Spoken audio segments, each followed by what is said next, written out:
What is going on, everybody? I go by Philly Mike, host of the Philly Talk podcast, but we are back. Battlebird podcast. We haven't been doing much since the end of the regular season, but we had to come together for draft night. This was not really a promise, but we all knew we were going to do that. So my Sixers are playing. We're going to be watching that TV. One, the draft. The other one, the Sixers. How you doing today, Gate? I'm good, bro. I'm excited, man. How about you? Hey, me too. I don't know what way this draft is going to go. A lot of people who are Sixer fans were telling me the Eagles don't pick to 15. The game will be almost over by then. I said, that's what you think we're going to pick at 15. At the end of the day, you don't really know where and when the Eagles are going to pick. I do not think Howie's coming into the top 10. I think if he moves up, it's depending on how the board is. Okay, someone who shouldn't be there at 10, 11, 12, 13 is there. Let's go up and make our moves, keep our foot on the gas pedal.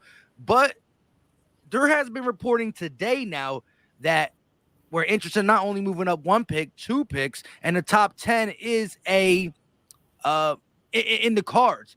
Again, smoke screens left and right.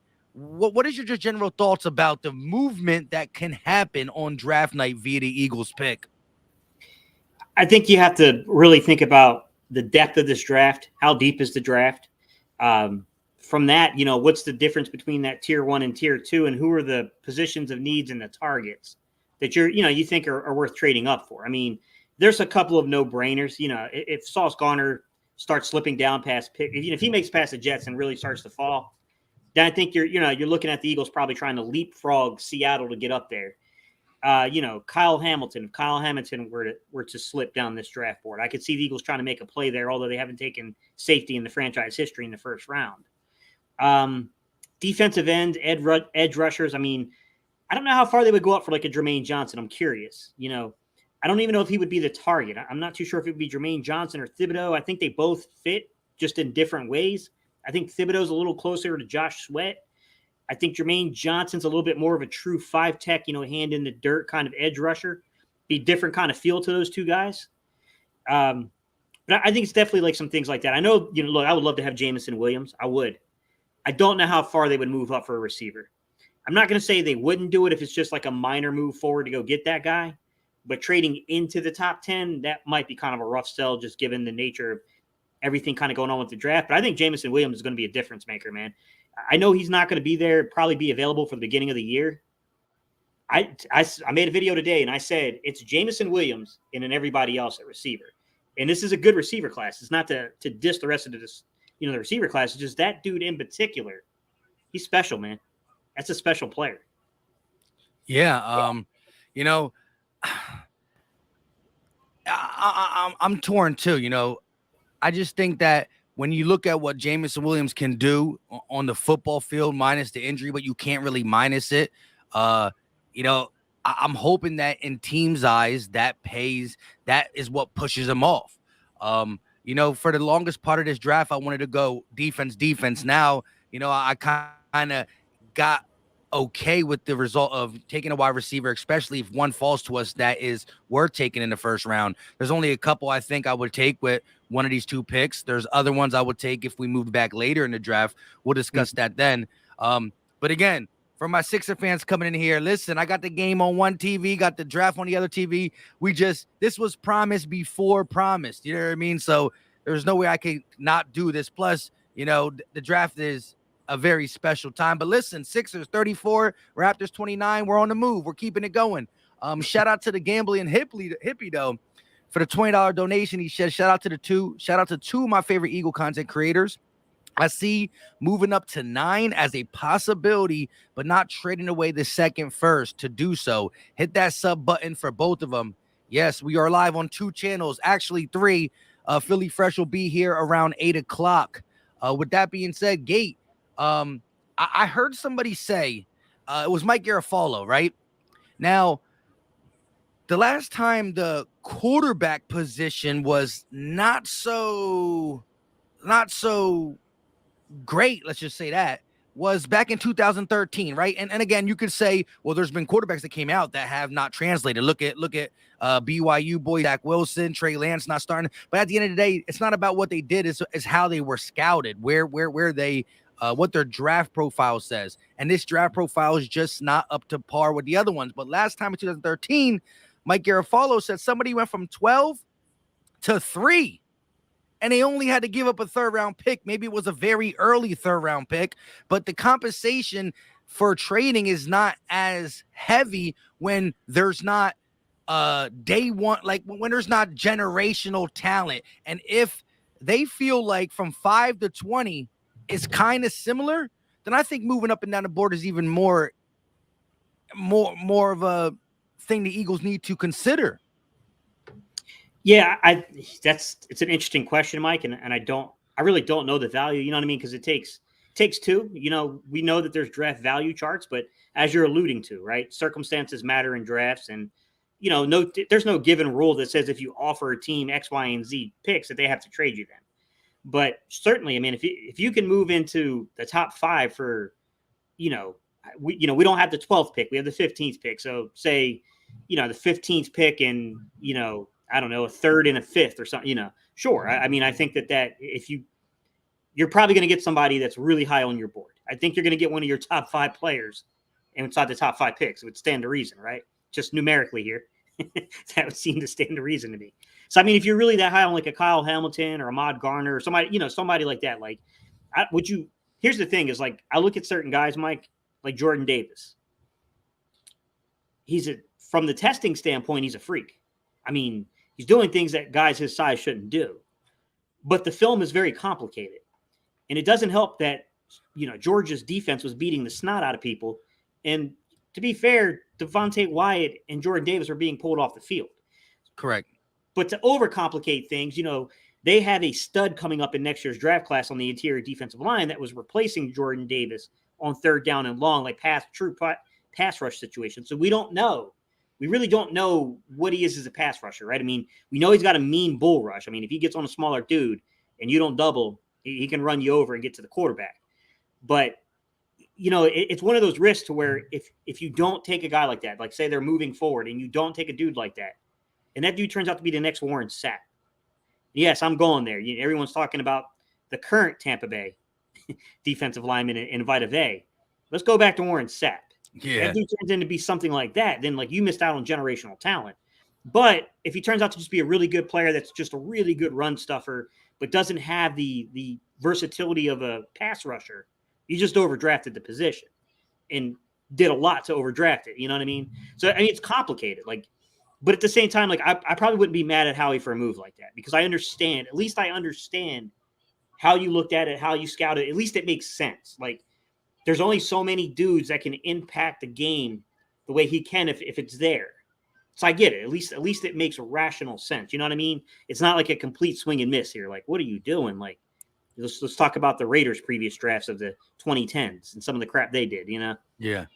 But and I know you spoke about Jordan Davis coming off the field in 3rd down scenarios. Do you think it's more what he is able to do or the fact that that's what Georgia does? They rotate guys. It wasn't just Jordan Davis. If you look around, Travon Walker, Devontae Wyatt, as you said in the beginning, they take both of them off. Do you think it's just Georgia has so much talent? They like to keep him fresh, and it's not something that Jordan Davis is going to have to do in the pros.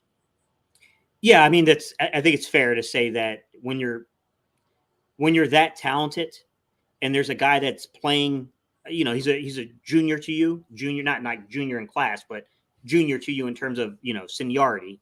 Yeah, I mean, and he's coming on for pass rush situations. I get it. I mean, they're rotating a very good defensive line. And to be honest with you, their defensive line is quite complex because I've had a lot of people ask me about Trayvon Walker and they're like, Steve, I'm not saying Trayvon Walker can't play. I'm just saying, why does Trayvon Walker get a hall pass, but Jordan Davis doesn't for his pass rush ability? And I think it's quite complex, right? Is that I do think that you could see at times that Trayvon Walker has the ability to pass rush. It's just their pass rush is completely set up to set the linebackers up. You got guys out there that are playing contained. Like it just, and at least he was there on pass rush downs. At least he was actually in games. It's complicated, right? When you look at Georgia's defensive line, and I think you're right, is that on one hand, we don't know either way. We don't know if he can do it either way. We don't know if he can or if he can't. It's complete guesstimation at this point. And the only thing we have to go by are what the coaches tell us. So when you pick up that phone and you talk to the coaches there, which complicates it because Dan Lanning, who was their defensive coordinator, is now the head coach at, I think, Oregon. I think he just got hired at Oregon. So, like, that's even a further complication. He's not even with the program anymore. But, you have to pick the phone up. You got to call, talk to the defensive line coach, talk to the D coordinator, find out why they were used certain ways. And then they brought him in. They brought Jordan Davis in. I mean, they're probably asking him questions about that weight, about what's going on with the weight. And they're probably asking him questions about, in your opinion, why weren't you on the field? Like, what's going on here? Like, and I would probably walk him through some testing, like, hey, here's a pass rush situation. Here's a player. Tell me what you see here. Tell me with your eyes, what do you see? How's this being drawn up to block you? How's this? Just test the knowledge, see if the knowledge is there. Then, it's just a matter of like, okay, like this guy has the knowledge. If this dude can keep his weight down and can test to this degree, this is a matter of my coach teaching him technique. Yeah. You know what I mean, Mike? It's one of those situations to where you're not going to get a perfect evaluation on this guy. You have to go by what you truly believe. It's a gut instinct. Yeah, and look at Trevon Walker. I mean, early in this process, he was mocked to us by professionals at 15 and 15, 16, and 19 when we had all three of them, one of them picks. Now he's possibly the number one draft pick in the sense of some of these guys are saying he's going to get picked before Aiden Hutchinson. And it's not off production necessarily. It's off what he can be, right? You're looking at what he's done at Georgia, his potential, and seeing this is what he can do because of the limitations that, the coaching staff in Georgia had on pretty much all three of these defensive studs in Walker, Wyatt, and Jordan Davis. And for everybody in the chat saying Mike's so serious, that's because the Sixers just allowed the Raptors to go on an 8-0 run. So I'm trying to do a couple things at a time. You know what I mean? This is stressful. I asked the Sixers kindly to get the job done. We should be resting for Miami. Instead, they go on slack. So I'm trying to do a lot of things. But Gate, you're right. So my thing is this. With Jordan Davis being on the Eagles' radar and us not sure where he's fallen, if the Eagles move up to get him, say, not inside the top 10, but we make a couple moves up for that, do you think with your breakdown on him, and do you think it's worth it to move up to, say, 12, 13-ish to get Jordan Davis, if that's where, how he's making phone calls and he thinks that he's not going to get past Baltimore? Do you think it's worth to go up there and get him? That's a very tough question, Mike, and I'll give you my honest to God opinion on this. It's really hard to make that judgment call because I can't pick up the phone and talk to the coaching staff. I can't talk to the player. I have film, but the film's incomplete. Normally, my saying, Mike, is always trust the film. Trust the film over everything else. But I don't have enough film to trust.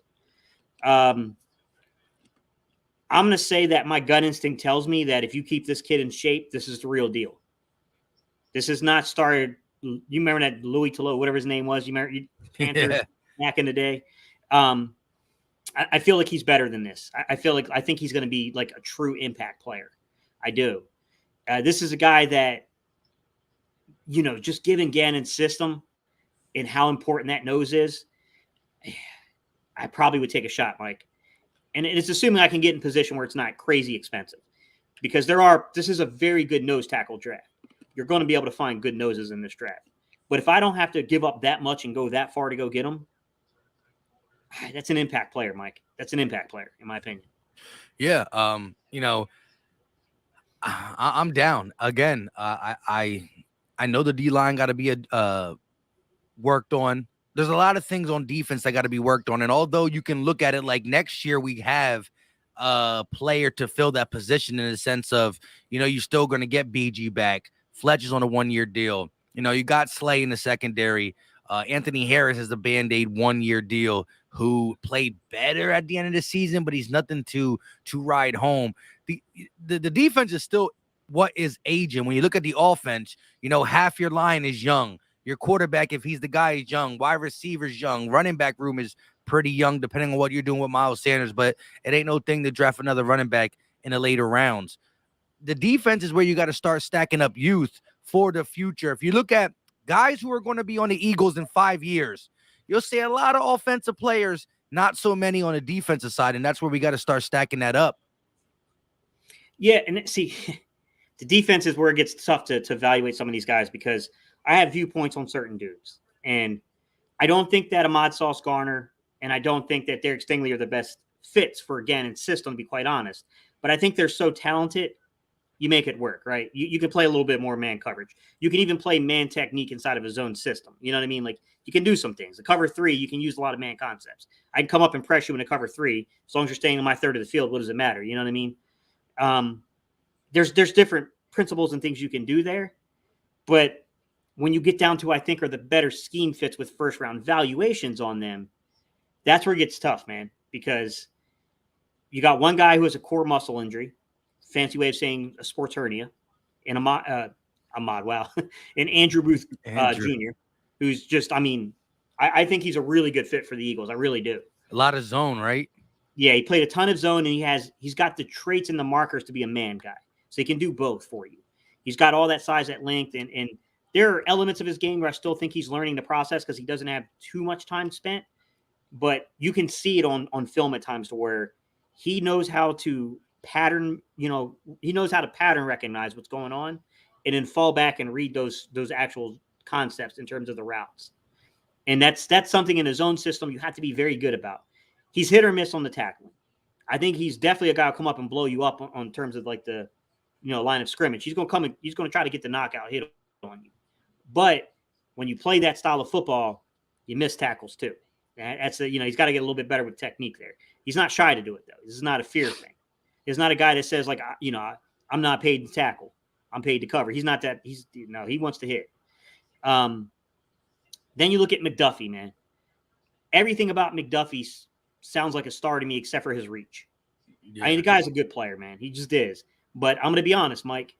You look at 29 and 3/4 inch, arm reach, and you study how many of them translated outside, and it's not a good percentage. Especially in today's game where the dudes are getting taller, faster, and stronger. Yeah, a lot physical. Yeah, it's hard to say that. I mean, that's a matter of your coaching staff saying, you know what, with safety over the top and this guy playing, as aggressive as he can play, because that guy can pattern match. He knows how to play pattern match. He knows how to even, I'd say he'd be a really good fit in what I would call a mirror and match kind of system. It's where you're mirroring and matching what the receiver does. He's really smart. He can do that kind of stuff. He's really good at reading if something's going up. He's good at knowing when he's getting manipulated to have someone go behind him. So he's sitting there and he's like, okay, like this is clearly one of these situations to where you're trying to hit me with an underneath route and you're trying to get me to bite so you can get me 10, 15 yards behind me here. He understands that, man. He knows how to play the sides of the field like that.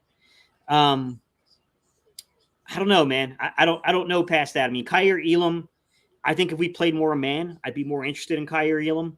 He's pure man kind of system. He got the size and he got that part of it down, but I agree. He definitely probably. I think he's a fit for like New England, Cincinnati, New England Miami, Kansas City, those type of man systems. I think that's where he makes a ton of sense at. Unfortunately, a lot of those teams are pretty stocked at the corner position, but I think he fits more in those type of schemes. But I'll say this right up front, Mike. We've been watching football forever, man. Feels like it at least. Yeah. They don't always draft the dudes that fit their scheme. No. It's just a fact. Like sometimes they go off cuff for whatever reason.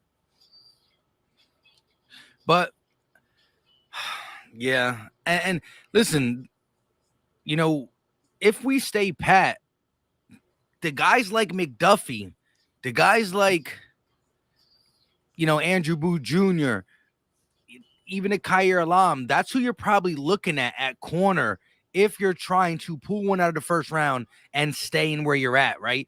Both Sauce and Stingley are going to be, one might be a top 5, the other one probably top 10. So, you're really then, are you getting the value there at 15 or 18 with one of them guys, right? Kaiir Elam looks to be a back of the first round kind of guy. Clemson's corner, even Andrew Booth Jr., although fits our system, that is where now you start to reach because the cornerback run. And if you look at all the positions in this draft, that is probably the least, how I want to say it. It's not as deep. Defensive line, even linebackers. You got wide receiver for days. I don't really know about the offensive lineman because I didn't pay too much attention to that because I believe, if we get somebody, it's going to be a little bit later. But some of the other positions that we need where they're deeper at. Cornerback is where it's not that deep. Is a Kobe Bryant decent? Is a Roger McCreary decent? Is a Kyer Lama decent? Yes, but you got to remember if the Eagles draft a cornerback high, well, when I say 18th or even in the 20s, say we move back, this is a guy that's probably going to start day one. We're not drafting a guy who can come in and learn. When you got Zach McPherson in the 4th round, it was like, okay, Nelson's there, Slay's there, Maddox in the slot. He's our if needed type corner. This guy's probably going to be the number 2 from the grips. So you have to pay attention to that too.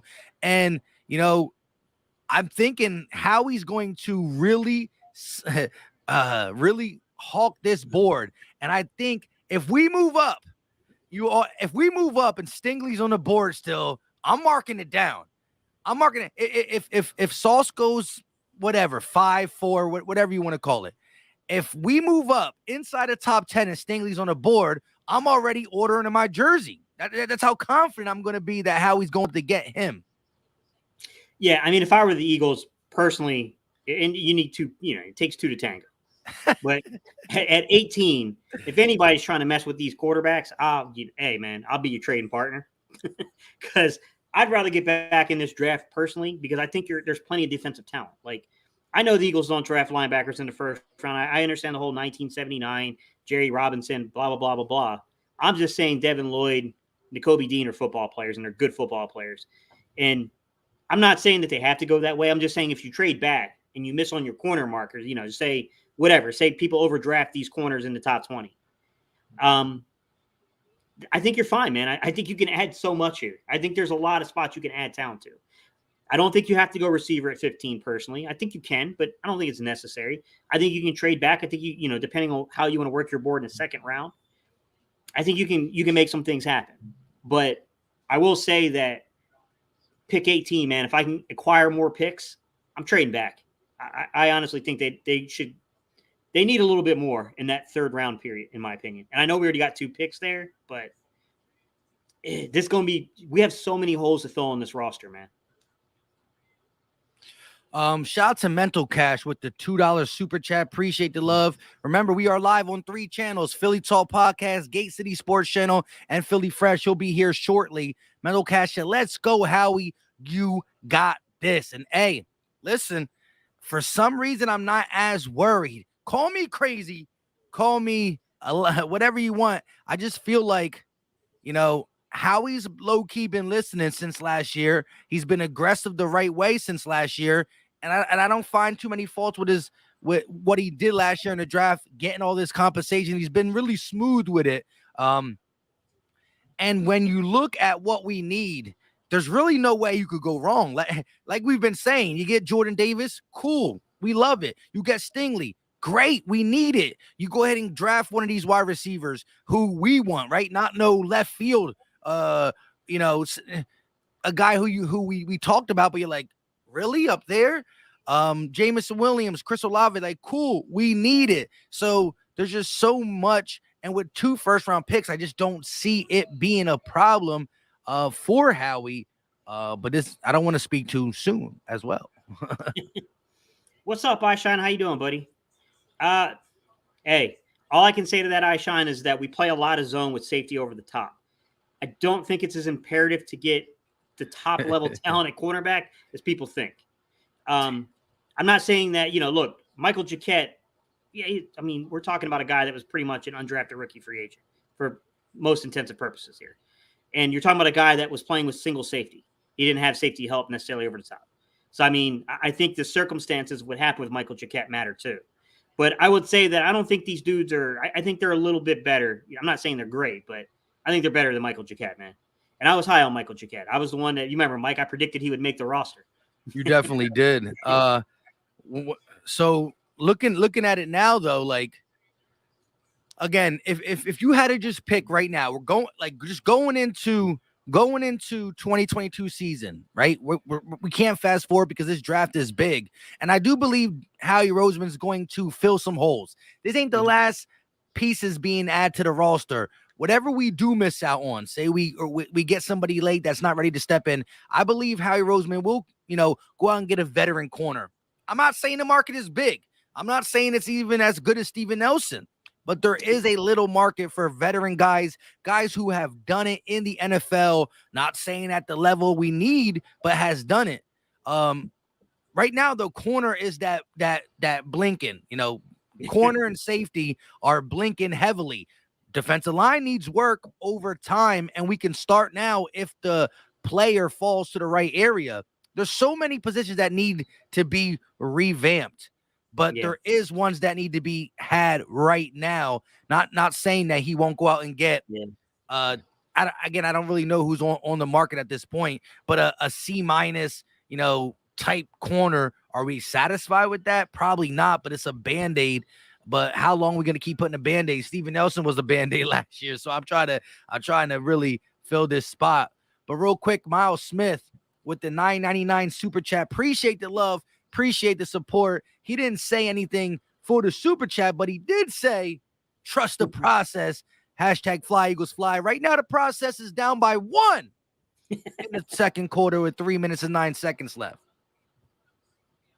He said right now the process is getting a little frustrating. It is. What are your thoughts about off-ball linebacker and where we currently sit with this roster? I think that is something we need to address. I just don't see Howie doing it in the first round. Of course, like at one time, I had the Devin Lloyds and the Kobe Deans on my mind when I thought we were, this is prior to us failing to get that veteran receiver in here during free agency. I was like, I was so sure that we were going to get a veteran free agent wide receiver, and that both these picks could be used on defense. And then, of course, corner, defensive end, and linebacker, especially an off-ball guy, a guy who can go side to side and really use that range. Again, Kaiser White, he's going to be more of our coverage guy, I would say. And Hassan Reddick should be primarily our pass rushing guy. Not saying he won't drop back in certain coverages. You got to confuse people. But if he's not rushing the quarterback 80% of his snaps, well, then you're using him wrong, because this is what he does. This is why he has 23 and a half sacks in the last 2 years, top 5 in the NFL. So I think you could still use that guy. Now, Howie was quoted saying that this linebacker draft is pretty good, meaning like, hey, we're not going to get you the first round guy, but we might come around with the second and third round. We might get one in the top 101. We got 5 picks in the top 101. But who do you like the most out of these guys, not named Nakobe Dean, not named Devin Lloyd, and someone that you can probably see between 50 to 101, the Eagles taking a shot on? Probably at 50, Christian Harris is that range. Maybe you can get a hold of like a Chad Muma somewhere in that area. The young man from Montana State. I like Muma. Troy, I can't think of his full name, but Quay Walker, I think, is the best, but I don't know if he'll be there at 50. Possibly. He might possibly be there at 50, but Quay Walker, I think, is a good football player. I think he's a really, really good football player. I think he's underrated, and I think he was a tackling machine inside of that Georgia defense. Really good run defender. Here's my thing, Mike. I think that we're in a better situation than we've been in a long time. I really like the Kaiser White signing a lot, but it's not long term. It's not a long term deal. That's the flip side to it, right? TJ Edwards. I think TJ Edwards is vastly underrated for this defense. He's not here. I love what he did at the end throughout the season this year. So I low key didn't say him. And listen, I think Davion Taylor, if he stays healthy, could be a player. Maybe not an every down player, but you can get some production from him too. So now that the Nathan Garys and Alex Singletons are out of here, and you're changing it, we're not as bad. But I think the linebacking class, as you're explaining, and so is the chat, is deep enough to snag somebody later in the draft and get someone that you think is pretty darn good. See that, and that's my fear too. Is like you look at it, you have Davion Taylor, you have Sean Bradley. I think Sean Bradley could be your 4, he could be your 5 if you bring somebody in. Great special teams guy, dude that can play, meaningful reps in a football situation if necessary. Davion's got to stay on the field, man. It's there. We saw it last year, man. It was there. It was a small glimpse, but man, he looked like a different dude last year than his rookie season. He hasn't been healthy, Mike, and that's a concern. 2 straight years, we've lost him to injury. I don't know, man. Like I feel like you can't rule out them going somewhere between rounds. I don't know if round 2 is going to happen, but I wouldn't rule it out per se. But rounds 3 and 4, I wouldn't be shocked by an off the ball linebacker, especially with the amount of picks we have between the 3rd and 4th round. You know what I mean? Like I wouldn't be shocked by a move like that if we kind of use all those picks, if you will. I don't know who's going to be available. That's the thing. Is trying to figure out who's going to be available and how they fit. You have the added complexity of the Sam linebacker role. And let me ask you, Patrick Johnson, if something happened to Hassan Riddick, you feel comfortable with Patrick Johnson as the Sam? No. Yeah, me neither. More of a back end of the roster kind of special teams player. Maybe he can develop into more than that. I definitely liked his film from Tulane when he was coming out last year, but I didn't see enough last year to feel like overly confident in him. So, I mean, that kind of leaves you with, you could get an off-ball linebacker. Someone could play the Will, someone could play the Mike. I think they would prefer a Mike. But on-the-ball Sam, these dudes, and there's a lot of ways you can go with on-the-ball Sam. You can go with a guy like, say, Asamoah from Oklahoma, who can play on and off ball. He can play both for you. Jesse Lakita, is that how you say his name, from Penn State? From Penn State, and the guy that the Eagles brought in. I don't know how much hands in the dirt he played, but I know you can stand him up. Yeah. He had a lot of tackles for what they call like kind of impact tackles. I mean, he had a lot of them, man. He was very productive. I think, when you look at that kind of situation, man, there's multiple ways you can approach it. And there's a ton of players, man. You could do a lot with the on-the-ball position. There are a ton of defensive ends that can flex out that way. Sam Williams can play with his hands in dirt. He can play standing up. He can play as your on-the-ball Sam. I don't know if he can – he has played linebacker. I think he started, Sam did, as a linebacker. So he might even have the potential to play a little off-ball. But, I think that there's a lot you can do with the linebackers to add those extra pieces there. You know what I mean? So I wouldn't be shocked with them kind of playing the value game, seeing who gets slid down the board and undervalued because of the receivers, because of the corners, because, these other positions. I'll tell you my nightmare scenario, Mike, and I'll ask you what yours is. My nightmare scenario is we go to the 3rd round looking for a safety, and there's no safety to be found. What's your nightmare scenario? Nightmare scenario. Safety's big.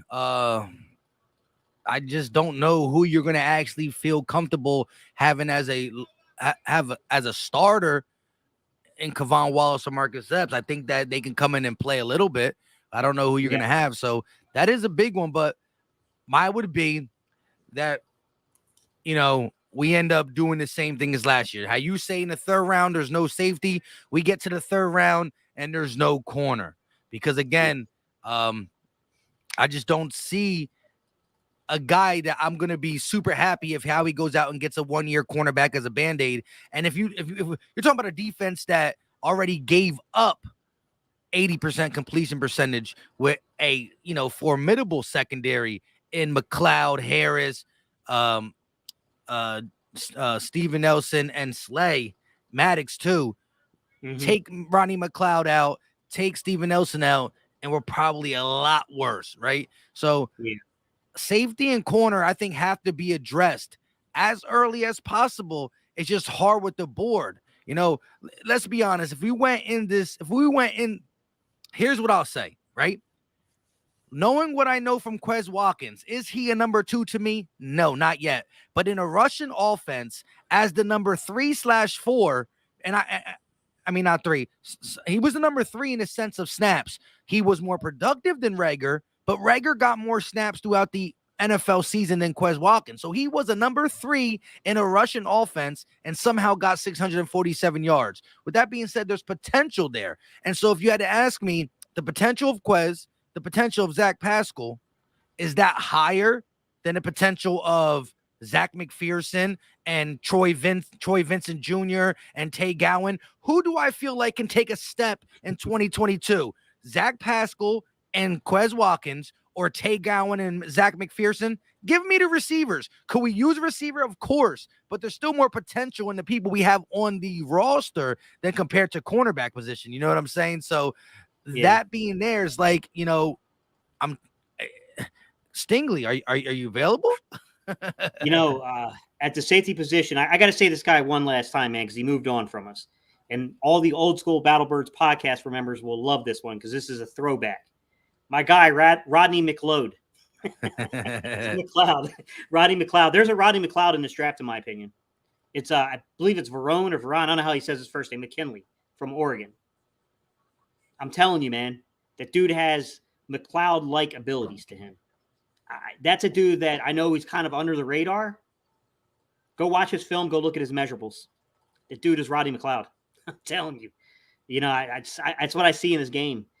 And he's a dude that, he's kind of come on my radar of late, last couple of weeks. I've watched a lot of film on him, and I come away going, man, like, I don't know where he goes. I think there's a chance he's there on day 3. High day 3, like 4th roundish. Maybe you can get him in the 5th. I don't know, but possibility of 4th at least. Yeah. And then you got the guys. Man. And then you got the guys like the Nick Crosses and whatnot. But let me ask you this real quick, right? Low key, I keep forgetting, but the Honey Badger is waiting until after the draft to make a signing. And not saying that we're still, again, the last thing Schefter said was that he's still the most likely landing spots are the Saints and the Eagles. With that being said, nobody knows where Kyle Hamilton's going to drop. What about Jaquan Brisker? What if Howie's able to, or Lewis Sign? What if Howie is able to finagle the draft where we get the guy we want at 15 or move up? What if we end up moving this 18th pick back so far that we're able to get I don't want to say top tier talent, but what if we're able to accumulate drafts and end up picking, now 3 guys in the top 50, 4 guys in the top 50. I don't know exactly, but at the end of the day, I feel like the Honey Badger is still going to do his due diligence, and the Eagles, if we're talking a couple dollars off, the Eagles come out this draft with a safety they like, well, then they can relax on Honey Badger. We come out this draft without a safety at all. We better. That just makes me think, Howie, you got to pay him. You got to pay him. Yeah, I don't know what it would cost. I don't know.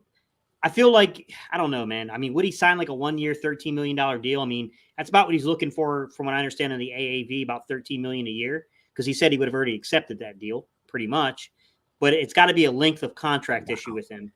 Real quick though, there's 8 teams with double first round picks. 8 teams. Just think about that. 8 teams with 2 first round picks. That means there's 8 teams without a first round pick. No, I lied. I mean, there's 4 teams without a first round pick.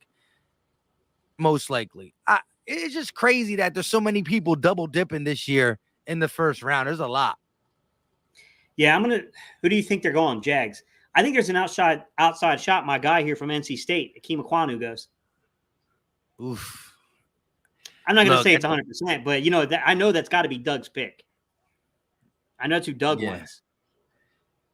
Look, I at the end of the day, no matter how high Travon Walker's ceiling is, I know people are talking about him being a number 1 guy. I just don't see it. Could the Jags use protection to help the young Trevor Lawrence? Of course. Does Doug look like a guy who would draft the offense line? Of course. But I just think it's set up to help. Pass rushers are the next big thing, on the defense. You got absolutely. Quarterbacks on the offense are going to get paid the highest. You got left tackles who protect them, gets paid the highest on the line, and pass rushers. And Aiden Hutchinson, it's just the production's there, right? You can say, Jabo helped out. You can say he wasn't in the SEC, but the production's there. Sometimes you just got to go with the high and safe floor so you don't end up, making a colossal mistake. Takeem, they haven't announced it yet, but clearly they know the pick. It's one of those things where they're just trying to build the intrigue up. They already knew who they were picking. You know what I mean? If you're listening to, I got it on ESPN, Mike. Who do you got it on? I got it on ESPN too. Okay. 6 minutes They and seem to 25 be seconds. thinking it's going to be Aiden Hutchinson, but we'll see. Now they're showing Travon Walker highlights, 6'5", 272 defensive end out of Georgia. But real quick, shout out to Guapo with the $4.99 super chat. 1G in the building. I appreciate the love. Me and Gate City both do. We're waiting for Philly Fresh. I don't know what's going on with him. Can you text him, Gate? Because I have too much stuff pulled up right now. Yeah, Just say, yo, what's up? Yeah, man, this is crazy. It always intrigues me that you're the first person on the clock. Nobody has been taken. How do you not know? But it's also filling the room out, any last second calls. Anybody, are you sure you don't want the number 1 overall pick? Yeah, blah, exactly. blah, blah, blah, blah. They're They're over there talking. But let me ask you, so chat, let us know. Let's have fun with this. Everybody in the chat, let me know who's going number 1 overall in the 2022 NFL draft. Drop it in the chat. Travon Walker, Aiden Hutchinson, the tackle from NC State, can't say his name. Iquanu. You know what I mean? Let me know. So we got some Hutchinsons in the chat. We got some Walkers in the chat. A lot of Walkers coming. We got a lot of Walkers. Here come the Walker. Evan Neal by OBX says Evan Neal. Who you got? Yeah, Who you got though? Fresh. Gate. I got to be honest, man. I mean, you just drafted a quarterback first overall. You better protect that quarterback, man. The only thing is they just signed Cam Robinson to that deal. I don't know why. I don't know that Cam can bounce. I know that Iquanu can, but you're certainly not going to take a dude and bounce him inside number 1 overall to guard. I don't know, man. Something tells me it might be Travon Walker. Travon Walker. 2020 Vision said Fresh goes number 1 overall. That's why he's not here. Yeah. Fresh is going number 1 overall. Hold on, let me just fix this. I just kind of lost something. Pick is in, as everybody's saying in the chat.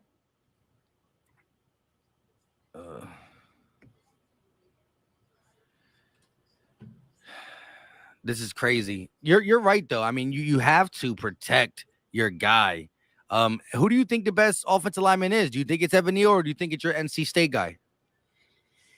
Depends on what you're playing, how you're playing, ceiling wise and just I think Evan Neal's a better pass protector, to be quite honest. Quanu, they're both pretty nasty in the run game. Quanu's got a lot of versatility, they're both very athletic dudes. I mean, I don't know if you saw that video of Evan Neal doing the I don't know if what was it? It's like the high jump or whatever he was doing, but oh yeah, dude's incredible, man. That's a crazy athlete, man. Me personally, I'm an NC State guy. I would probably take Evan Neal, but when I understand it's Aquanu's who they like. Yeah, we'll see. Doug Peterson. I'm glad he got another shot at the NFL. And again, look, if Trevor Lawrence is who they thought he is, you know what I mean, and you get the right guys around him, again, quarterback is the hardest thing to really scout. Let's be honest. Look at all the guys. Baker Mayfield, number 1 overall. Sam Darnold, number 2 overall. They're having problems. And you got guys who fall out the first round, second round, who do good. It's just very hard. Here we go, though. Yeah, I know. I'm trying to listen in. It's kind of hard because I can't turn it up. Travon Walker out of Georgia. So shout out to the Travon Walker crowd in the chat. Y'all right? Jag Nation going with the high ceiling potential over production. Yeah. Travon Walker went from 15. Early in this process, he was mocked to the Philadelphia Eagles, went from 15 to number 1. Talk about started from the bottom. Now we're here. He started at the back, and now he's here. That's crazy. Oh my, Georgia representing. Good. It'll be a good homecoming story if Aiden Hutchinson goes to Detroit. That's a really interesting pick. Hey, Hort Dog said that's what happens when you a combine warrior, right? Some people forget about the production. Listen, you know what? And I agree with Shannon Sharp when he says this. Listen, if the college season is over, how do you go backwards? How do you go up? How do you go up in the draft from not playing football? How do you fall back in the draft from not playing football? You're drafting these guys to play football. At the end of the day, if you thought Aiden Hutchinson was the guy at number 1, and then you see measurables, and now he's not, like at the end of the day, the combine is supposed to support what you see on film, not overtake what you see on film. Am I right, Gate? Yeah, I mean, ideally, but like I said, the Georgia thing is complex because of the style of defense. How they use their defensive line complicates it. There was a lot of momentum this past week when they started talking about Trayvon Walker. I knew this was a really high probability, but I just thought, like, with Doug, I know Doug was probably saying, "Yo, man, we need to go offensive line here, guys." But I think the Cam Robinson deal complicated that. Like, dang, I know some of you guys were asking me if Ekwonu could play right. He didn't play at NC State, guys. I don't know. I'm in Greensboro now, guys. I'm not in Raleigh, so I only really get to see the red and white games and a couple of home games and away games a year. I don't get to see, like, when I was right on the campus, I pretty much watched every game. But Hey, real quick before we introduce the blue version of Fresh, everybody in the chat, let us know the pick is already in for the Lions, so I think they know right away who they're going for. As soon as Hutchinson wasn't pick number 1, they already signed their pick. What's going on, Fresh? Yo, that man. Hey, can y'all hear me loud and clear? Can I get a thumbs up? We good? All right. Man, you already know, man. We both fully fresh, aka the general. I'm here for all of it, man. I mean, this is a heck of a day. The Phillies win. The Sixers is winning right now. It's only a by point. 1, but it's still a point. If you win by inch, you win by a mile, you win. Yes, sir. I just want to get to the next round, but that's not what we're here for. We're here for the draft, man. We know this elongated draft, but this is what we do. We do elongated lives. We've been doing this since we met. So I'm ready for it, man. I'm sorry, y'all. I don't know if y'all talked about it, but I'm not saying I'm not high on the kid, Jameson, but I think we got other holes that need to be filled other than wide receiver. When you look at the wide receiver core, yes, you do need talent. Yes, you do need to put something around your young quarterback. Pick is in. Pick. I think it's gonna be Hutchinson. Second pick in the 2022 NFL Draft. Yeah, I think it'll be Aiden Hutchinson. Selection. Aiden Hutchinson out of Michigan. That's what it was? Got it. Yep. Because Trayvon Walker went for number 1. Yeah, I seen that. And he just drafted. I'm behind y'all. Pause. Yeah, I am too, man. Well, I'm watching it. Well, remember, I'm streaming, so I'm way behind you. Damn, right? Listen, I got cable. I do the live play-by-plays. I got to get cable, and trust me, cable's not as expensive nowadays. I pay like $200 a month. Even though I got cable, I still stream it. Like it's weird. Like I only got one box, but I can stream like the way I got it. They got an app. Like I got Xfinity, so it's an app, so I can stream it all through the house or on my TVs. Listen, my bedroom, my kids' room, downstairs, we stream. We have, the Fire Sticks, and we stream everything. We still get TV, but we stream videos, TV, and all that. But upstairs in my attic where I do the YouTube thing, I got cable for only this room, and it's so I could do. So I'm going to be first. So I might have to hold it off a little bit for y'all. So let me ask you a question, Fresh, because we were kind of talking earlier. Go ahead. Do you think there'll be a trade in the top 10? By us? For us? Anyone. Or anyone. Period? It's going to be a trade somewhere. It's going to be a trade somewhere. It depends on where a lot of these people think they fall. I don't think none of these quarterbacks should be in the top 10. So, but who knows? If somebody feels as though that somebody else wants a quarterback that they want, who knows? I don't think Pickett's or the other kid. I don't think neither one of those kids are a top 10, and that's really the only quarterbacks in the draft right now. But that's not the only position that can make you go up. I mean, that offensive lineman from Georgia? Is from Georgia? He's a beast. That Sorry, which one? is he from Georgia, right? Which one? You said who? The O-line? Yeah. Aquanu, no, he's NC State. NC State. Okay. Oh, yeah. Okay. I know it was one of the red teams. But anyway. He said one of them red teams. They all kind of One blend red in. team. I ain't gonna lie, yeah. I could see somebody going up to get home, man, because when you look at it, everybody you just seen, and I don't know if y'all know this, I don't know, but I don't know if this the first time 2 defensive ends been selected 1 and 2 in a draft. That's a good interesting. point. That's a good point. Actually, I don't know. Like, so when you look at it, somebody got to protect these quarterbacks, and somebody is thinking out the box. And I probably would have thought it would have been Doug, but I guess I don't think Doug got to say so yet. He just got there. He just got there. That's what I'm saying. I think Doug would have picked that kid, man. That kid is a beast. Yeah, real quick though. I want everybody to answer this too. So before we get too far from the first round pick, some Black Ninja with the $2 donation, appreciate it. Are we any of us surprised that Travon Walker went number 1? Nah. No. I'm gonna say I still am, only because I know he was gaining so much steam to number 1. We talked about this before you got on, Fresh. But I still thought Texans pick is in. What do you guys got? Oh, this is tough. This is where Sauce might go. But I think they got to go offensive lineman, though. I think they got to go offensive lineman, actually. What am I talking about? So I'm going to say I think they might go Evan Neal. I'm going to say Neal. Yeah. But Hamilton can go here, too, though. Who? You got Hamilton, Sauce, and offensive lineman. I think all 3 could be in play. Hey, chat, let us know who you believe the Texans are taking at number 3. But one more time to answer this.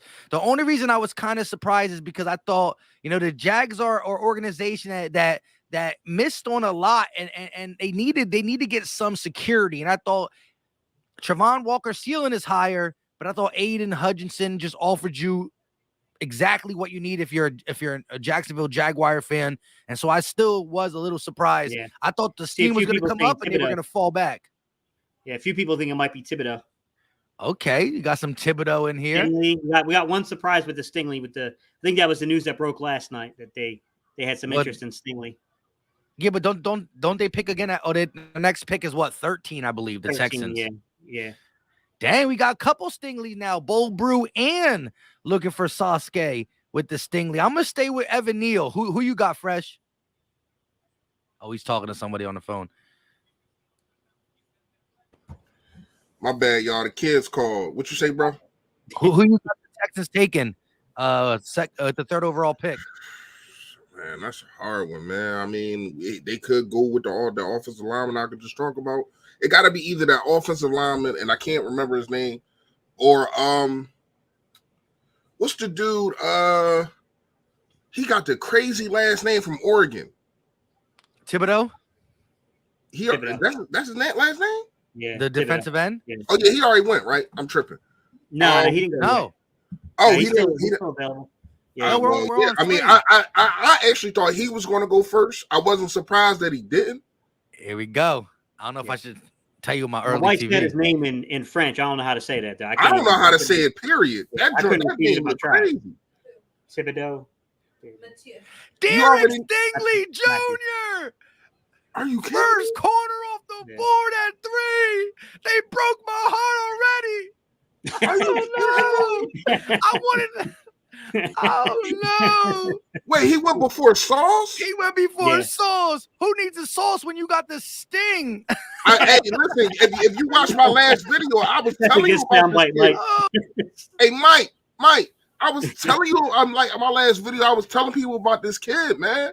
This kid is legit, yo. Yo, I said to a lot of people, I forgot who I was on. I don't know if I was on with LB or I don't know if I was on by myself after that Dave Spadero thing. I think that, I thought that Sauce was going to go first, but I thought that Stingley would have the better career. And I'm sticking by it. And I thought it was going to be a better career with the Eagles. Wow. That's crazy. I thought we had a chance at it. He went number 3. Mike, that would be an incredible soundbite, bro, for your intro, though. That would make such an incredible soundbite for your intro, bro. It really would.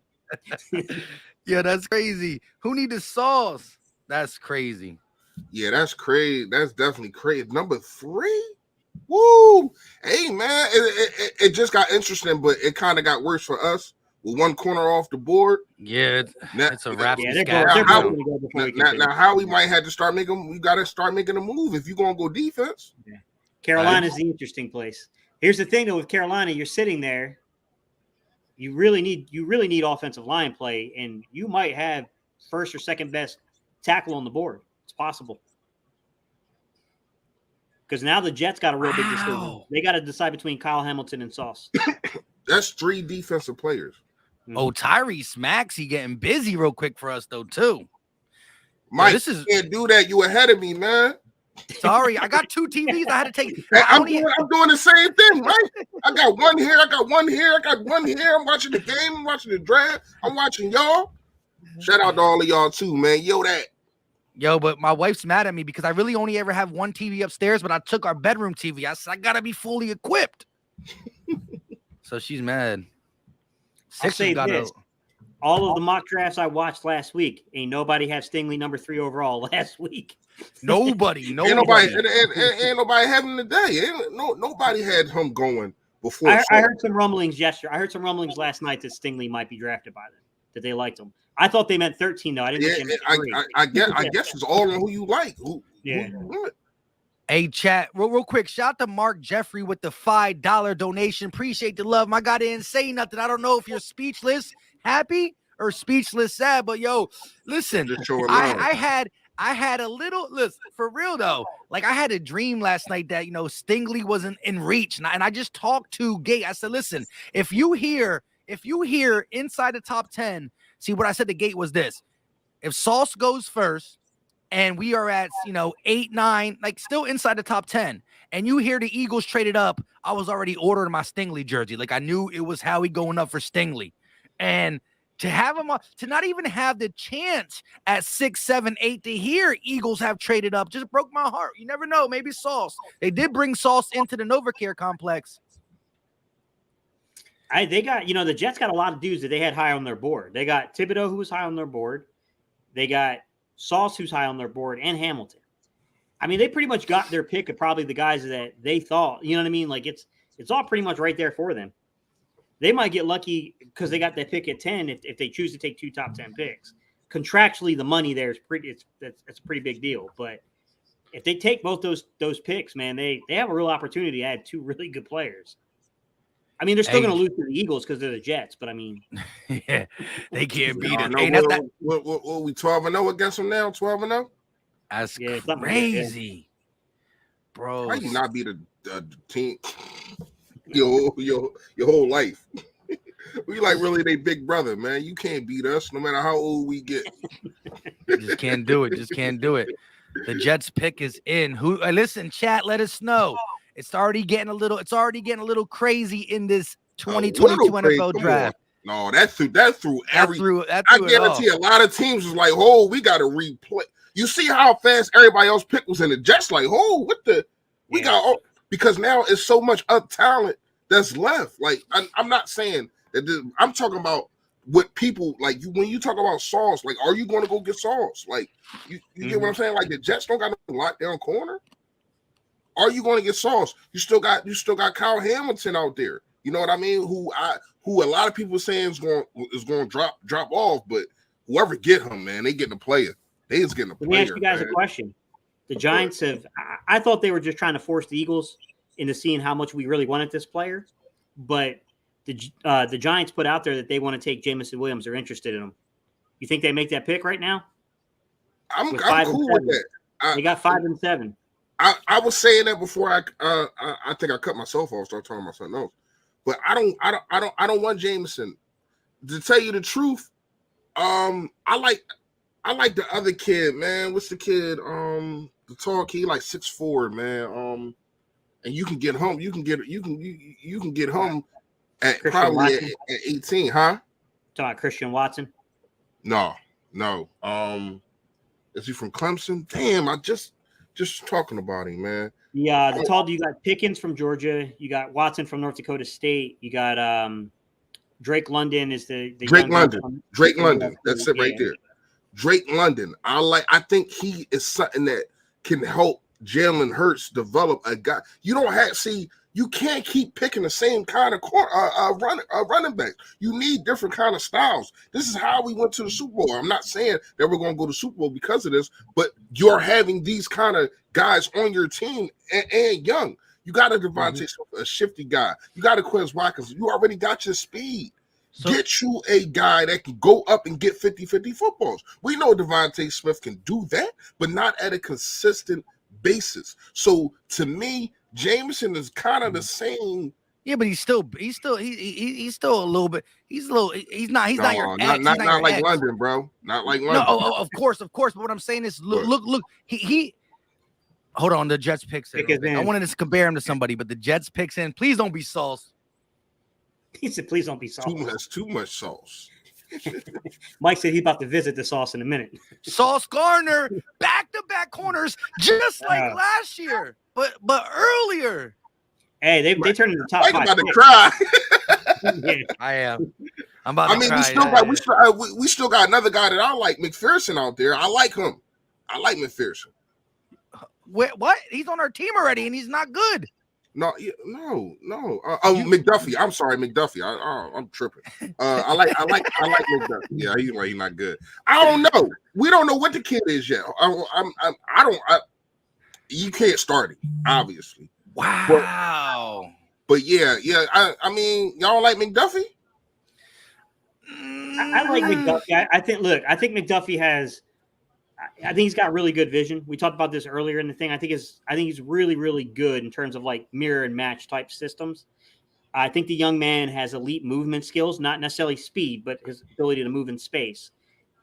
The issue is that there are not many corners that have below 30-inch arm reach that translate to the outside. So it's risk. It's a big risk. I got you. But I definitely think he's probably the third dude. We're being real. He is. I mean, he might go, the way these corners just went off the board, I thought he'd definitely be there at 15. Maybe not. There's a chance he might not be there. Did he just put on like 3 chains? The Sixers taking the commanding league. I know that for sure. Walking up, I didn't see what he. He just put on like 3 chains and then put the hat on. Young man getting that money, man. That's too much sauce. Wow. So listen, let me ask you guys. How do you again? There are corners left: McDuffie, Andrew Booth Jr., Khair Alam, Roger McCreary, Kobe Bryant. But dang, man, I really, really thought the board will fall. I thought Sauce would come around 4 or 5-ish. Like this, and I thought Stingley was going to be there at 7, 8, 9 for a possible Howie trade up. Yeah, that just broke me. This draft definitely didn't like. I didn't do a mock draft. I don't like doing them because it's too much that can happen. So I don't really waste my time in doing them, but this definitely didn't go like how I thought it was going to go the first 5 picks. It's like, wow. Like 3 corners off the board. Let me know who you listen, chat. Everybody in the chat, let me know. Even though I'm upset, the Giants are on the clock. 3 minutes and 58 seconds left. This is pick number 5. Who is coming off the board? Is this where Thibodeau goes? What do y'all think? Is this where Thibodeau goes? It's interesting, Mike, because they could use a pass rusher. They need a pass rusher. They need an edge player. They need a tackle. Here's the thing, though. They just drafted a tackle a couple of years ago. You know what I mean? Yeah, but they say that he's the only one they think is good on that line. They think that whole line is garbage, but Andrew Thomas. Yeah, I hear you. Listen, if I'm the Giants, right? Forget the Giants. I don't want them to be good. With that being said, hey man, y'all stop projecting Aquanu, bro. I can't be having NC State guys go to the Giants. The reason the Giants stink so bad for over the last 5 years is because they never addressed the offensive linemen. So if it's a recipe that kept them down, I hope they keep doing it. But I don't want too many skill players coming off the board, to be honest. Yeah. Man, you're right though. Sauce is iced out. My man already spent half that bread. my man wrote the jewelers an IOU. I'll come back right after I get top 5 money. That's crazy. You know what's crazier though? Half of that probably that jewelry probably was given to him, bro, on draft night. Oh yeah, and then all he gotta do, he's not gonna shout him out there, but then all he gotta do is word of mouth. Well, yeah, that stuff was given. Wow, look at that though. Listen, so look, what is the most important? What is the most important positions in football on the defensive side now? First, it's to get to the quarterback. Then it's to stop the passing game. The passing game is taking over the NFL. You need to have wide pass receivers rushers, getting paid so much, and you have to have corners, and it's proven it. Boom, boom, boom, boom. Watch, these corners going to start getting paid. Yeah. Like the defensive ends, because the wide receivers are getting paid. And if you're paying me to stop them, you got to pay me more. I think they're taking every 10 years ago, just think about this. 10 years ago, running backs were going in the first round. In the top 10 picks in the first round. Yeah, you look at Zeke, you look at Gurley. Where Gurley? He was first round pick, right? Yeah, there's a dude from Cleveland too that went like top 5. The guy that got drafted by Cleveland that year. Not Tariq Cohen. No, not Cohen. He went to the Bears. I'm tripping. Hang on, give me a minute, guys. I'll pull it up. Cleveland. Antonio Holmes said in my 2 Chainz voice, 2 Chainz. My man Sauce is iced out. Them Jones icy. He better not come to the block with them. I'll tell you that. Oh my goodness, yo! But listen, I still can't believe, Stingley was a dream that I didn't want to end that quickly, and I didn't think it would be over by 8:40. My Stingley dream. Trent Richardson went 3rd overall in 2012. Yeah, look at 2 times came up with that on the quick. Trent Richardson. Oh, Trent Richardson. Yeah. Okay. Here we go. Here we go. The Giants pick is in. Give it to with us, the Mike. 5th pick in the New York. Oh, they're joined by Sam Prince. Just a Giants fan. Just some random kid, I guess. He hyped. He's hyped as heck. He about to pop his buttons on his blazer. You think they're taking Hamilton? Let us know. They take Thibodeau. Remember, the chat is a little bit earlier than me too because YouTube is delayed. Man. Somebody said they took Thibodeau. Well, no, they're guessing still right now, I think. Yeah. Hey, stop telling me to score, man. 22 points, though, is lovely. Thanks, Mike. What's up? All right, Sam, come on. It's taking forever to make this pick, bro. Like, what are they talking about? Who is that? Here it is. Oh, no, that's the Make-A-Wish, man. You can't do that to the kid. Is it Make-A-Wish? I didn't even hear him. I got it down on like 3, the volume setting. I could barely hear anything. Yeah, I can't hear nothing. Kayvon Thibodeau, defensive end out of Oregon. Another pass rusher off the board. Kayvon Thibodeau, a guy with all defense. 5 picks. 5 picks, all defense. The NFL. There's got to be a record. There's got to be a record. There's no way. I just said I thought the blue was going to fall good to us. What is going on? Like, they act like there's no offensive players in this whole draft. Right now, what's going on, man? Shut the door. Hey, I mean, offensive players are getting slid down the board because these. Hey, look, at the end of the day, these tackles are going to come off the board. But these are the better athletes. These are the better athletes. I hear you, Reese. But I mean, No, they going. The tackles definitely going to start coming off the board. No trade up for the. Well, listen. So far, two players. I thought the Sixers, the Eagles could trade up for, or 3 of them, right? Sauce, Stingley, and Thibodeau, all off the board. That trade up scenario is looking real suspect right now. We might be sitting right there at 15. I mean, if it's a player right there that you don't think is top 10, I wouldn't do it or trade back. I ain't got no problem with trading back.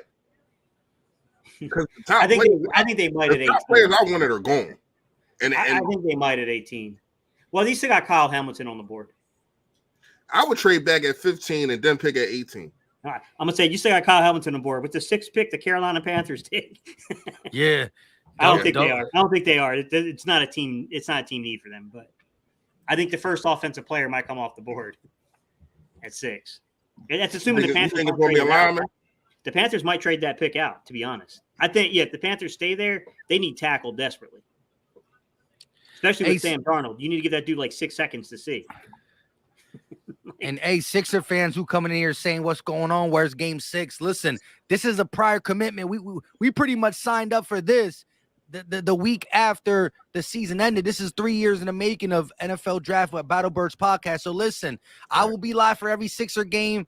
I just, I don't break commitments, and the NFL Draft is important to my heart. It's hurting my heart right now, but it's important. Same with the Sixers, but I knew we were going to get the dub. Winning by 20. Let's get it. This one's better, Mike. You remember the first draft when you were telling Reese and I who the picks were? We had to sit here with straight faces, not trying to give it away. Yeah, I lost my connect, though. Yeah.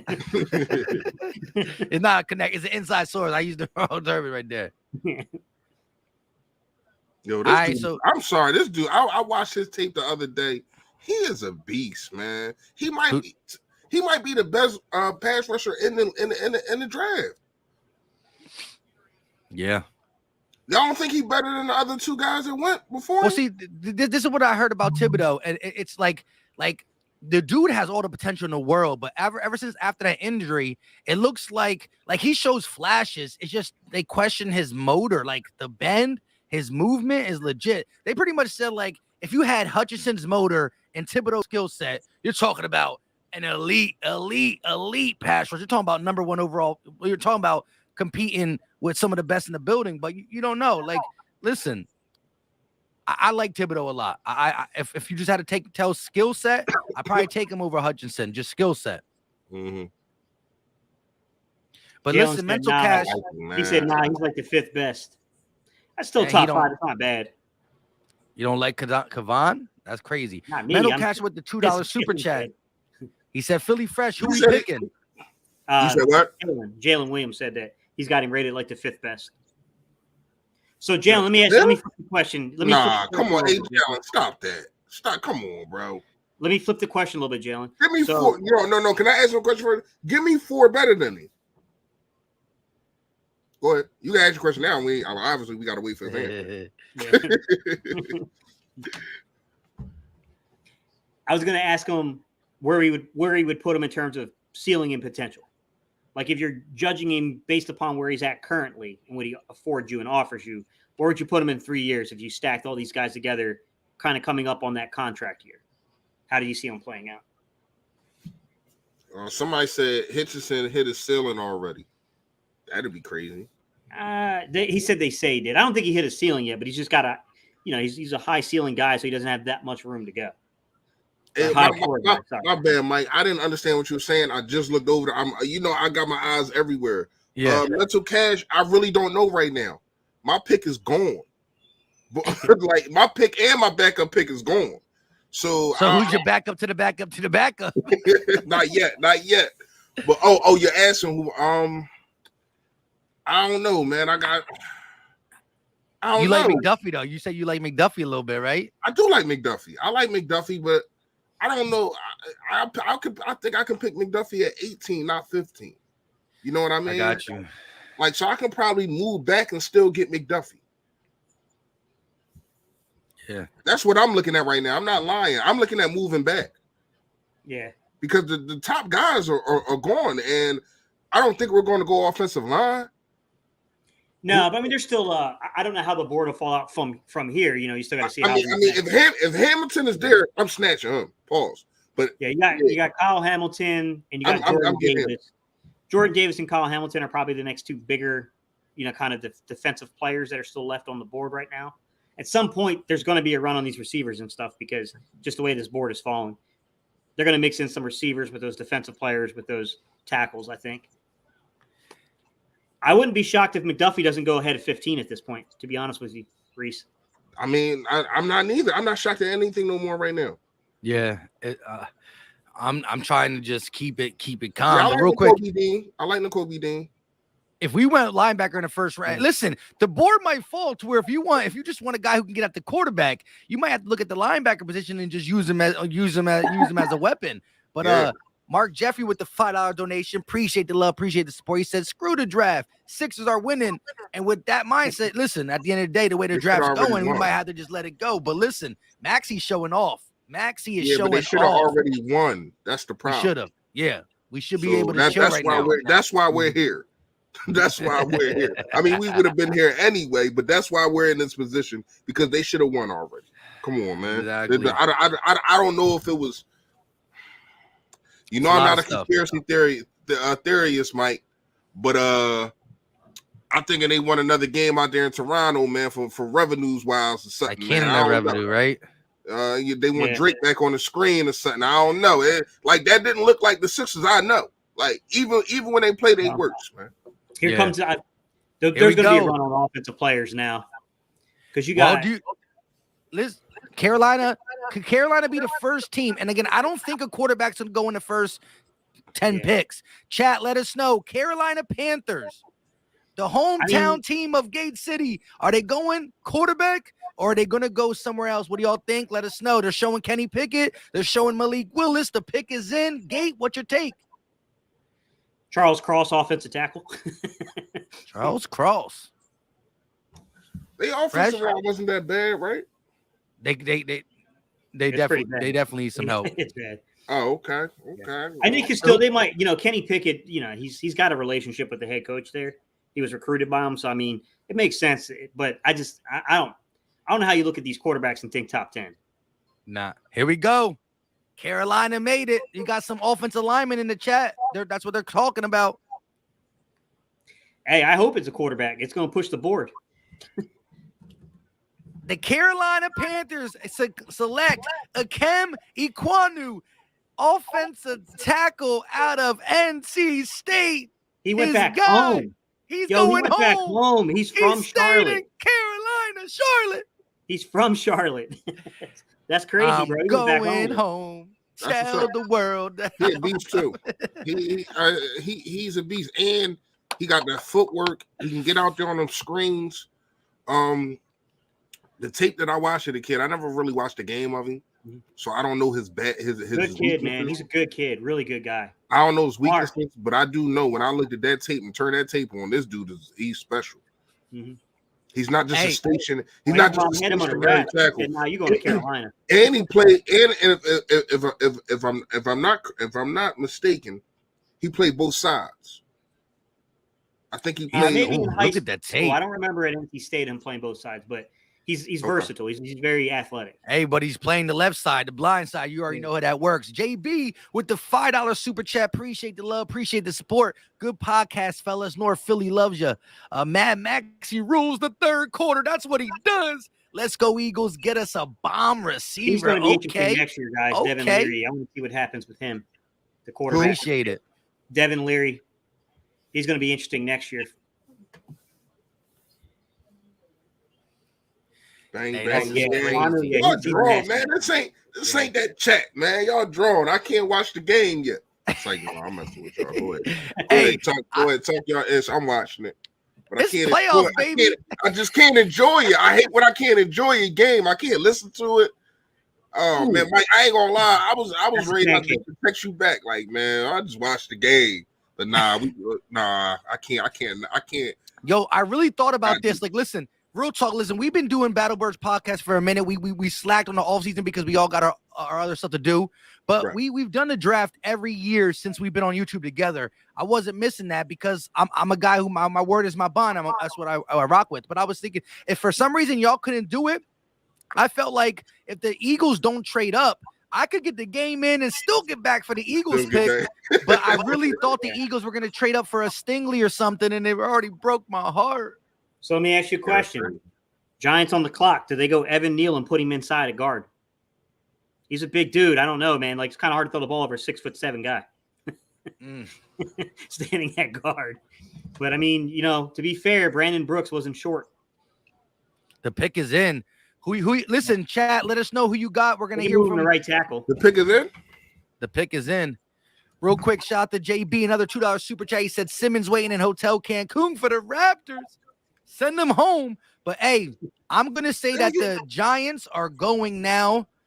The they got to go offensive line. They just took Thibodeau. I think he's I don't want to see him in the division, but he's a good player. If they don't go offensive lineman, well, they're doing what the New York Giants do best and just mess up. Because part of the reason why they suck for so long is because they cannot. If you're rebuilding a team, you got to start from the foundation. I'm not trying to give no hints. They just drafted a guy in the first round and also picked up a guy, and neither one of them scored a touchdown. They're going to go wide receiver. Maybe. Remember, not this. Remember they drafted on that roster that they can't utilize as they have them now. Remember they drafted whatchamacallit? Kadarius Toney, and they picked up the dude from the Lions. I can't remember his name either. He's always injured. So listen. So this is Mel Kiper's best available. 1, Kyle Hamilton. 2, Evan Neal. 3, Garrett Wilson. 4, Drake London. And 5, Jermaine Johnson II. So they got Kyle Hamilton is in play for them, Mike, to be honest. But I'm going to go Evan Neal. I think Evan Neal's I'm going to go Jermaine whatever. I got to go Evan Neal. Evan Neal. The pick is in. Giants took Neal. Somebody said Giants took Neal. Stop telling in the chat. Thank you. Yeah, but listen, here's all I'll say. Here's what I'll say. My TV is live, and me and you, us on the screen is live. What I'm saying right now ain't gonna go to them on YouTube for about 7-8 seconds, but y'all gonna hear me right away. So I don't think their pick could be in before mine. That's not cable for you. Here we go, though. Pick 7. Why is Shady tweeting this stuff, man? Talking about the Eagles going to take Kenny Pickett. The New York Giants select Evan Neal, offensive tackle out of Alabama. They finally addressed the offensive line. And listen, Evan Neal, I think you're good, but you going to the ops. So yeah, maybe we gonna have to send guys at you. Yeah, it's Evan Neal. I mean, they needed that. They definitely offensive line is horrible. And make Saquon Barkley, my alum brother. Wow, Shady just said we're in on Pickett. Did you hear me say that? No, I sorry, I did not hear it because I was doing the pick. I was looking at the stats. Is he really saying that? How would he honestly know? You know what I'm saying? I don't like it. I don't like it. Dang, why Shady trying to play? Yeah. I don't like none. I don't like that he said it. I don't like that it's even being. I don't like it. Yo, I'm telling you, I'm throwing. Next time y'all see me, that TV gonna be broke. I'm throwing everything at my TV, yo. They better not. You can't. I was gonna ask Gabe before this came on that what is your thinking of the Eagles trying to go like do that stupid second round quarterback? I don't think they should go quarterback at all. First of all, at all. You got your backup in Minshew. You got your starter in Hurts. See what happens, and then you assess the situation because I don't believe there's anybody in here that's ready to go at all. With that being said, though, could Howie say, "Ooh, I like a Corral. I like one of these guys," and then pick him with the 51st pick? But now Shady trying to talk about somewhere in on Pickett. I mean, I'm in on Pickett my nose. That's about it. Ain't no Pickett. I'm gonna picket fences around my house. Picket fences around my house. That's about it. I'm cool. Like what? Like why would he do that? Like he ain't even put an LOL or nothing. Like Dono Shipley said, "I'm breaking my TV." Listen. I don't even know. I don't even want to. Next time I do a video, it's going to be a big crack. Mike, there's so many holes, bro. There's so many holes on this team. You got more holes in a Jamaican tank top. Yeah. You got more holes in a fishing net. You got so many. You got more holes than the 70s Mississippi Pimp. And you think you going to draft a quarterback and we going to be all right with that? Nah.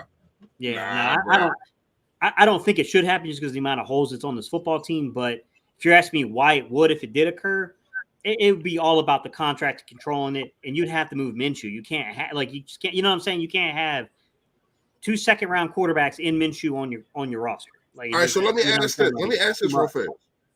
Who do y'all think? Oh my gosh, that was crazy. Who do y'all think takes the first quarterback? Is it Atlanta? Is it Seattle could be in play too? I was about that. That's the other team I was thinking about. Is it Seattle? Is it somebody gonna take that kid? That everybody's bloviating about. And I tell you the truth, I'm really not that hype about him. Yeah, it is what I it is. think about Mike. Who else is in the range? I mean, Pittsburgh could use a quarterback. I don't think Washington would bite. I think they're going to roll with Carson and see what they got.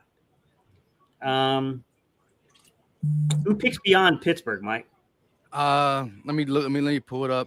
I just got so much stuff going on. My mind is like boxing. Yeah, mine too.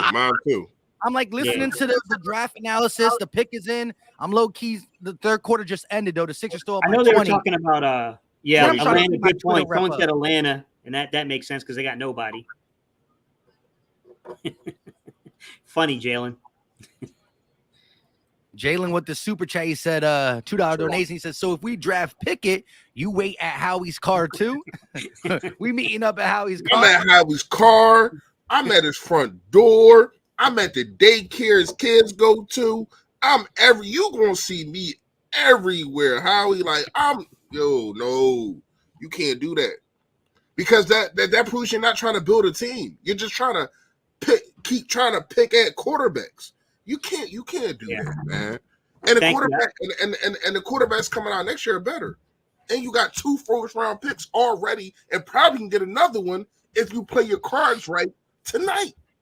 All right, well, here we are. The pick is in for the Atlanta Falcons. They have Marcus Mariota as quarterback. That's their bridge quarterback. Could they be waiting for next year's quarterback draft? Who do you think the Falcons go? Where do you think they go? What position? What player? Who you looking at? Chat, let us know. Gate City Fresh, who you got? The Falcons taken. Ooh, this could be a wide receiver. This could be a wide receiver, a quarterback. Yeah, because they ain't got one. I think I still think offense is in play. All the corners are off the board that they would take, I think. Here we go. Yeah, I got wide receiver. Could be Jameson Williams, unfortunately. Drake London to the Atlanta Falcons. Is he Mike Williams? Is he Mike Evans? Is he JJ Arcega-Whiteside? We'll find out in the South. ATL has taken Drake London, the 6'4", 220 USC wide receiver. Listen, this draft is nothing what you thought it was going to be. Listen, that was my guy at 18. That was my guy at 18. Listen, I know you like the big body guy. I just got a bad feeling about him. But it is what it is. It is what it is. Drake, and listen, you're to be fair, Mike. He's a good route runner. He doesn't have long speed. That's my issue. Like when everyone asked me, I said, "Look, yeah, but here's the thing. Here's the thing. Gates. First of all, he didn't run a 40 time. That's number one. He was scared. 2, it's a difference between people fall in love with the pattern feet, but they're going like that. But when you got a guy that strides, it's different, man. Like this guy. Yeah, but Reese, I mean, I can run film on him for you right now. He doesn't separate down the field because he lacks long speed. He's very good underneath. He's a good route runner. He knows how to set defensive backs up. But when he lacks separation down the field, he also commands a double team because of this guy's catch radius. His catch radius is out of sight. Gates. No, it's not 77.5. No, it's not.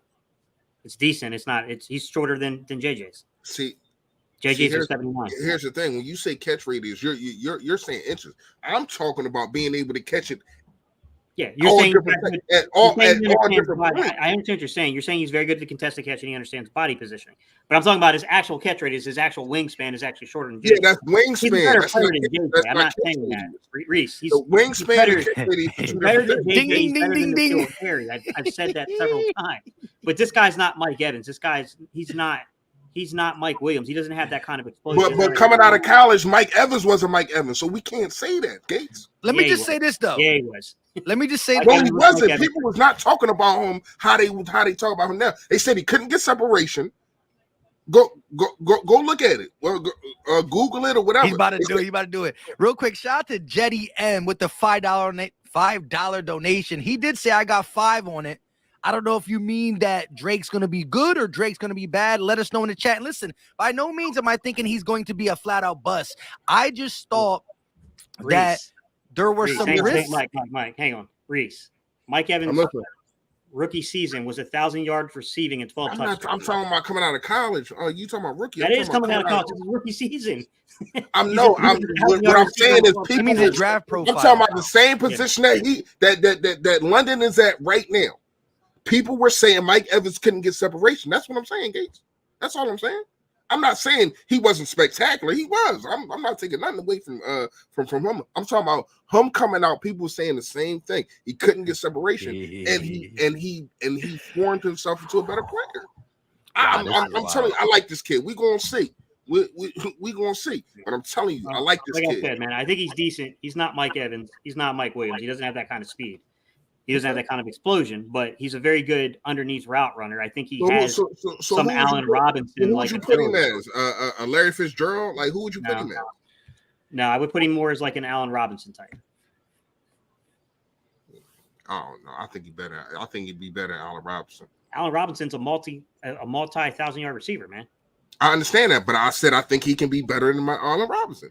Guess what? We will see shortly when the 2022 NFL season starts, and he is the Atlanta Falcons' true number 1. They got nobody around them. Now they got Marcus Mariota throwing him the ball, but we will see shortly. Listen, there's some smart people.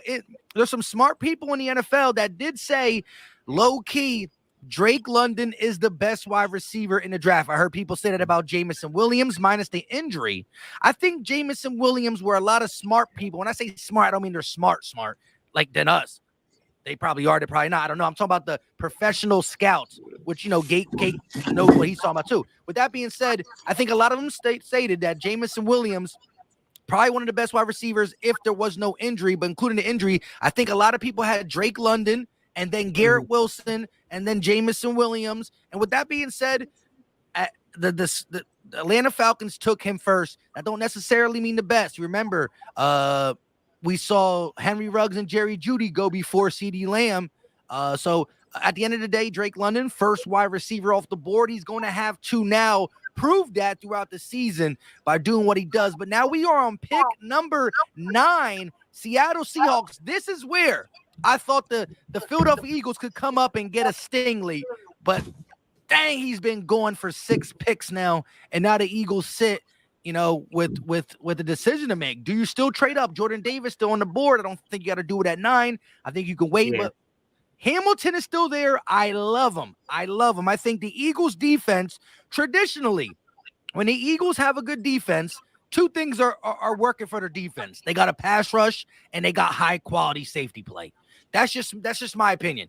When the Eagles defense is the Eagles defense, I'm only 31. I see high quality safety play and I see a defensive line. I think you need to grab a guy like Kyle Hamilton if you can. What is your thoughts on Hamilton and just the remaining people and where we sit at 15? Combine and then his pro day more than the combine, I think, is hurting him, to be honest, Mike. But do you think one of those? I think this is one of those situations where people are paying too much attention to testing numbers instead of the film. Thank you. That's what I wanted to say. I just see what he did at Notre Dame, and I think, okay, some people were saying it's 4. What is it? What he ran a 4.5, and it's not true, or his 4.4 ain't true. Well, listen. They said he ran a 4.4 at the combine and a 4.5 at the pro day. He ran like a 4.7 at the pro day and like a 4.59 at the combine. But he's heavier too. So correct me today. I get it. I see what Thomas said. Hold on, I got to get my phone to make sure I'm correct on everything I say, y'all. No, but listen, 4.5 for his. There's size. A big difference between a 4.5 and a 4.7, man. Like that's a huge difference. But for his size, 4.5 is fast. 4.7 ain't necessarily that bad, but they're saying that there's concerns. But here's my thing. Do you know why he looks fast on tape? Because he sees it. He I can't say the word. He diagnoses it, and he No. You gotta let Gates on that. You gotta let Gates correct. Gates not even listening, man. Come on, man. He's like, I'm not correcting you no more. Sorry, what you say, man?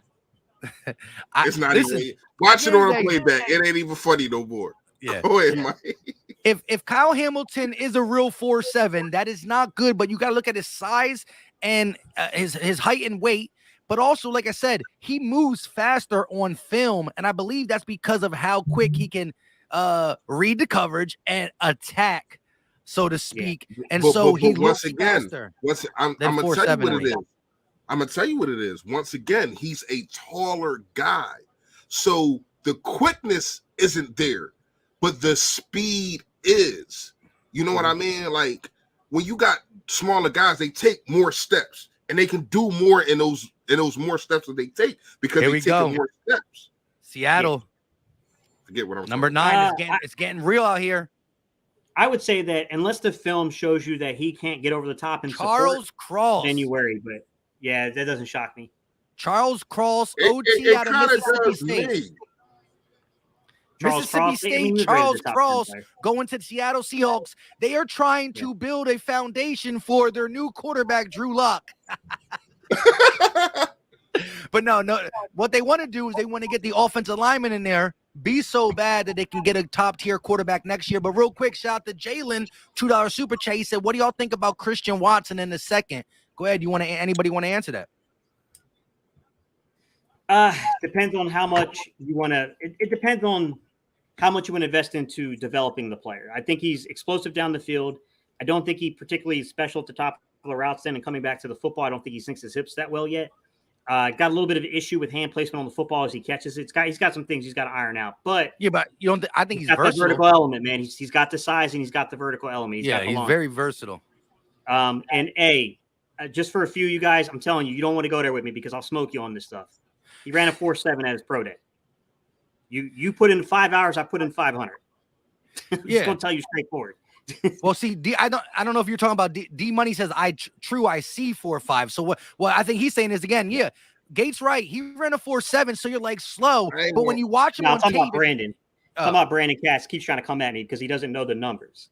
He ran a 4.59 at the combine and a 4.7. All right, can I answer this question before you kill everybody in the stream, Gates? I like my guy from Penn State over him, to tell you the truth, in the second round. Like Tolbert? Huh? Wide receiver? Yeah. Damn, I just lost his name. Dobson. I like Dobson better than him, man. Not gonna lie to you, man. Jahan Dotson. Yeah, I like Dobson better than him in the second round. So if it came down to him or Dobson, I'm taking Dobson. Brandon, his hands are better. Unless you can't read, just Google search, bro. I'm not gonna have this argument with you when it's so easily verifiable by using something called Hooked on Phonics, my guy. Can I get my point across? Can I go? Yeah, man. I'm sorry. It's all right. When you look at the speed, has hands, can go up and get the ball, runs great routes. Y'all know I watched the kid his whole college career. So yeah, I'm gonna have to go with Dobson over who Christian Watson. Yeah, I'm gonna have to go with Dobson over Watson. Bars. Yeah, well, I like Watson a lot. I think Gates right in the sense of there's some, top of his route tree that he has to work on. I think there's things that he has to correct. He's not a finished product. But again, we're talking about a second round pick. If we don't go wide receiver, now let's say we don't go, say with 15 and 18, we go defensive players. You're looking at pick 51. He could be that guy that when you turn it back around, Christian Watson is like, why didn't nobody pick him? All these teams passed on him because he has the attributes. Again, you're going into the Philadelphia Eagles facility. Development hasn't been where it needs to be. Jalen Reagor stinks, right? But he still should be better, right? What the guys we got out of college and JJ Arcega-Whiteside and Reagor, they stink. I agree, but they still should be a little less stinky.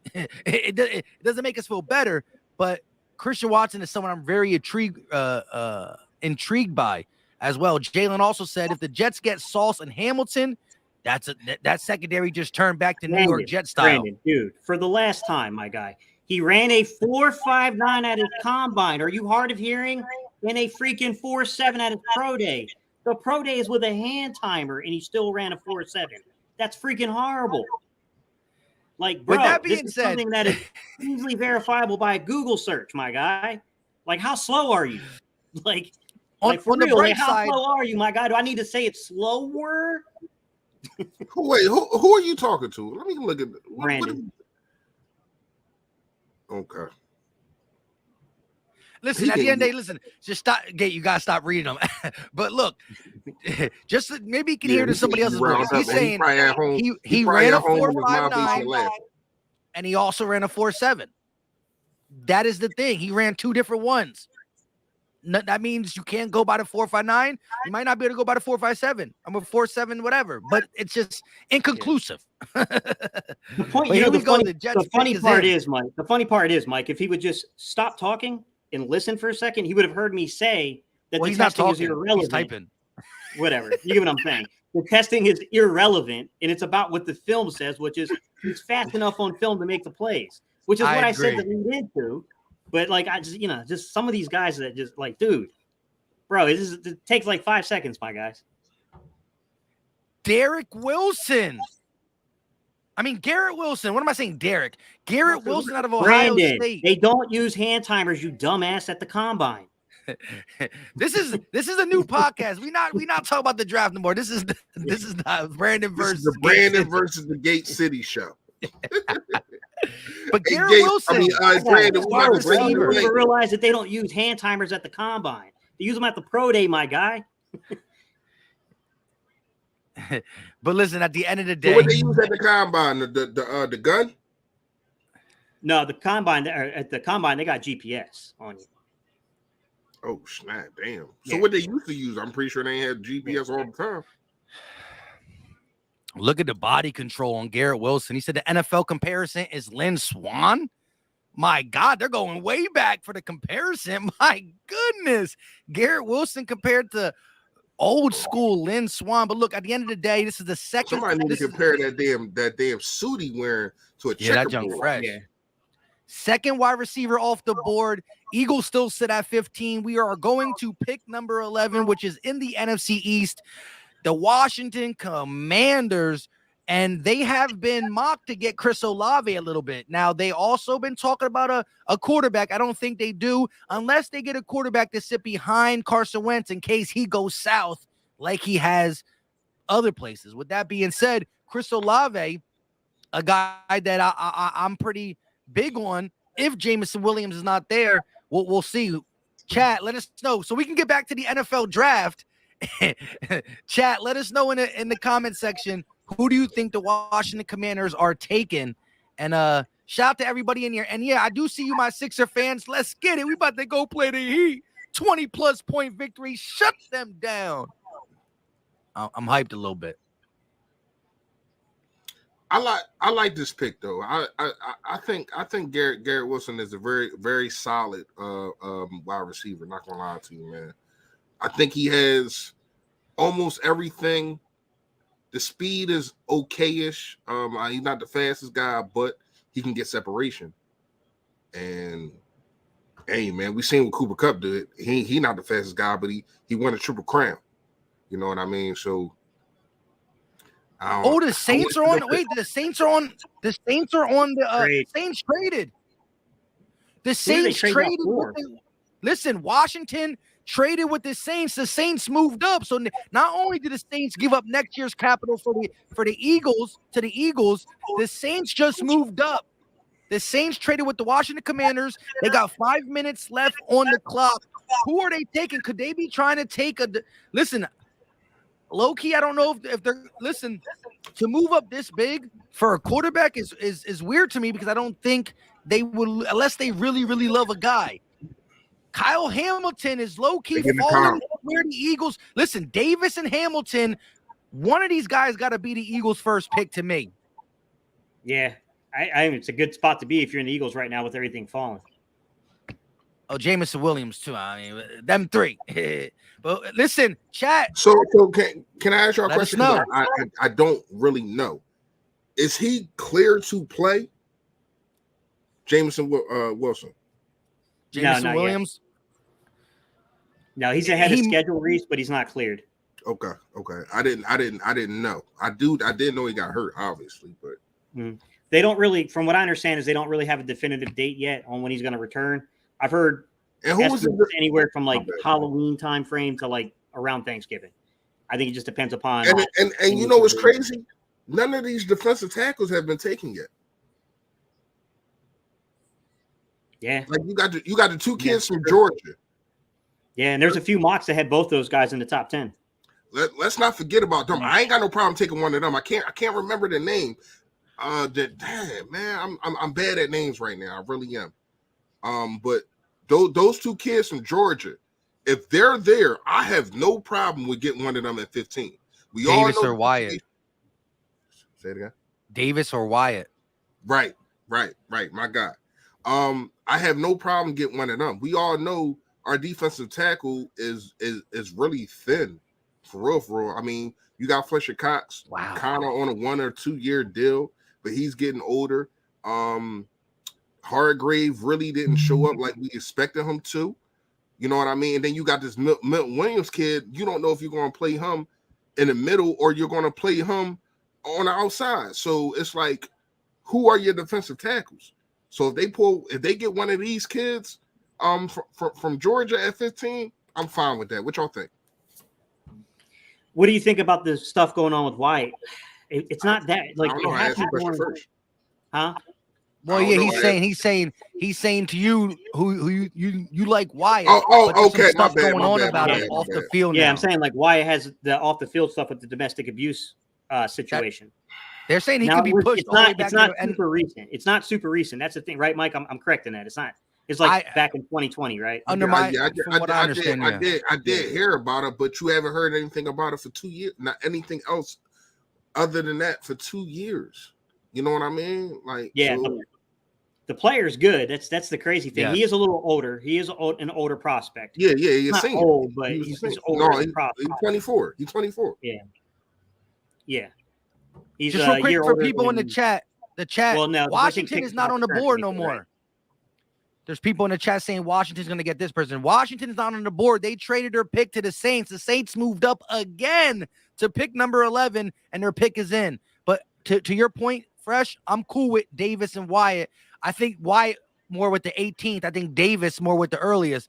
I like Davis, Hamilton, and Jamison Williams with the early one. And then my 18th, I like Wyatt. Booth, let me ask you this, because I don't know. I know that it's one of them that's good at pass rushing and one of them that's good at stopping the run. So I don't know which one is which. Is it Davis that's good at stopping the run and Wyatt that's good at rushing the passer? Yes, that's right. That's true. Okay. I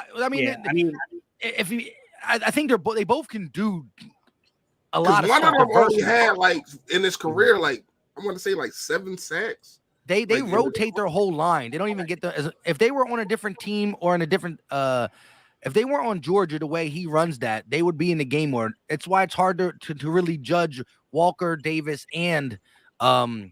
But real quick, Jalen Williams, $2 super chat. Everybody hit that like button for the fire content. Again, listen, we are live on 3 channels: Philly Talk Podcast, Gate City Sports Channel, and Philly Fresh's channel. Make sure you check everybody out. We all do Eagles content all throughout the week. We're going to be breaking these guys down. The Saints picks in. It's really weird for them to go get an extra first round pick, then move one of them up to 11 when there hasn't been no real scare for quarterbacks.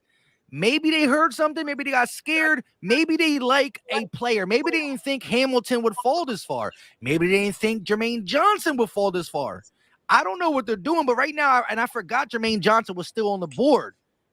That is a guy I'm looking at too for the Eagles. I think the Eagles are in good shape, depending on what happens with 12, 13, and 14. Again, the Ravens are one of the best teams at drafting talent, right? And that's why I hate that the Ravens are in front of us. I think the Ravens have similar needs, and they're great. I don't know what's going to happen, though. Jalen Williams with another super chat, though. Jalen said Georgia best defensive line isn't even in the draft. So his best players, who is it? What's his name? I can't remember the dudes. I know he's talking about. They have another interior defensive lineman. It's an incredible pass rusher. 1, 2, 3, 4, Cancun, Heat, and Fort. Oh, whoa. I read that wrong. Get him out of here. Get him out of here. I started celebrating. I started why cheering you with him. dancing for that? What's going on? I read it wrong. I read it wrong. Sometimes you make know. mistakes. No, I'm just kidding. Here we go, though. The Saints pick is in. Tony Gonzalez is up on the at the mic. I don't know why he's doing it. Raw Rat Radio, thank you for coming through, bro. I gotta start shouting y'all out. Get them spams out of here, please. Yeah. Well, if they get him out though, we they'll still be shown on ours. Yeah, I don't care. I just want them out of the chat. I'll have no problem with it. I just don't want our guys. You think they're going quarterback, Mike? Hey, we get Hamilton. This is the guy. Hey, Antonio. This is the guy that I wanted at the beginning of the season. Period. No matter where we drafted at, no matter what, this is the first guy that I looked at on tape of his last year tape. If we get Kyle Hamilton, I'm fine with that. Especially you got the Honey Badger playing these games. I'm not doing nothing until after the draft, and that's some bougie stuff to me. I don't understand that, but it is what it is. So you cannot go into the draft thinking that, oh well, we're going to get the Honey Badger, so we don't have to address safety. You get Kyle Hamilton, it don't matter if you get the Honey Badger or not. MB with the airplane. Airplane, here we go. It took longer because they were discussing something. My TV's too low to really hear all that. Yeah, I can only hear what's going on. But the Saints pick is in. Gate, you believe it's a quarterback? Is that what you're leaning to? Do you think they moved up for the first quarterback off the board? Please keep the talent on. What I don't get is if you don't take quarterback, why would you trade originally with the Eagles to acquire the picks and then trade forward on top of it to take something that's not quarterback related? But nobody's worried about a quarterback, I don't think. Here it is. Yeah, but I mean, if you're going to spend that much draft capital, you better come away with one. But none of these quarterbacks. Chris Olave. Yeah, I told you. They knew he was on the Eagles board. They knew he was on the Eagles board, and they said, "No, sir." Damn, dude, the chat was right too. A lot of people. Oh wow, Chris Olave. They said one Ohio State. But you got to understand. You got to understand. The Saints is one of those teams that really develop wide receivers, and this kid is not. He's not developed, but he's going to be easier to develop. They develop some wide receivers. You'd be like, they come on the field. You're like, who the hell is this kid? And then he burns you for 115 and a touchdown. You know what I mean? So wow, I mean, it's a good pick for them. That's LB's boy right there. My apprehension to it, Reese, is what they leveraged to go get the player and how many picks you gave up in future. I got you. I don't understand that. I can't take up for that. Yeah. Wow. Vikings just traded with the Lions. The Vikings just traded with the Lions, guys. What is going on? So wait, so the Vikings are moving back, or they moved up? They moved up. The Lions just moved up to 12. Yes, the Lions just moved up to 12. Here comes trade. This is a Gate City's type of area. He loved the trades. I know. This is why I don't. This is why. What are you doing, Howie? This is why I don't do my dress. This is why I don't do my dress. Yeah. What are you doing, Howie? Who do you think? Who you want him to trade up and get right now, Mike? Who would you want him to trade up and get? I want at this point. Listen, I love Davis. I love. I like Hamilton a lot, though. Like I don't know, it's tough. I think I would go Hamilton if I would move up right now, or Dave. I don't know, Hamilton, Davis. I think it's still sitting pretty. I think it's still. I think we are still. You still got. Lions pick is in. The Ravens are a team that know how to draft, and they're right in front of us. The Ravens, the Texans too. Like I said, I think you still got the two Georgia kids, and I think and Kyle Hamilton is still on the board. Oh, I think we're gonna get a guy, but like my whole. Where did they jump from? Like 30 something. Somebody in the chat. Let us know what. Can somebody in the chat let us know what the Saints gave up to move up and the Lions gave up to move up? If anybody knows the compensation, because we can't hear y'all. We have it too low for copyright. look, Kenny Pickett's getting nervous. He's chugging that water. He's like, Dan, they're not picking me like, at not all. Detroit, not Detroit, not Detroit. Kenny Pickett's like, please. Oh, my career is over before it starts.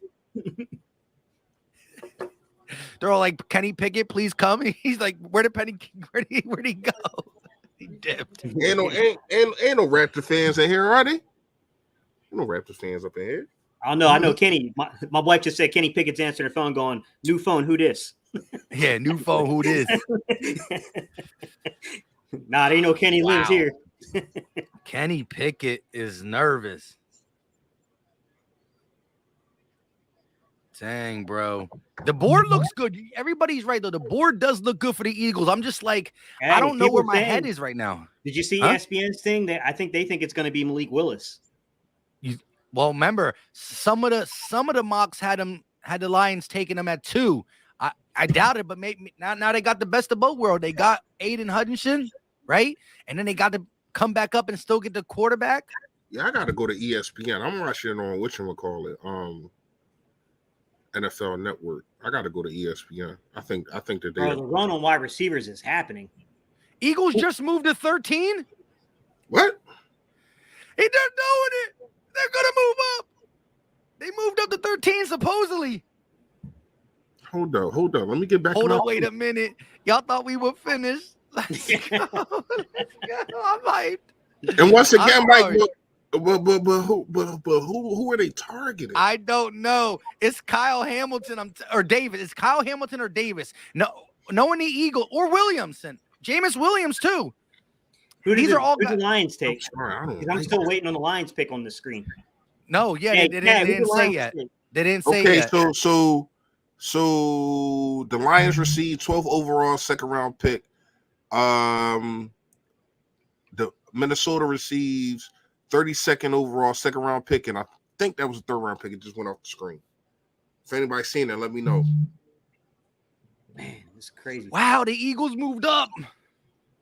It's either Jordan Davis, Kyle Hamilton, or Jameson Williams. Does anybody know what we gave up to move up 2 spots? Yeah. Probably 1-on-1. I see it's in the board. We did move up to 13. It's definitely on the board. Yeah, it's on the board. Yeah. But what did we give up? Anybody know?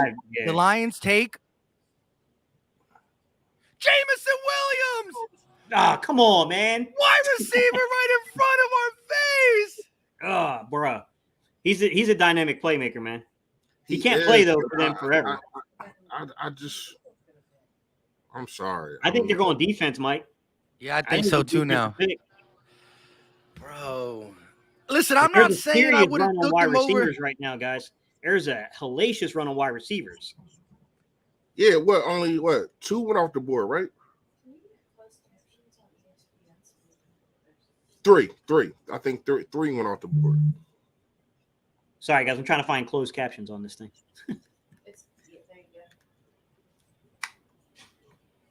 His career going to die over there in Detroit, man. That's a shame. Damn shame what they did to that dog. Bro, what a run, man, on receivers. Philly still got the 15th pick. No, we got the 13th. It's saying we got 13 and 15. It's saying on the screen here. No, it's saying Philly 13th, Houston 15th. No, it says different on yours. Yeah, Houston is 15th. Houston is 15th. We are when we at 18. 13, the Eagles pick is in, so we knew who we were going. Oh my goodness. Dang, here we go. We got 13 and 18, and the Eagles pick is in. Is it Kyle Hamilton, the safety out of Notre Dame? Is it Jordan Davis, the big boy out of Georgia? It's one of them two. Is it Jermaine Johnson, the defensive end out of Florida State? It's one of them two. It's Hamilton, Davis, or Johnson. It's Hamilton.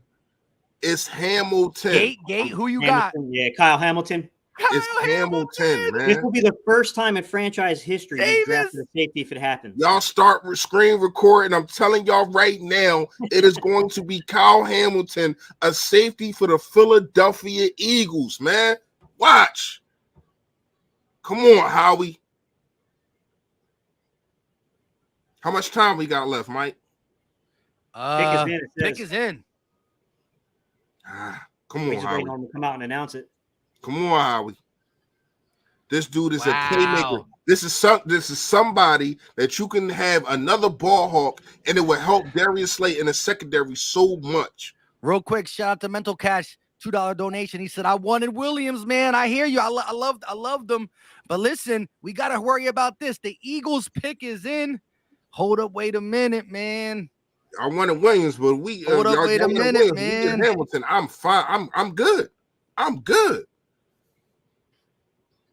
Come on, Howie. I know you can do it. I'm getting my thing ready. Do not Here try we to go. outsmart everybody. Let's go. Looks like real the chat quick, kind of split here with Jordan Davis. And yeah, I was just gonna say real quick, chat. I need you guys to just let us know. I want everybody, even the people that low key watch and don't talk. We need you right here, right now. Hey, yo, whoever Jordan said Davis said that, watch him off. Watch him off, cuz.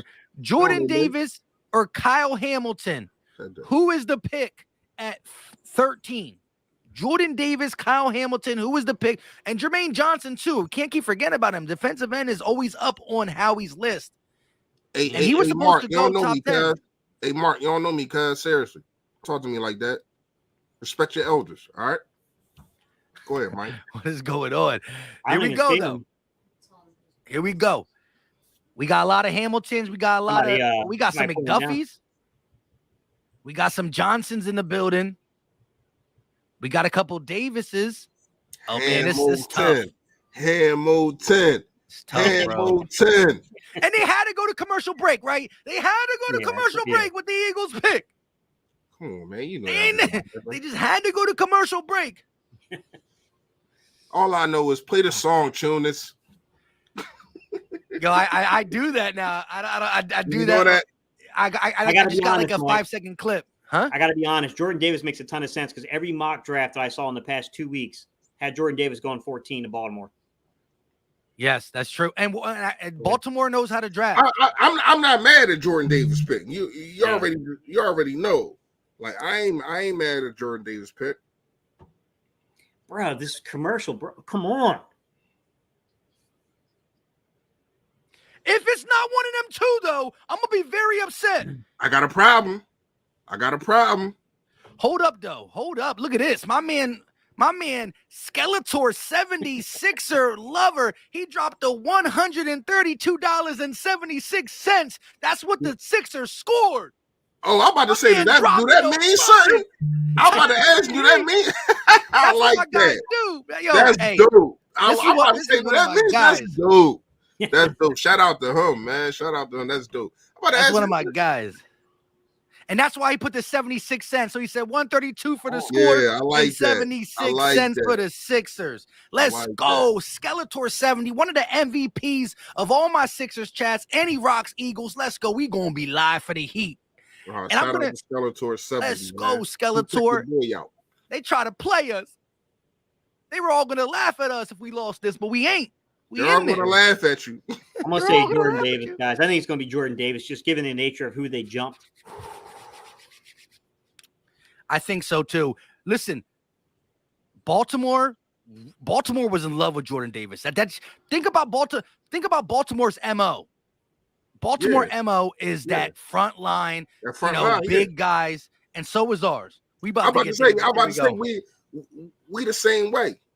But they wasn't in that top 5 in the last 20 years in sacks though. We was. No, yeah, but we were 31st last year, and we never gonna be. That was again. Last year. I understand, bro. Come on. All right, listen. This is a long even the garbage can gets the steak. All right, yo, you ready? Listen, we when it's about to come on, we all gonna do our little reaction so we can screen record it and do our. Get your cameras ready. Y'all know how I get. Oh Lord. Here we go. Shout out to Skeletor. I'm gonna leave this up for the good luck. Philly trying to come up tonight. It gotta be one of those two. Davis or Hamilton. If it's not, I don't even know what I'm gonna do. Okay, the Texans get the 15th overall pick, the 2022 4th round pick, and 2 2022 5th round picks. So they get our 15, a 4th Bro, they are and milking this 2 thing, fifths. man. Oh, wow. So they get a 4th and 2 fifths. That's a lot. I mean, it's kind of To fifth. move up 2 spots, not in the top 10, Mike. That's a lot. Yeah, that's a lot. That's a lot. They did, yeah. But just to go 2 spots, yeah. That's a lot. The That's a 4th, lot. they gave up 2 fifths and a 4th. Hey. Here we Who go. would be the The most pick is in. impactful player right now, you guys think, that could be taken in this draft that's left at 13? It's Davis or Hamilton. It's Davis and Hamilton. If it ain't one of them, It could be Jermaine Johnson. Listen, it could be go. Jermaine Johnson, but I don't think it is. It's Davis or Hamilton, but the pick is in. Here comes old boy. Not really. I just made it up. Either we got the genetic freak or we got history made in Philadelphia.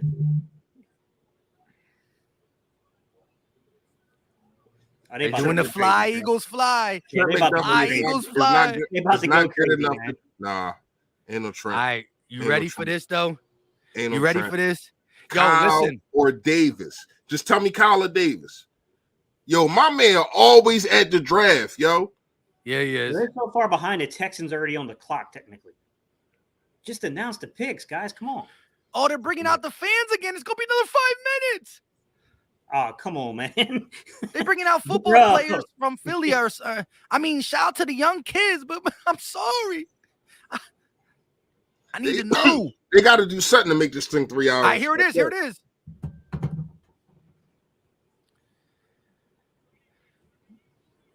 Some of y'all cheating on Twitter already, guys. I see y'all in the comments. Jordan Davis. Jordan Davis. Hey, you got the big man. That's what I'm talking about. How do you know? It just came up on my. It just came up. I just got a notification, man. Just got a notification, man. Jordan Davis. I wanted to do the reaction.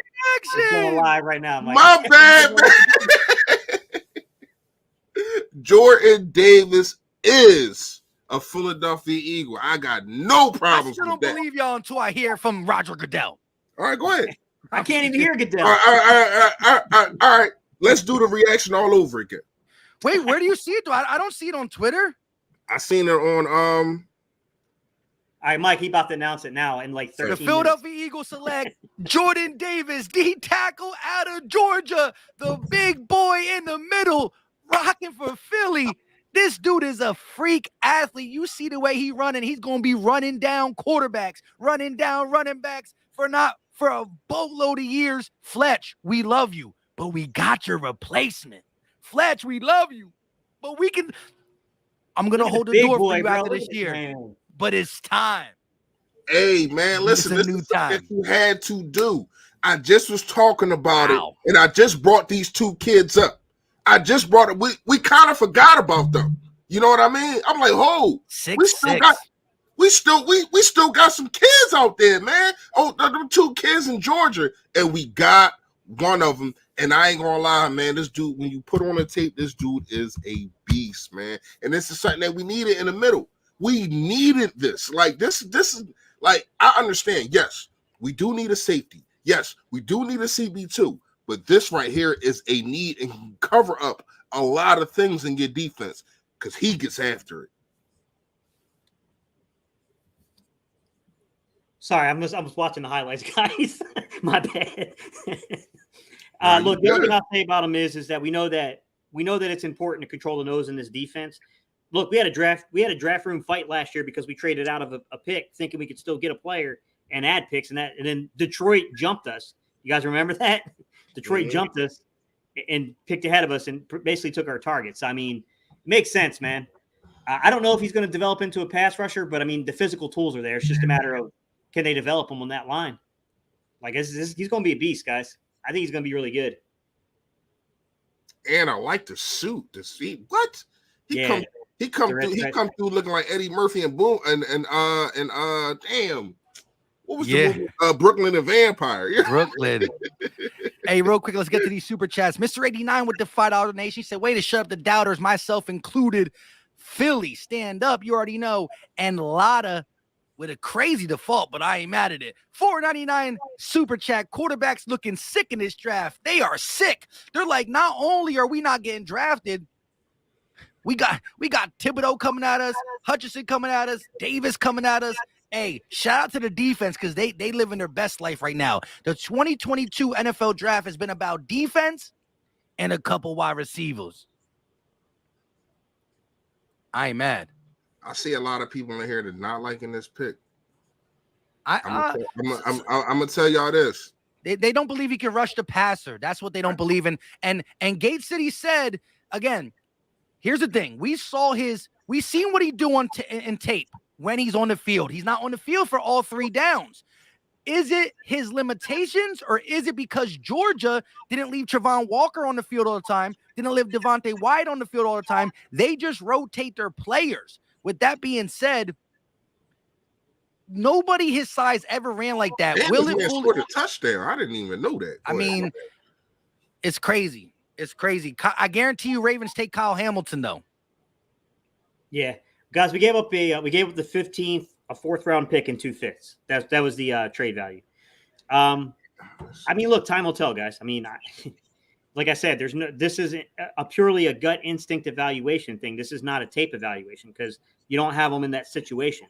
They clearly felt comfortable when they talked to the coaching staff at Georgia or at Oregon because their defensive coordinator left, is the head coach there now. They clearly felt comfortable after talking to him to take him there. Yeah, they jumped Baltimore. I don't know how Baltimore feels right now because, I mean, it seemed like everyone was pretty much in on Baltimore taking them. What do you guys think we do at 18 at this point?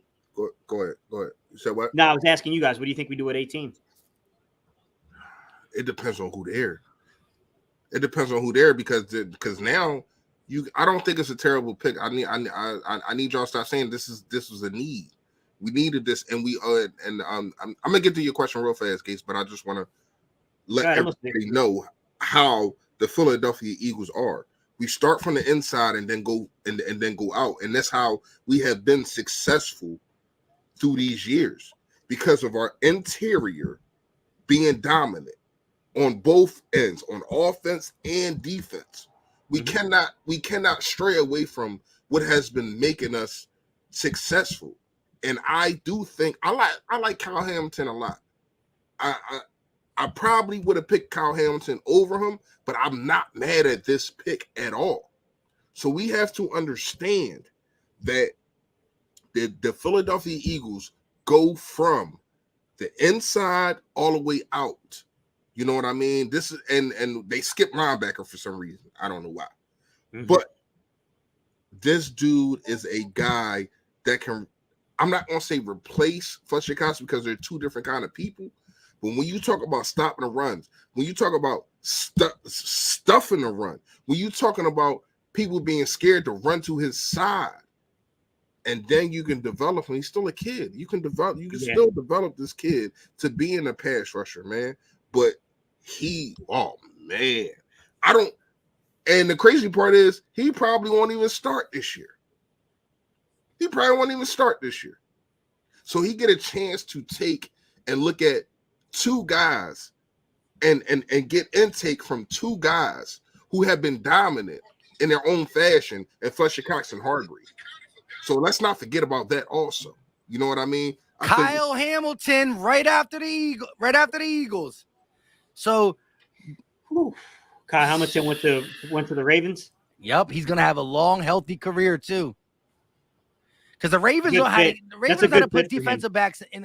Listen, if you're a corner or a safety and you go to the Ravens, you about to be legit.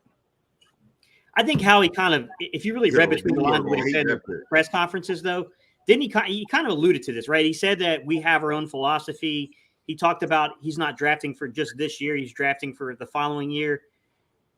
I mean, it makes sense that they would go interior defensive line or interior or offensive line, not interior necessarily, but offensive line.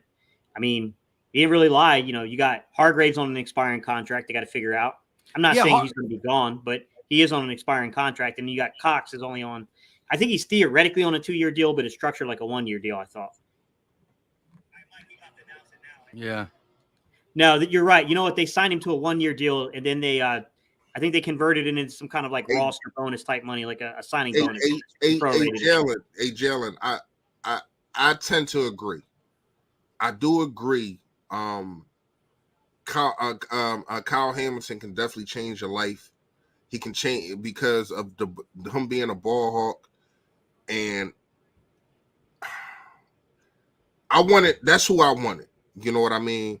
But I'm not mad, and we're gonna have to see. We're gonna have to see. I'm not mad at this pick because this is something that you needed because of the kind of things that we run. You know what I mean? It's a reason why all these years we haven't gotten linebackers because our defensive line has been dominant. If not dominant, they've been good.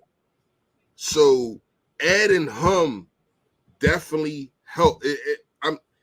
I would be mad if this pick didn't help, but this pick helps substantially, especially when, like I said, you got an agent Fletcher Cox.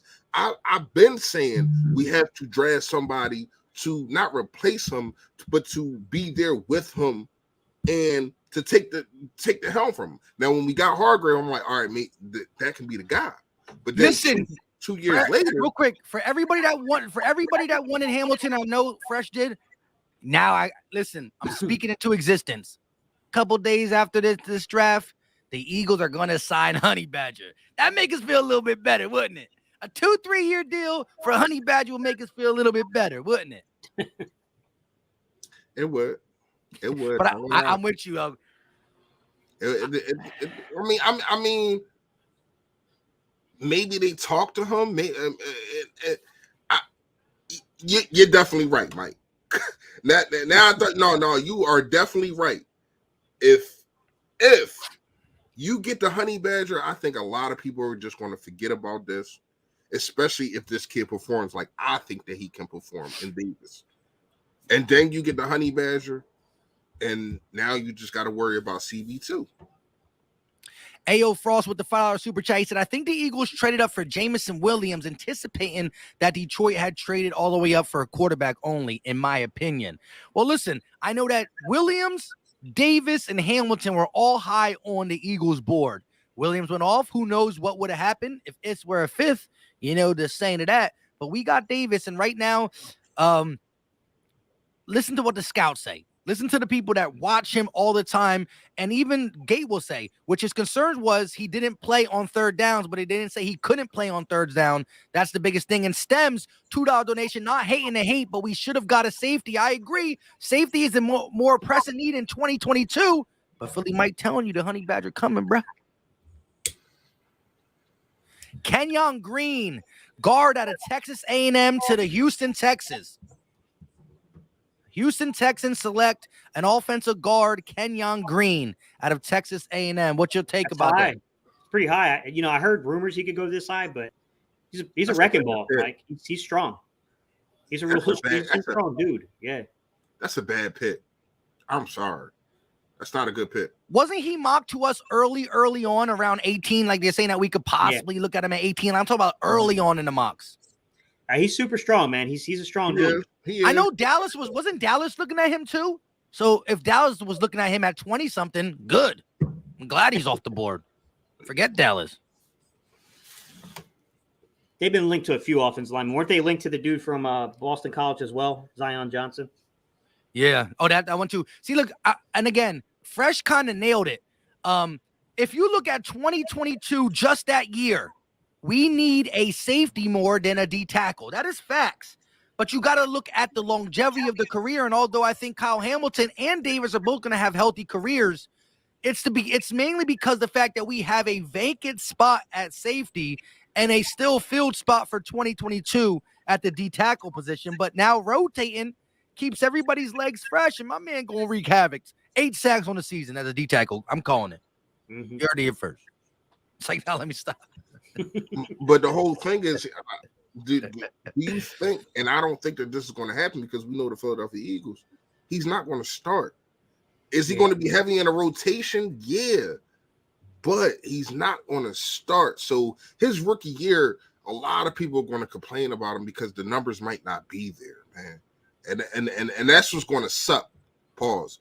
But that it is, because you're going to be like, we're going to be looking over at Baltimore. Oh man, we could have had Kyle Hamilton and yada yada yada. But yeah, we got a young gun here, and it's just that we have 2 other guys that are established who are going to play more time than him. He's going to come right in and start for the Baltimore Ravens. Start. Yeah. It's Real quick, shout out to Mental Cash with a $2 super chat. He said Ravens just traded Hollywood Brown. They did? Yeah, I heard that too. and, that's what I thought that Howie would do. Get rid of Rhaegar on one of these trades. Like I this is the only thing. I thought that he gave up too much. I still think that he gave up too much, man. He gave up what? All what, 4 picks? Was it 4 picks? All really 3, but you get one back, so it's 4, but it's 3. It's a lot, man. It's a lot. Listen, if we get the Honey Badger, everything is good. Yeah, man. And listen, if I would hit the lottery, I would have been a millionaire, man. Yeah, but listen, no. Schefter did say that. Schefter did say that he was going to hold out until after the draft to see what team. Hey, he said he's going to see what team passes on a safety. Well, clearly the Eagles passed on a safety, so I think that's clear to say. I'm just throwing it out there. Rumors were the Eagles were in on Hamilton, and that's what kept us from really fully shaking the hand of Tyrann Mathieu. We just lost Hamilton. Now, who knows what we do? Maybe we get a Jaquan Brisker, a Lewis Sign, Jalen Petrie. We'll see. But let me just say this. Those names. let me just say this to you guys. I'm gonna ask you guys before I read the super chats. Fresh, go first. Grade the draft pick. Just right now. Freshly in your head. Grade it. I'm gonna say B- because of what you gave up. Because of what you gave up. Do you think the Ravens would have? Do you think the Ravens settled for Kyle Hamilton because we took Davis, or you think they were going to take Kyle Hamilton regardless? No, they was taking Jordan Davis. You think they were taking Jordan Davis? They were taking Jordan Davis. Go ahead. We know what Baltimore does. Go ahead, Gates. Gate, what do you? He got a B-.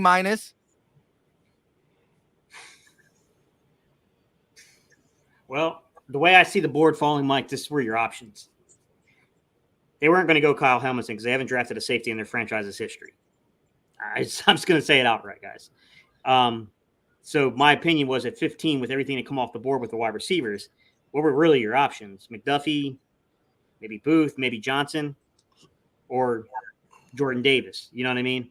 So wait, where did go ahead, Reese. You can finish. No, I was going to ask you where the Weapon X go? Second. He was second round? Second out of Clemson. No, third. He was he? Brian Douglas was a third round. It went London, Wilson, right? And then Olave, and then no, he's talking about where Williams. No, I'm talking about Dawkins. I'm talking about Dawkins. Oh, Brian, he was a second round pick out of Clemson. Second, I first said second. Yeah, okay. Yeah, second round pick out of Clemson. So I mean, you kind of look at the options there. You can make an argument that Jermaine Johnson may have had more of an impact because of the situation with, Brandon Graham's knee. Or I'm sorry, he ruptured the Achilles, right? His Achilles.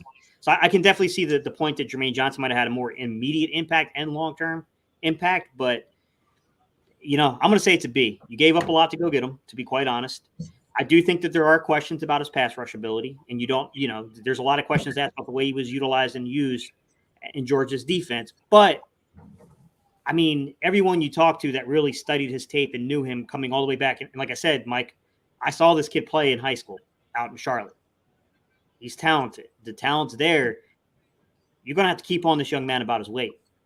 His weight's an issue. Wow. Jahan Dotson. Jahan Dotson, wide receiver out of Penn State, going to the Washington Commanders at 16. 16. They traded out of the Saints pick. They gave up on Olave. They went back a couple spots, gained some stuff, and got Jahan Dotson, Philly Fresh's ball. Another guy goes to the ops. They just said we got A.J. Brown. Where was that at?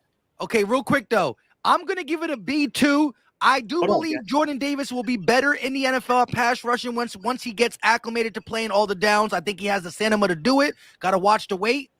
But we did give up a lot. We did give up more than I thought. That's 1/4 and 2/5 for this year, but we have picks. Anyway. Holy shit, bro. The Titans are planning to trade wide receiver A.J. Brown to the Eagles. Seriously? Yes. What? Yeah. It's on Twitter. Adam Schefter. Yeah. Blockbuster trade. Titans are planning to trade wide receiver A.J. Brown to the Eagles. We just got A.J. Brown. For the 18th overall pick, there's our wide receiver. Mike, move that. Move that. Yo. Are you freaking kidding me? A.J. Brown to the Are you kidding me? I'm dead serious. A.J. Brown is coming to the Schefter, Rappaport just did it. Rappaport just did it. Jay Kills said we could have got an all-star safety. But hold up, wait a minute. Shout out to the chat, man. The chat put me on to it. Are you kidding me? I'm dead serious. We just got A.J. Brown. For the 18th pick? Yeah, because we're not even on the board right now. We're not even on the board right now. Yo, we just got A.J. Brown. Tennessee is on the board. Tennessee is on the board. Yo, we got A.J. Brown. I said that crap wasn't happening. Hey, listen, forget everything I just said. This was an A+. You hear me? Hey, this pick was an A+. Like, no, the pick would still B-, but this was an A+. This pick was an A+. This was an A+ right here. Wow. Bro, Zion Johnson just went to the Chargers, but what the? Yo, that's crazy. Are you kidding me? They're not playing. They're not playing. They're trying to say, and then if the honey bet, listen, they're trying to say if Jalen Hurts doesn't work out, we can get one of these vets. A.J. Brown. A.J. Brown. Wow, dude, we just got a veteran big body playmaker. I don't even know how to say that any clearer. You just got a veteran receiver who's a big body and a playmaker. Wow. Forget everything I said about the other kid that was 6'4" and all that. I wanted to draft. Forget Drake London. Forget them all. Forget Drake London. We got A.J. freaking Brown to the Eagles. Are you what? Come on, man. Stop it. Stop it. Hey, Dan, I think some of us are behind. I definitely see that we're not on the board no more. Yeah, we're definitely not on the board no more. Tennessee is. Bro. Howie. You did it. You got one. You got it. You got one. You got one, Howie. I got a solution. Shake my hand. I got it. And we listen, and we only gave up a first and a third. You had Tyreek Hills, and these guys go for a first and a third, and A.J. Brown, who is a dog. Dog. There it is. There amazing. It is. Yeah. Bro, A.J. Brown, man. My guy over here said. Is it a third round pick this year or next year, Mike? I don't know, but I don't care. I don't care if it was 2 years straight. I don't care. A.J. Brown is everything we need. Listen, my guy Aaron Cabbage said Howie's not playing checkers. He's playing chess. He's 3 moves ahead. Let's go. Bruh. Shout out to my guy Aaron Cabbage. Yo, that's off the let's get it. And it's crazy because Howie always does something that you like it comes out of nowhere. He's back. He's back. All the rumors, guys. This is the first time I've ever heard all these rumors be true. Because I thought it was pure BS about the whole thing with him and Hurts going back and forth, kidding around. Yeah. No, it was true. They were real talking. You know, they weren't talking, but come on, bro. They was talking business. Wow, this is wild. This is probably one of the best draft. This is definitely the best drafts we have done. This is definitely the best draft we have. Yeah, no kidding. Yeah, like period. Because y'all know how I felt 2 years ago. Y'all know how I felt 2 years ago. Damn, Howie. I love it. Hey, that's wait a minute. Y'all thought we were finished. Let's go. Howie, listen, to take Dumb and Dumber. Just when I thought you were bad, you go ahead and totally redeem yourself. He's back. He's back. Wow. Oh, AJ freaking Brown. AJ, why you got to do me like that, man? I made a video saying DK and AJ and Debo. I said none of them is coming here. And then Howie said, hold my beer, bro. Hold my beer. Yeah, hold my shot glass. Hold all of that. What? My goodness. Yo, What did we just see? Like, I can't believe it. I'm not gonna lie to you. I can't believe it because the last time we went and got a guy like this was Terrell Owens. Last time we went and got a guy like this. You're right. Like, You're yes, we did go get You're Alshon right. Jeffrey, but Yeah. he wasn't on AJ Brown or T.O. level. This guy is legit. And then Devontae Smith don't gotta be the number one. We ain't even talk about that. He don't gotta be the number one, but he is a number one because he was one last year. Oh man, we win the NFC East, show. We looking dangerous now. If we get a quarterback and a honey badger, a cornerback, and if honey badger comes here, we are winning the NFC East. I'm saying it right now. Yeah. Hey, someone said, ask me if it was size protection. Yeah, that's what you just got. He just size protected the roster with an absolute stud. Like, no more double teams for Devontae Smith. No more double teams for Devontae Smith. You know what that means? And then you got Quez Watkins to take the top off. Yeah. Ooh, he's going to play the slot. Quez Watkins is going to be in this. Bro, listen, this is crazy. Anadai will be with the $5 super chat. I need my face in this, Mike. I'm trying to get to my guy. I understand you're trying to get to everybody, but right now it's our time. We going to get to y'all. Yo, my guy Randy. We going to get to y'all. Hey, Mike, pull up Randy's comment, Randy Henderson. I don't know where it is at this point. Hang on. It's down towards the bottom. All right, but real quick, he said, how he feeling dangerous? It's ski mask season once again. Randy said, if AJ scores a touchdown on his first play like T.O., I'll pass out. Remember that? Henderson, that was right. against the Ravens too. But wasn't that in preseason though? It was, yeah. It was the very first throw from preseason. Like, I get it, I understand it, but it was preseason.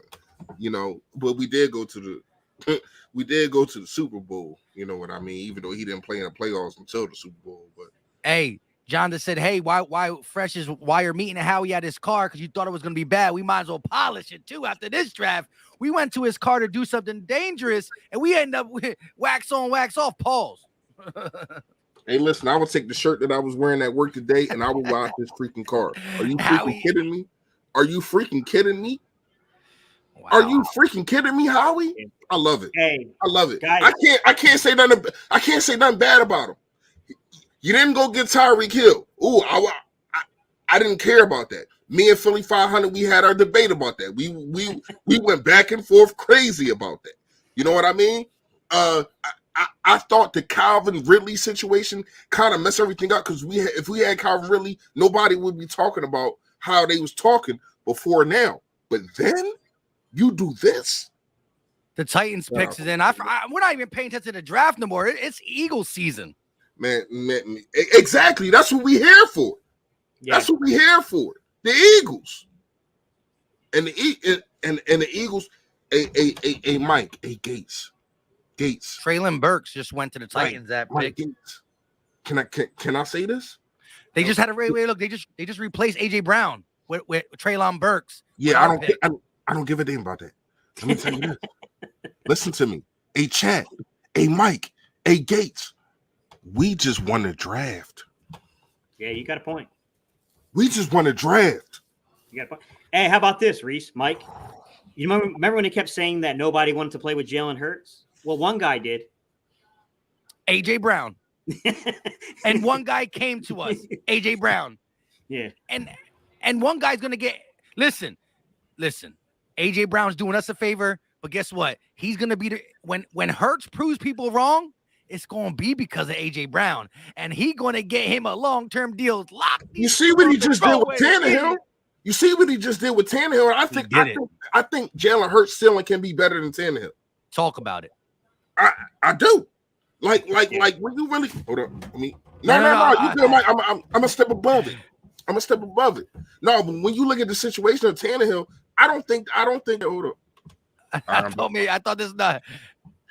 I don't think that Tannehill has a better ceiling. I think he already reached the ceiling, and you see where that really got him.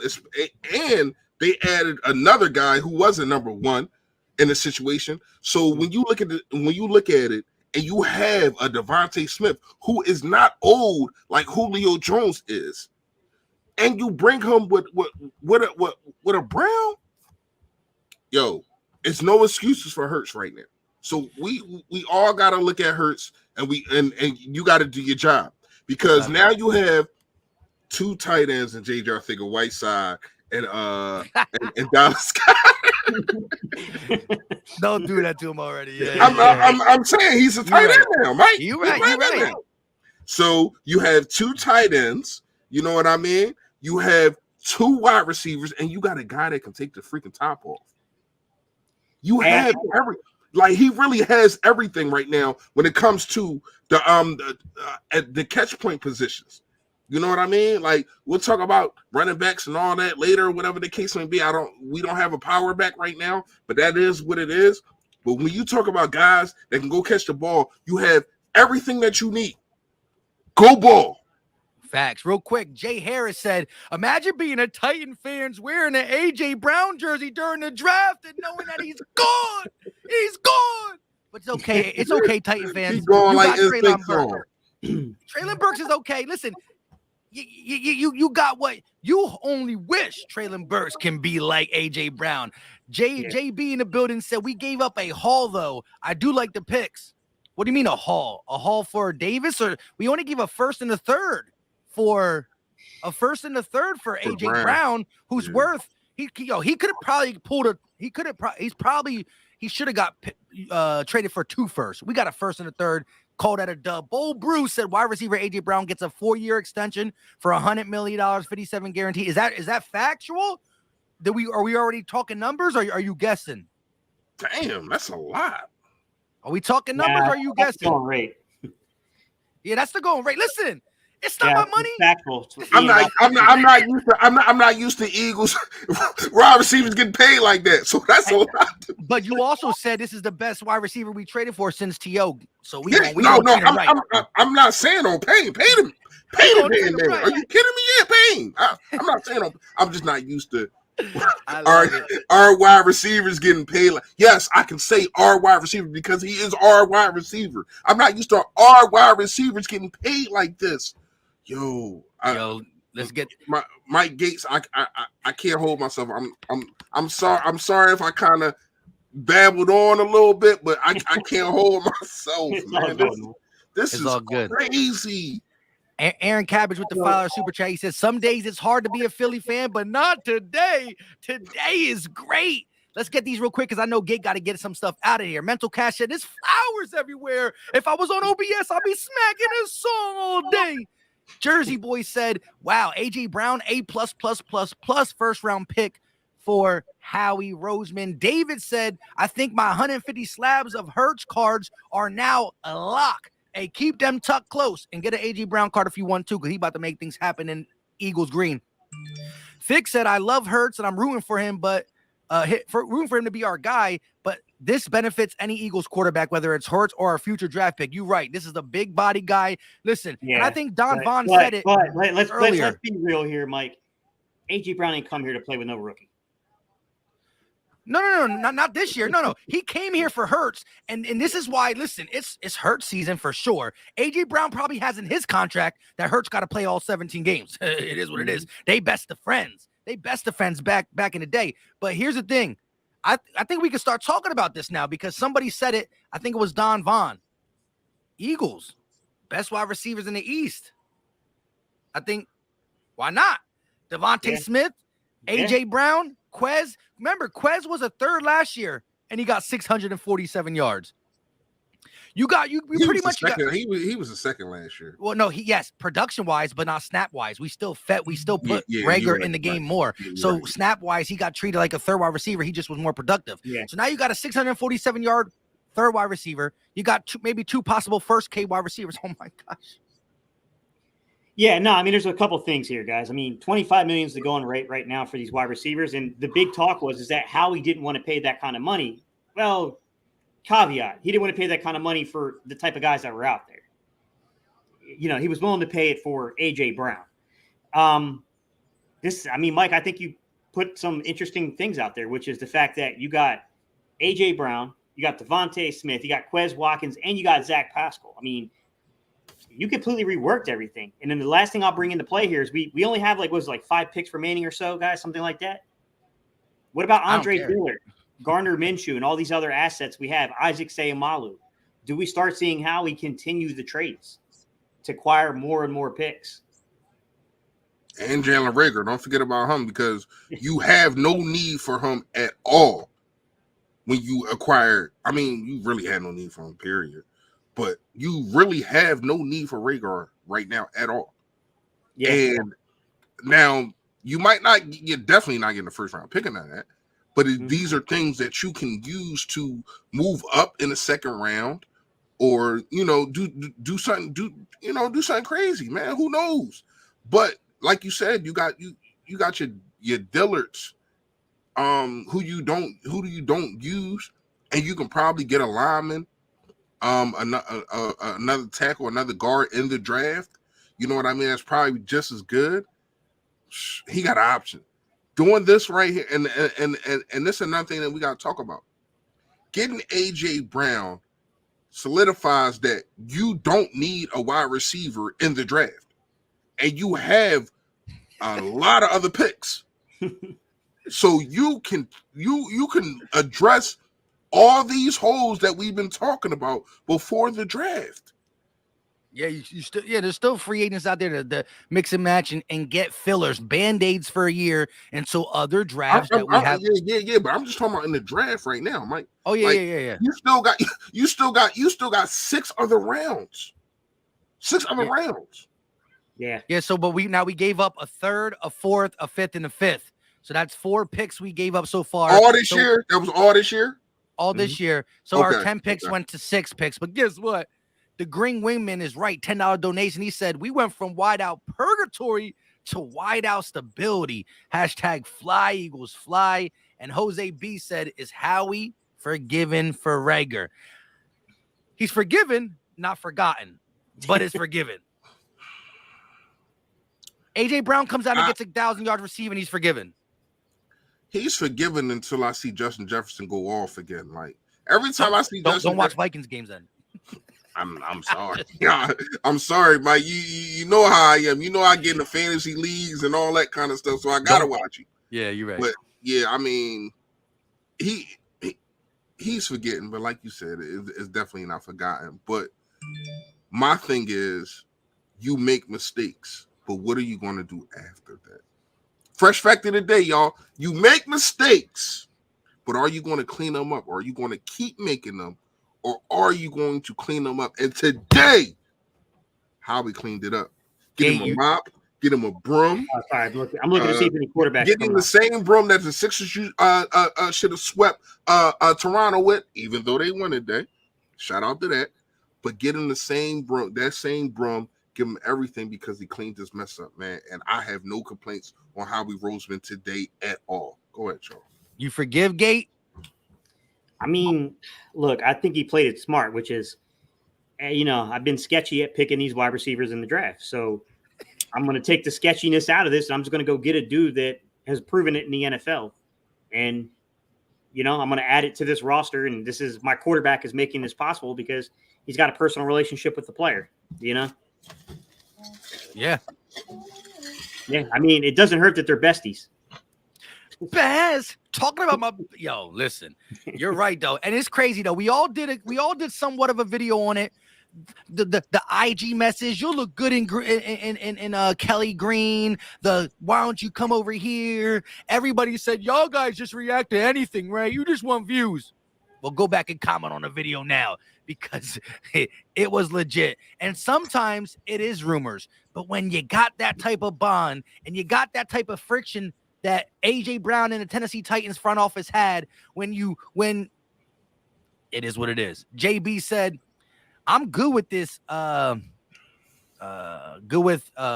but I prefer, I'm good with Davis, but I preferred Wyatt. Now we need a defensive end because Davis is more of a true 0 tech that can be stretched to a 3 tech. Yeah, I mean, we'll see what they do in the subsequent rounds that come. I mean, I still think you do need it. I agree with them. You still need a 5 tech defensive end. You still you need that natural. Yeah. Still need a corner. You still could use safety, but I mean, we'll see how they play everything kind of following the draft. Yeah. You still need some pieces on this team. There's no doubt about it. You still could use the tight end too. Yeah, I agree. Now, again, when we heard that Derek Barnett was coming back, we thought as a rotational piece to this young rookie. Let us find out that they got big plans for Derek Barnett. Wait, I'm gonna be a little bit upset then. Huh? Kenny Pickett's got picked? We were on pick 20 now. The Steelers are in. I low-key lost it. Eric G with the $5 super chat. Isn't it awesome? Hurts and Brown already been working in the offseason because he knew it. He knew it. Look, Hurts, listen, you got to give Hurts credit for this, right? Howie Roseman got the deal done, but our quarterback put the bug. You got to give Hurts credit for this.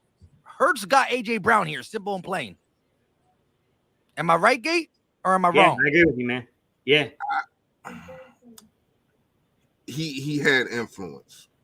Yeah. He had influence. How he had to get the job done, though.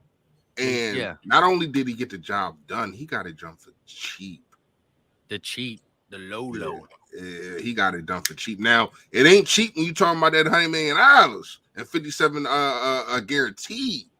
But for a first and a third, when you, like you said, now, I'm not gonna say AJ Brown is on a level of Tyreek Hill, but you see all the stuff that they gave up. That was ridiculous. You give up a quarter, you get a quarterback for all the things that they gave up. That Miami gave up to get that kid, man. That, like, I said that they got fleeced from the rip. Yeah, but we didn't, and we have a dominant wide receiver again that can do everything. This dude can run screens. This dude can. Kenny Pickett, the first quarterback off the board. Kenny Pickett is crying. He's about to be a Pittsburgh Steeler, an organization. He's barely moving out of his dorm. From pit to pit. Hey, you got, and listen, at the end of the day, I'm an Eagle fan, but Mike Tomlin and that Steeler organization, if that's a good place to play for. It doesn't have any bearing on us. That's a good place to play for. Shout out to Kenny Pickett. What was the pick for him? Chat, let me know, please. Because I've been zoned out. How many picks did we miss? One. And it was Trevor Penny. Trevor Penning, the tackle. Okay, so who the Treylon Burks, Tennessee pick? Treylon Burks, a wide receiver that kind of has the same body frame as AJ Brown. They got a guy who they hope is going to be AJ Brown. You know what I mean? But Anadol B with the $5 super chat, he said, "My guy Gate looks like he did a chin dive in a pile of snow." Just kidding. All love. Hey, bro. It happens to the best. Hey, let me expose the truth here. I'm still younger than Reese. Whoa. But here's the thing. But here's the thing. I didn't go gray. I went bald. It's true. You're using that hair dye, bro. I went bald. I ain't go gray. That's crazy. Hey, listen. Reese is way older than me, bro. He's like 3 months older than me, bro. He's like ancient. I feel great though, Gates, especially today. This is one of the best days as a Philadelphia Eagles fan, man. Seriously, man. Like wow. On the same day that we advanced to the playoffs, I think the Phillies won earlier today. And then you turn around and you get a defensive tackle who I like. Now, it's crazy. Jordan Davis is not even going to be talked about tomorrow. No, you're probably right. He's not going to be talked about tomorrow. Everything is going to be about AJ Brown. That's fair. Now, I'm going to make a video, and I'm pretty sure y'all going to make a video talking about and breaking down Jordan Davis. But the real story is AJ Brown for a first. And you're funny, Geraldo. It's not beer can, bro. It's just Diet Coke, my guy. I'm getting old in my age. You see all this gray, white, whatever it is. Keyshawn Kitchen with the $2 super chat said, "You gotta get that just for men." Just for men, bro. Not only the diet, I'm down to the caffeine free, bro. You can't be drinking caffeine after like 6. Yeah, I was tired. See, I had to drink coffee to stay up because I've been putting in that work at work this whole week. But anyways, Keyshawn and AJ Brown got me I'm right. I'm gonna be right for the whole weekend. What defensive ends are there, and will we take one? You think? How do you guys feel about Drake Jackson when it comes to around 51st? If you're looking at the 51st pick, how do you feel about Drake Jackson, defensive Athletic end? guy. He's an Yeah, athletic guy. He's talking about the USC edge Yeah, rusher. He's not Thibodeau. I'm not trying to call him Thibodeau, but he's I'm talking about at 51. You know, that's, yeah. He's built in the same way. He's probably a guy that I think you could flex out as a 5 tech, or you can move him out at like a 7 or a wide 9. I think if you let him operate in space, he's going to be better for you. I'll be honest with you, Cameron Thomas, the San Diego State guy, Mike. I mean, he's a guy that I don't know will be there at 51, but he's a good ball player.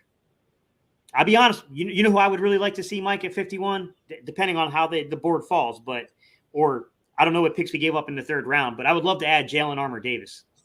Oh. Do you think he'll be yeah, which third did we give up? That's what I want to know. Did we give up 83 or 101? Yeah, I have no clue. I have no clue which one we gave up. That's what I'm trying to figure out now. Well, real quick though, shout out to Seth Rowe, $2 super chat channel member. He said Zion McCollum as a cornerback, I wouldn't mind us getting. What do you think about him? Tall dude, good player though. Sam Houston State, I believe, is where he came out of. He's fast, man. He's fast. Everybody's saying we gave up 101, so we do got the 83rd pick still. That's great. Yeah, that's really good. This is really not good. Wow. Not only did we get him for a 1st and a 3rd, but we got him for a compensatory 3rd. Are you kidding me? Wow. Howie bleeping Roseman. Hey, Howie. Man. Hey, Why did Howie. people trade with Howie? Right. If Howie Roseman was knocking on my door That's calling me out, sleight of I would hand. run away. I'll run. Yo, it's that sleight of hand. Now you see it, now you don't. Like, yo, he got that sleight of hand, man. Howie built crazy. different. Yeah, Yo. yeah. That dude's a master of trades. I gotta give him that. That's crazy, yo.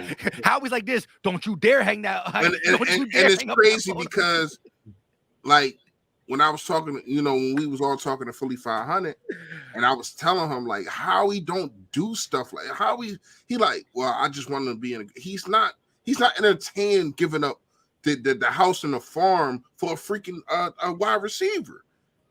And this. Yeah. Slim Sneak said he basically turned the Carson Wentz trade into AJ Brown. I'm trying to do the math. I can see how he's doing it because he's saying the Indianapolis 1st rounder, but wasn't that the 15th pick? Yeah, because we was better than them. Yeah, I get what he's saying now. I know what he's saying too. I was trying to do the math in my head. Multiple 1st round picks. You know what I mean? I get what he's saying now. Like Howie just did so much moving today. It's hard to configure what is what.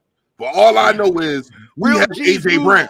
Real G's move in silence. Yeah. All I know is we have AJ Brown, so I don't give a damn who is what and what happened to what and what is what. I know who is here, and it is Mr. AJ Brown, man. And I'm getting Mike.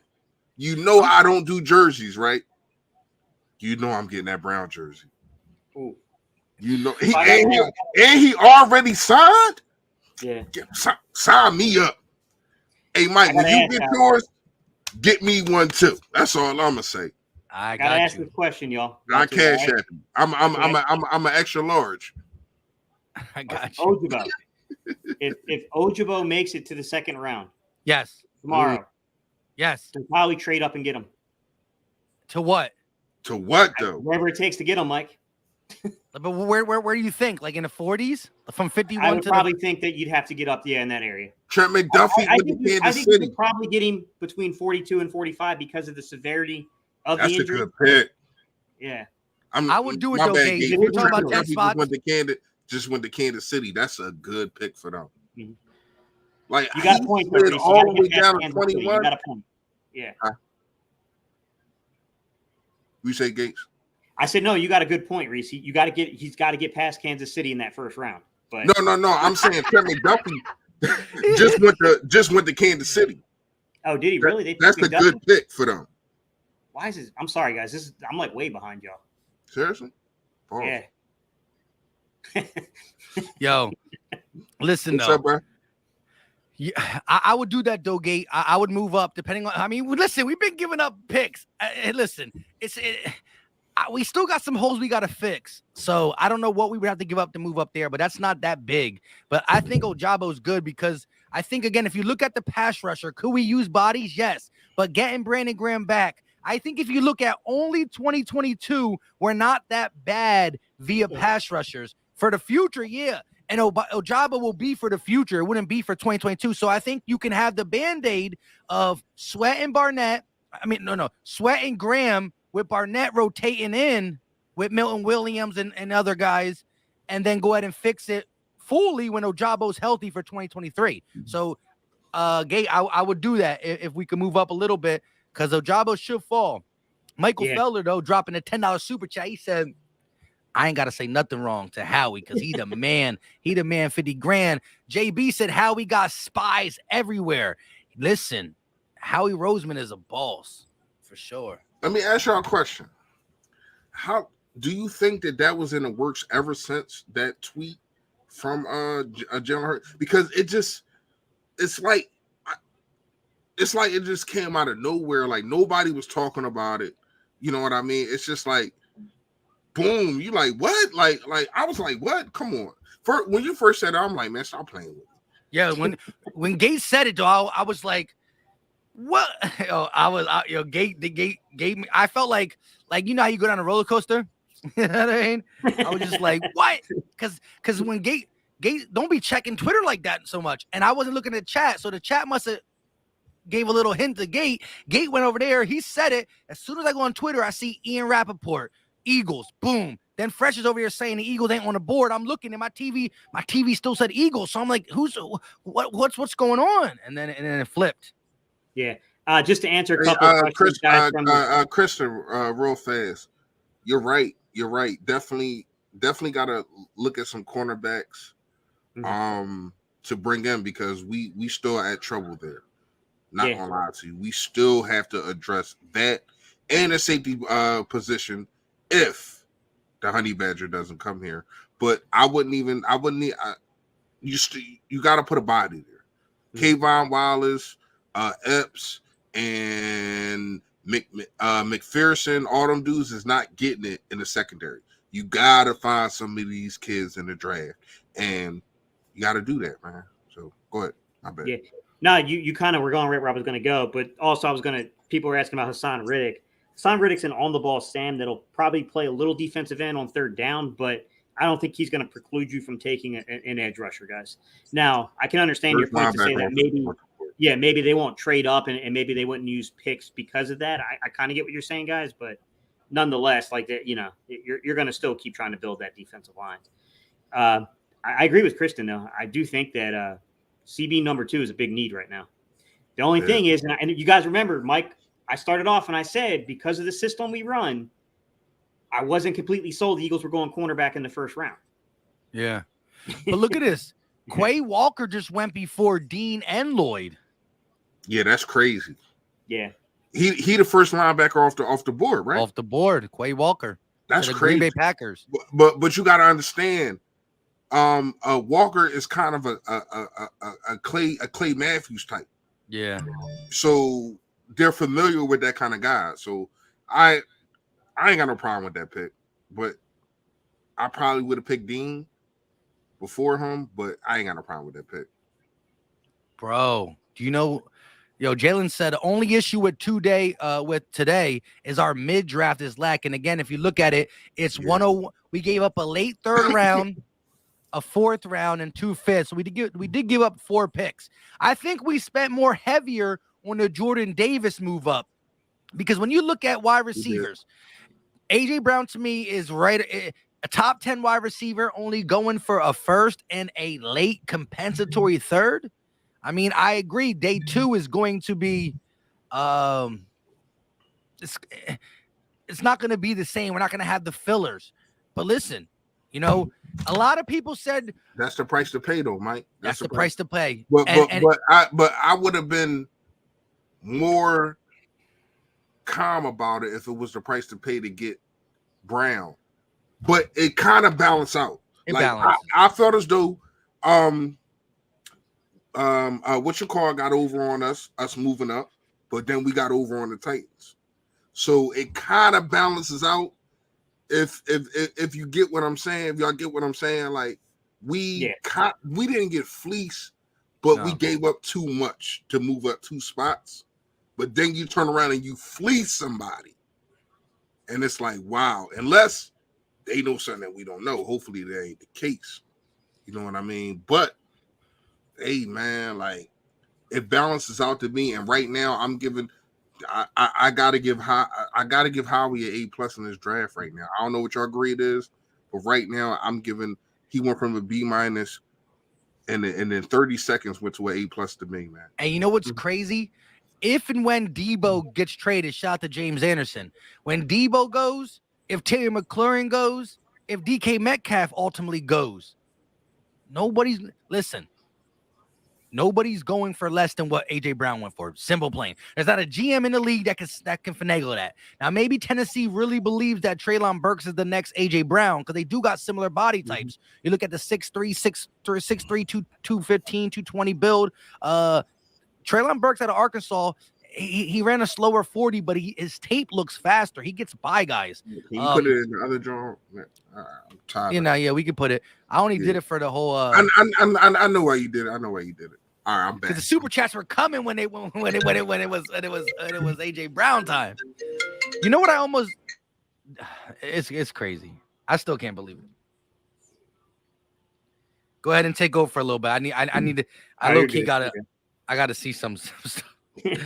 I got like 150 notifications on Twitter because I'm low key keeping up my Twitter game. Follow your boy at Twitter at Philly_Mike25. I've been tweeting about the draft too. I gotta keep up my social media.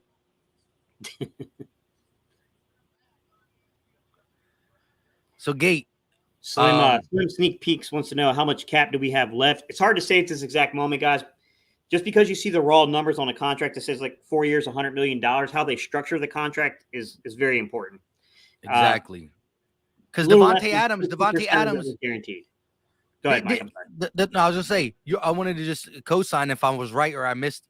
Maybe I don't know if you know Devontae Adams' thing, but when he got traded to the Raiders, he got that huge contract. But I think he's only going to be like $8 or $9 million to the cap this upcoming year, and then the bigger hits come later, right? On I don't know if you ever looked at it. I thought someone showed me that when the Eagles. Yeah, you're right, Mike. When you're on a rookie contract, what normally happens is a bit of money because what they're going to do is they're going to put some of that money into a signing bonus and they're going to prorate it and more than likely a little bit on their contract, but you still got to play out your rookie contract. So I think what they're doing is they're saying, look, the cap's going to go up significantly next year. We have a lot of money coming off the books next year. I think they're playing the market to say, yeah, $25 million this year is a lot. We weren't necessarily opposed to spending that amount of money. We just didn't want to spend that amount of money on some of the names we heard that were out there. Now, I think there's a huge argument to be made about Tyreek Hill, but look, I've been saying this for like 3-4 weeks now that the Eagles want to size protect. A.J. Brown gives you the size protection. I'm not saying he's better than Tyreek Hill because I think that's a stretch, but I think he's the type of player they wanted. He has a personal relationship with the quarterback. And you know what? I mean, clearly there's a good working relationship between the Titans front office and the Eagles front office because I honestly think the Titans could have asked for more than what they got. Yeah. Look, the $100 million deal as Gate, of course, you're going to break that down. As soon as the draft's over, seeing what we pay, we're still going to have free agents to plug. Again, with us cutting up that second day draft capital, 4 picks, 2/5, a 4th, and a 3rd, you're going to have to touch free agency. So you're going to have to get some Band-Aids for a 1-year signing, $2 million, $1 million here. So there's going to be a lot of play. You might see some more restructures. You might see some trades. As Gates said, don't just think we're done trading, with the Minshews and the Rager and the Dillards on the squad. You trade one of these guys. Yeah. Maybe you trade for a low-key pick, but what you're doing is freeing up money so you can sign A.J. Brown and still have the fluctuation of doing things. So Gate probably, there's no really reason to even look at it today because in the next every day, the week following the draft is going to be a lot of tinkering. Yeah. Jalen, that's a great question. Let me answer a couple of them though. So contract structure. a lot of it has to do with the way, you can front load, you can back load, you can put things into bonus money. Just teams have, some guys want guaranteed money in case there's injury. Some guys want that money up front. They want to get that big paycheck and that signing bonus. There's different ways of structuring a contract. I can't really know the details, guys. And, I can't tell you anything until the details are released is what I'm trying to say. Once the details are released, like Mike said, I'll disclose everything and I'll break down year by year what it's going to be, how much it's going to get paid. They're playing the cap game, man. And Howie knows how to play the cap game. Now, I will say this, Mike. There was one contract I criticized. Fletch! Yeah. I told you I didn't like that contract. It's not that I don't like the player. It's not that I don't like him being back on the Eagles. You just traded up, spent premium pick capital on a defensive tackle. He's clearly going to be the guy that's going to be a rotational player the first year in. Because I just can't see sitting a dude on a $14 million contract. What about Hargrave? You know what I mean? Javon Hargrave. Hargrave's going to be a starter, man. He's their best interior player. Now, I will say Hargrave's not the greatest. You can keep a fresh rotation. Yeah. A fresh rotation. Sure. Yeah. Yeah, they're going to play a lot. I mean, look, even Hassan Ridgeway, Hassan Ridgeway was a good football player. He's someone I thought was quality. I thought he was decent as a backup. But, I mean, he got a decent amount of snaps. I mean, he's going to see at least 200 snaps in this year. And I'm going to say he's probably going to be double that. I think he's going to be closer to 400 snaps this upcoming year. I mean, that's pretty much what, Milton Williams saw this past year, about 400 snaps. They didn't have a lot going on, guys. I mean, Hargrave is on the final year of his deal. Fletch is on a complicated kind of 1 year deal that they put a bunch of dummy years on to spread it out over, a signing bonus, basically. Milton Williams is a guy that is an incredible pass rusher, a great effort guy. He's not a great run defender, to be quite honest. It is what it is, guys. I mean, they made the pick. What do you want me to do? Yeah, and now they got the Cowboys on the clock. Now, I agree with you. I think, look, Fletch is, I mean, if you're looking at the future, that's why Davis was important, right? Because he's going to replace Fletch. And if you're looking at production right now, I still think he's going to be productive. I think that if you look at Hargrave and Fletch, especially Hargrave, he was hot in the beginning. He tailed off at the end of the season too. If you keep it fresh, if you're really, giving Jordan Davis snaps and you're rotating Fletch, Hargrave, Davis, Hargrave can play a little bit on the outside too, right? Yeah, I mean those guys are. Hargrave plays all along the line. He'll play. So again, Hargrave was a nose tackle in Pittsburgh system. Correct. He was a two-gap nose tackle. So now you're looking at this. You're looking at the ends being the ends right now without Ojabo coming to us at 51. The ends being Graham and Sweat and a rotational piece in Barnett. You got Milton Williams who can play inside outside. Maybe Hargrave plays a little bit more inside outside so you can still utilize him, but also get Jordan Davis on the field.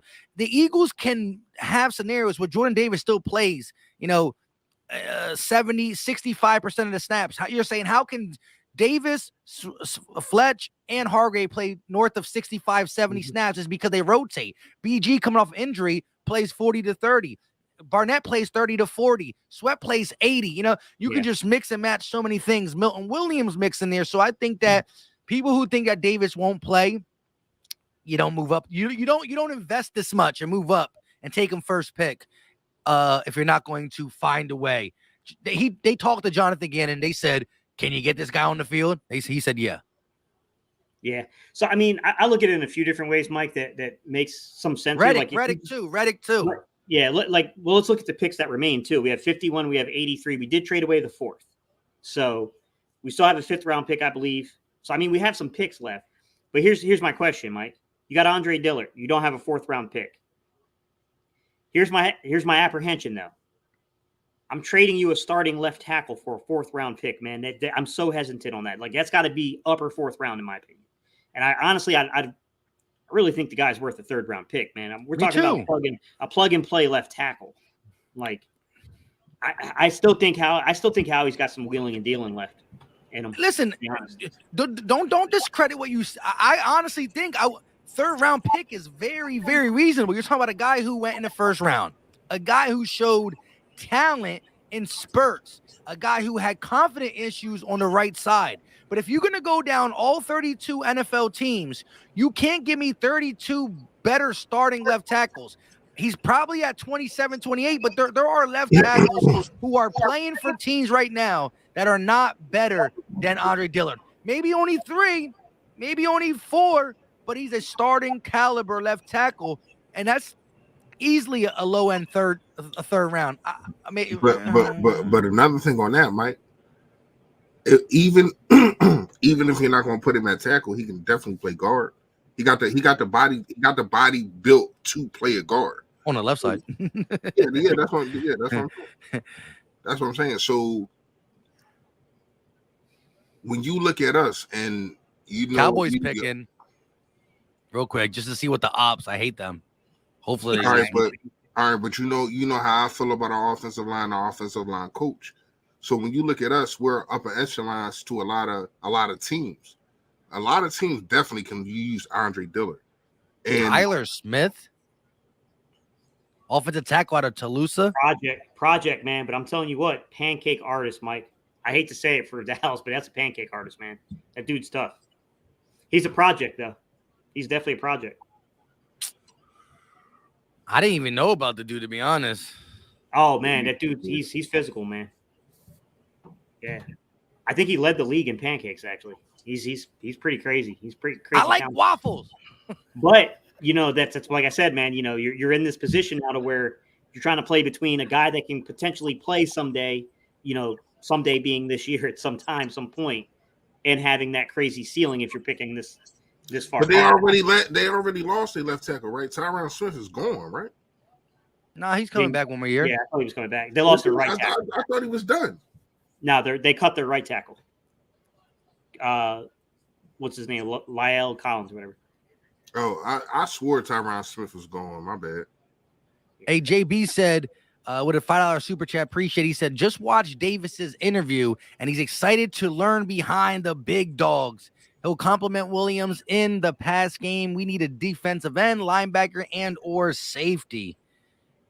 I agree with. They're all needs, definitely all needs. I didn't get to hear the interview. I want to hear the young boy speak with excitement about this team. I love that. I love it. To be fair, when I wrote the draft guide, Mike, I don't know if you caught this when I was talking about Tyler Smith. I thought he was like a 3rd round pick at that time. That's how fast that kid. Let's be fair. Scouts knew who he was, and what I'm saying, that the team's boards, they knew about where he was going to go by the time they got to late March, early April. But from the media world, everyone thought he was more of a 2nd, 3rd round pick. I mean, the dude, he got a lot of attention over the last 10, 12 days.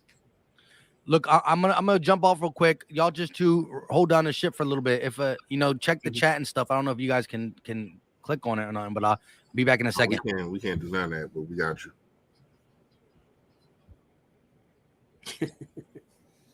All right, so what I missed, which I know that y'all was talking about Andre Dillard.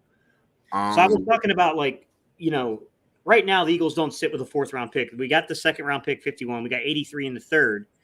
We don't have a 4th round pick. I still think we hold one of our 5ths, at least one of our 5ths. So here's the thing: we do know how he's a genius at moving back in those middle. That's true. That's very true, Reese. But I would also say that we got trade targets here. I mean, I know people saying he doesn't want to get rid of Andre Dillard. Man, you got to have to pick up his 5th year option after this year. So I think now's the time to move him if you're going to move him. I mean, to me, it's kind of an now or never. So can I count the trade targets? Yeah, that's what I was saying. That's what we're talking about, like Minshew. Minshew, but then you're gonna have to have a backup. Got to have a backup. You're gonna have to draft somebody or sign somebody to somebody. Or sign somebody. Yeah. So if you want to say Minshew, okay. I obviously Andre Dillard. Jalen Reagor is definitely on my list, and I know we just got Zach Pascal, but maybe he might be on that list if you can get one of these young guys in the draft. Yeah.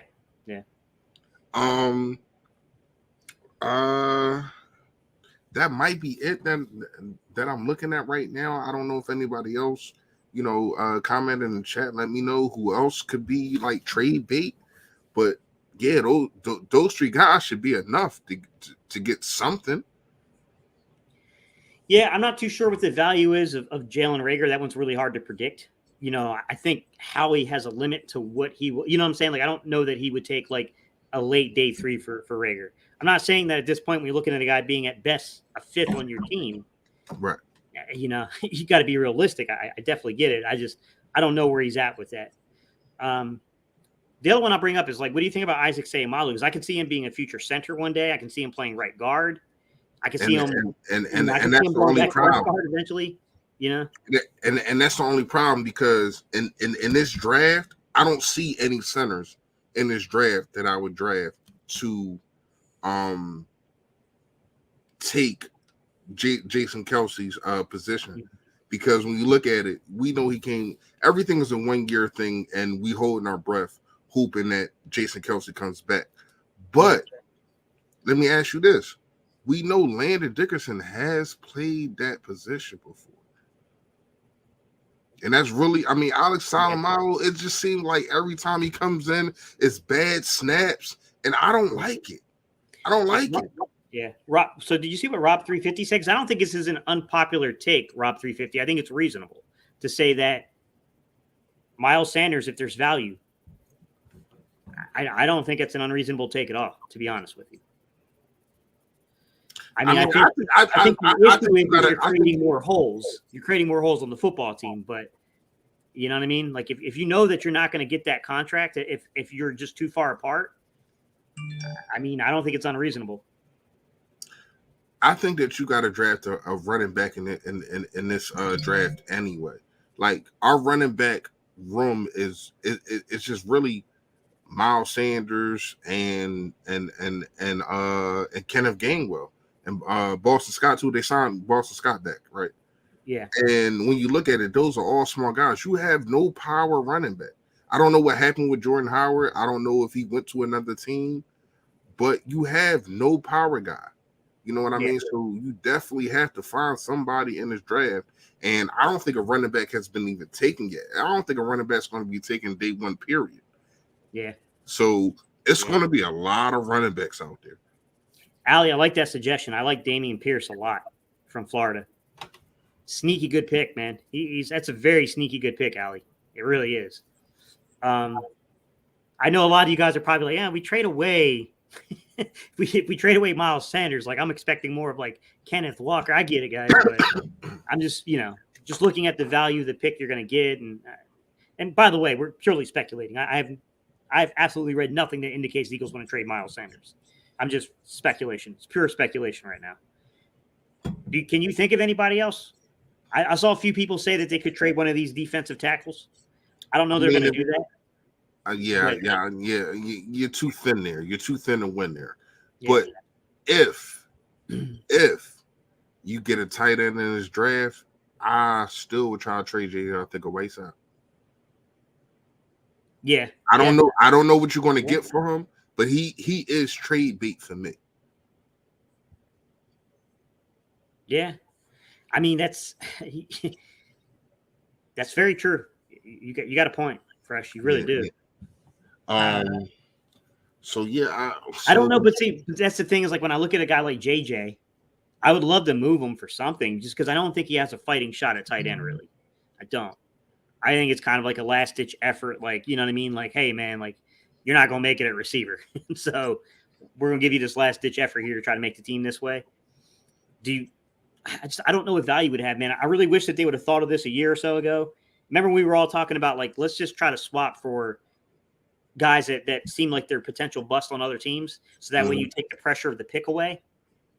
I think that would have been Tyler Linderbaum just came off the board, by the way, to the Ravens. Yeah, I see that. Hey, Dante Hill, you got to understand. Yes, we have Reddick, but that's two different positions. He's like your roamer, your robber type of linebacker that rush the passer. He's not a guy that sticks his hands in the ground and goes after the quarterback, a defensive end. So you need Sweat. You still need Sweat. I think Sweat is your second best a pass rusher at the defensive end position. Brandon Graham is your best, but he is aging. So you definitely need Sweat, and you just signed him. And I don't think a lot of people are going to pick up that contract because a lot of people don't know what Sweat can do because he didn't really. His last year he didn't live up to his contract. I'm gonna say that. And y'all know how I feel about Sweat. That's my guy. But he didn't live up to his contract last year. So sorry, I'm laughing because Dante said, I know I'm reaching, but I'm just trying to throw names out there. all right. No, I get you. But yeah, I'm trying to find other names too, man. I mean, if you get a Honey Badger, but this is not in the draft, so it doesn't help. A Kayvon Wallace, like, could you try to trade him if you know that you get a Honey Badger? Could you try to put Kayvon Wallace out there? I mean, I don't know what to expect of Kayvon Wallace, to be honest with you. I don't either. You know what I mean? Just too many games have been missed. I don't know what he is at this point, as a player. I mean, I'm not saying he's bad. I just don't know what he is. He just hasn't played enough to really grade him. Like, I know some people are like ridiculously high on him, and there was a time when I was too. But it's like, man, he's been in the league for a few years now. Like, I'm not too sure that that's the dude that they're going to, But then again, they don't seem to be valuing the position. This is not the same guy that I seen in college. I'm gonna say that. Like if you look at my videos on him, I was very, very high on him. Yeah, you know what I mean. And now you're in a position to where, as though you lose a Rodney McLeod. It's no Malcolm Jenkins, and I don't know if he can fill them shoes because when I looked at him in the Dallas game, now give or take, a lot of people in that Dallas game, especially defense wise, was just everywhere. That last game of the season. But Kayvon Wallace did not do anything in that game, and he looked horrible. So the last time I seen you on the field, you was booty juice. Yeah. You know what I mean? So I don't know if you can, I don't know what you can get for a Kayvon. Yeah. But my guy right now is the guys that we named, and also JJ Arthur-Whiteside. I still would try to get something out of him. So let me ask the chat a question. A couple people in particular that I know I've talked to, and I know they know film very well. Ali and Jalen, Mike, Reese, if you guys want to chime in. Let me ask you a question about Gannon's scheme and what you guys think is going to happen here at corner. Because I made a point before you jumped on, Reese, where I said that I was a little skeptical about the Eagles going high on corner just because of the way Gannon's system is. I feel like because they play that too high safety and the way that they play this off coverage principle in his scheme, that they might not be as high. Not saying that they wouldn't value it, but they won't be as high as maybe some people think. Do you think that it's possible that, because my opinion is like, okay, they got to figure something out here. Do they need to close they need to close in some of the distance they're affording receivers here, right? They're just giving them entirely too much space to operate off the line of scrimmage, or you better find corners that can pattern recognize faster, realize that something's coming underneath, and break on the ball quicker than what was going on. Does anybody, chat, you guys, anybody have faith that Zach McPherson is that dude? Mike is speechless. No, the last part. Who's the dude? Who's that dude? Zach McPherson.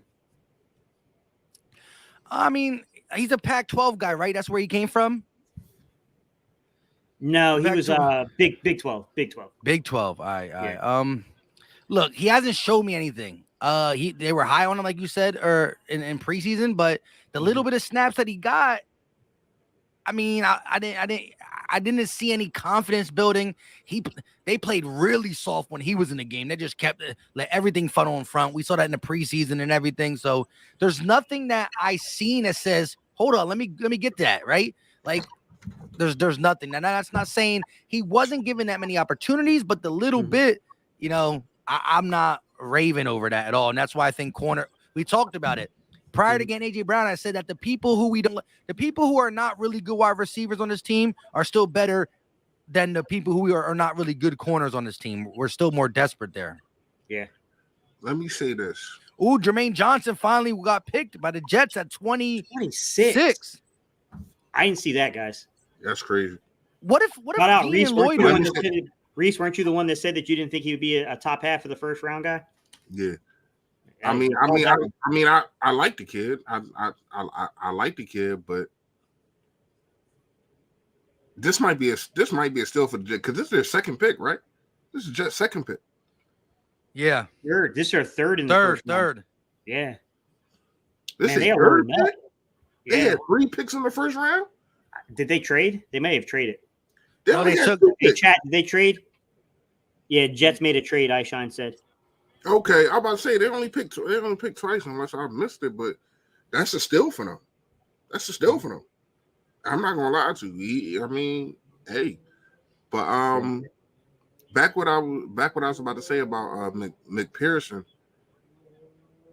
You can say the same thing about, you know who he reminds me of? Russell Douglas. Russell Douglas. And you Oh, can say man. no, but here's the thing. He went over to the Panthers and balled. Packers. I'm sorry. Damn, I said Panthers. He led the league in interceptions. That's what I'm saying. So I don't know what you're getting out of him, but I'm not coming into if I'm the GM, if I'm setting up what's going on here, I'm not trying to have him come in as my CB2. I need to see more out of you, man. Seriously. He seems too slow to react to things. When you look at the Dallas game, he was horrible again, just like Kayvon Wallace was. That whole situation, like what they put up, like 56 points on it. It was embarrassing. Now I do know that they are backups, and they went against starters. But then you're asking his backup to be a starter. And the last time we seen his backup, he was not acting like a starter. So to me, I'm saying no on McPherson. No. I'm saying hell to the no. No. Yeah, No. Jalen. Jalen gave us the solid no, bro. What did you see anything though, Gate, when it comes to his tape at all? Like a little promising? I gotta agree with something that Reese said, and it wasn't the Dallas game because I'll say that I think there's complexity to the Dallas game and even the game I'm going to mention, which is preseason, because I feel like Gannon was just playing a really vanilla style of defense where he just, you know what I mean? Like, I don't know what chance they really had of success there. It just seemed like he was saying, keep everything in front of you and tackle. No, you're right. I'm sorry. No, they did pick 3 times. They picked 4th, 5th, and 26. Yeah, it's their third pick. Yeah, they traded up. Damn. My thing is, Mike, is oh yeah, Garrett Wilson. I thought he for everything I heard about him in college was that, hey, like, he's got a little sticky on the hips. They're a little bit, sometimes the back pedal's not always right. But I thought he was supposed to be pretty decent at pattern recognition in understanding route concepts and being able to diagnose what's going on. I didn't see that when he played. Now, mind you, he's a rookie. He's a rookie that barely played. And that's the hard part, is like making that assessment on a guy that's barely had any playing time. But I didn't see anything that would make me think like this is someone we can count on. But here's the thing. I don't see what goes on in practice. You know what I mean? Like, I don't see the daily in and outs of what's going on. So I don't know. There's also Tate Gowan, who's, a guy that they must have had some kind of draftable grade on him because they attached him to the Zach Ertz trade. I don't know how they feel there. I mean, I think that they're kind of in a situation where a lot of people are asking me about day 2. They're asking all of us about day 2. I think corner has to be in play on day 2 between the second and third round. I think you have to find somebody that can play. Like I said, how much of an investment you need to make there, probably debatable. But right now, there's a lot of questions in the secondary, to be quite honest. And let's add to the complexity here. I mean, is Slay really here past this year? I would extend him. Probably so too right now because of the way everything's kind of looking, unless they know something we don't know about next year's draft and in the free agency cycle. But do you believe if they extended Slay for 2 years, do you think we can get more two quality years from him after just making a Pro Bowl? 2. Yeah, I mean, here's the thing. You know how it works, Mike. Like, could he? Sure. But you know how it is, man. When you play outside, once the athletic ability starts to fade just a teeny tiny bit, you know what I'm saying? Like, it happens fast. You know what I mean? So I don't know. I can't predict it. I mean, Champ Bailey played for, gosh, how many years did Champ Bailey play, chat? Anybody in the chat who's got time to look it up? Tell me how many years did Champ Bailey play? It was a long time. I mean, there's definitely been dudes, what was the guy from Washington? Green. Darryl Green, right? Wasn't Darryl Green, Washington? Reese, That's like that's Mike's probably too young for that. Darryl Green, was that Washington? Darryl Green, the little dude. Yeah. I mean, those two guys I think played for like a really long time, but you know what I'm saying? Like it's hard to predict that, man, because like once you get over 30, it's tricky. I mean, those skill position players, man, it goes fast once it happens. I'll give you that. But again, looking at Slay's last year, I think he still had the catch up speed. I think he still had I just think that he's like, some people age horribly. You're right about that. Yeah. I just think he's on the better side of a little bit over 30. And I think right now, if I'm the Eagles, right, I don't know what we're going to do on day 2. Mm-hmm. Still some players out there, right? Kobe Bryant, Roger McCreary, Khair Lam, Andrew Booth Jr. Do we trade up again? Hey, Howie's kept this spicy all day. Why stop now? Can I show y'all Jason Kelsey's reaction to getting AJ Brown? Yeah, let me see. Apparently there's a trade, and they're not telling me what it is. So we're going to find this out together. Oh, my God. Do you see that? Do you see that? AJ Brown? They traded for AJ Brown. Get out of the way. Get out of the way. Kelsey, sit down. We're looking at your belly. Big, let's go. This is big. He's glad he came back for 1 year. He's glad he came back for the 1 year. In the NFL, AJ Brown. They said we need to bring Jason Kelsey out of retirement. You're not leaving. We're going to pay you $14 million, and now they're giving you AJ Brown, bro. AJ Brown. Mm-hmm. Yeah, it's huge. This is instantly an upgrade for the offense. I mean, I can't tell you how much this is going to make. My man said, "Get out of the way." He's man on a mission right now, man. He's making things happen, and I'm a big fan. Here we go, baby. Here we go. Listen, I couldn't say it better. I know, man. He said, "Get out of the way." Yo, that's my guy, man. I love Jason Kelsey, man. Little big dog. I love. Hey, yo, low key. That AJ Brown trade was legit, bro. I'm sorry, I can't. Like, we stopped even talking about when do we ever? I know it's only 3 years, but when do we ever do that? Not even talk about the draft. We let it go. Yeah, I was gonna end it. I was gonna end it right there. You gonna drop the mic? Yeah, it's over. I don't know. I get to go to bed early, feeling good. Yeah. Do you think they'll trade back up? After all the picks that have been given up, I think the rest of the draft is going to be a stay put and hopefully get what we get. To be honest, maybe sell off a few pieces. I'm gonna tell you what it's going to be. It's going to be a find a diamond in the rough. I mean, we still got a second round though. 51 and 83 are still coming up. That's still 2 more picks inside the top 100.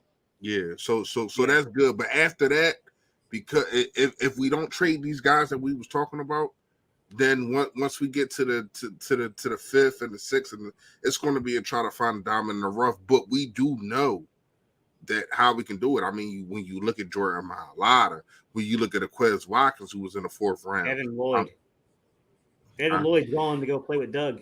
Oh, Devin Lloyd, the second linebacker off. They say his comp is Darius Leonard. Let me clarify that statement. Play for Doug. Play with Doug. Yo, so wait, let me ask you this though. All right, again, we can't. Wishing call ain't been. That's crazy. Dean. Yeah, Dean. N'Kobe ain't been drafted yet. Not yet. That's crazy. Like, this draft went.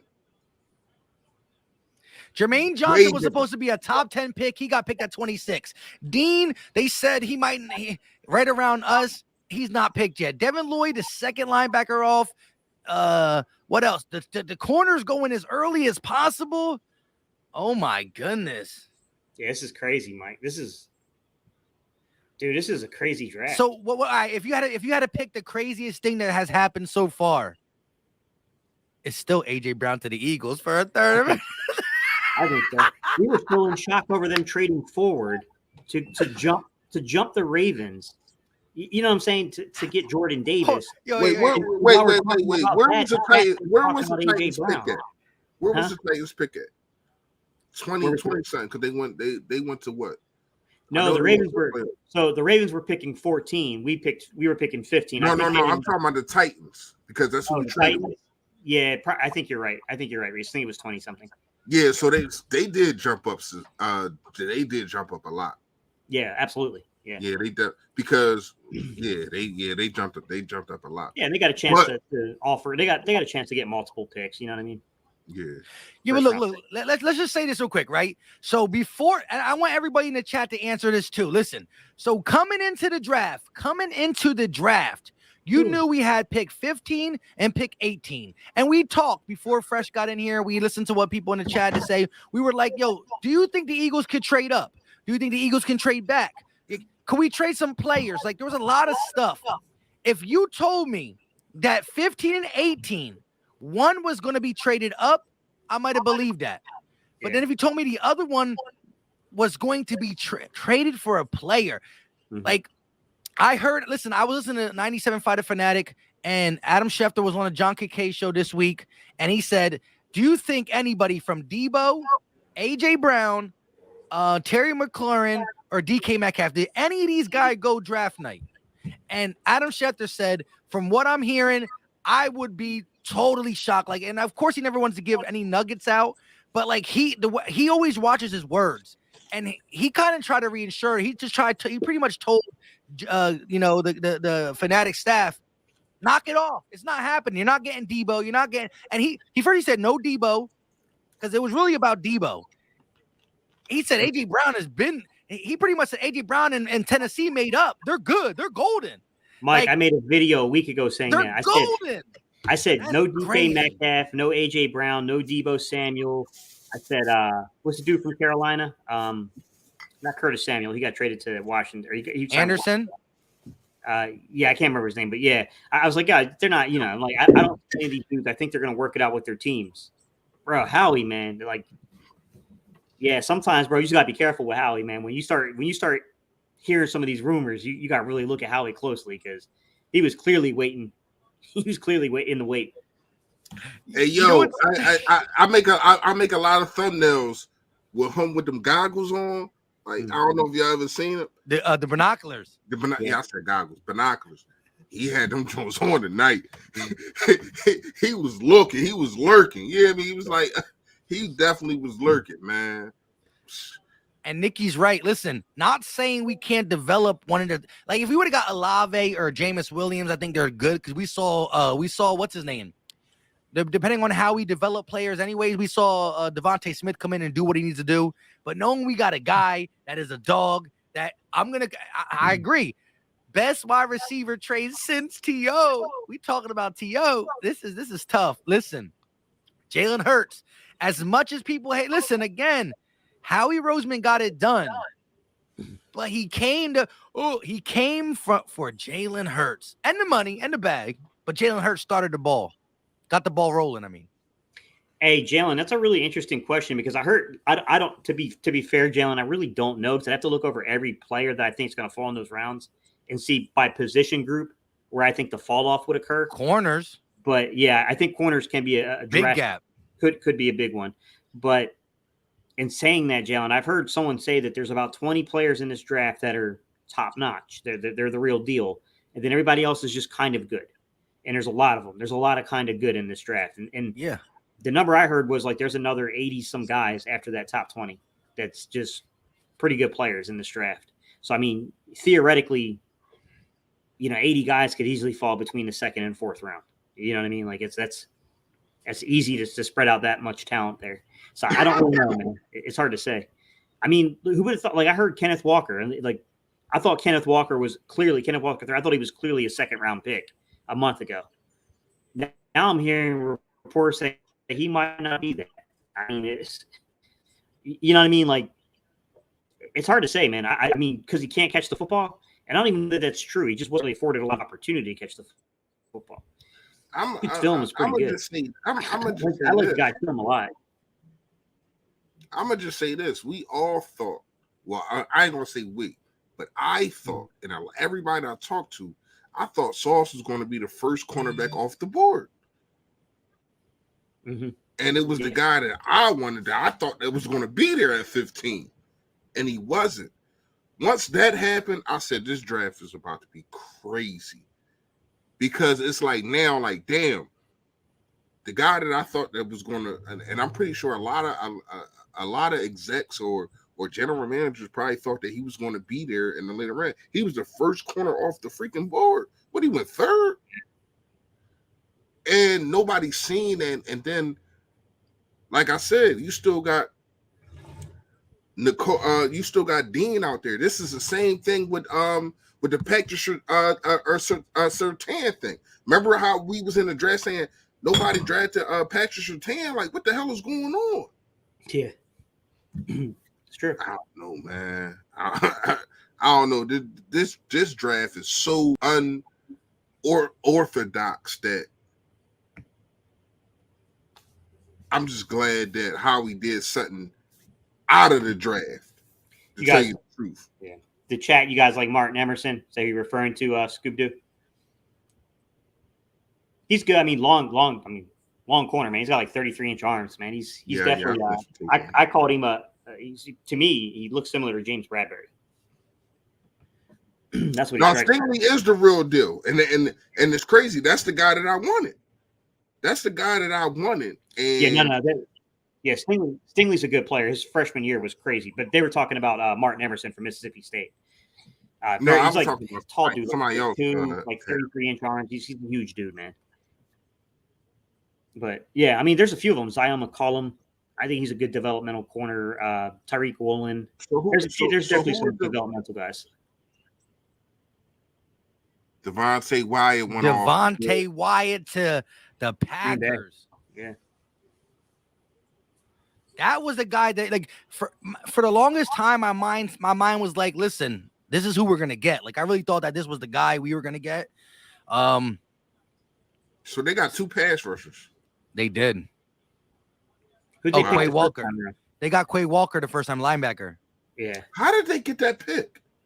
Quay Walker went in the first round, huh? I can see it, but that's a good Raiders, player. maybe. But how did they get that high pick like that?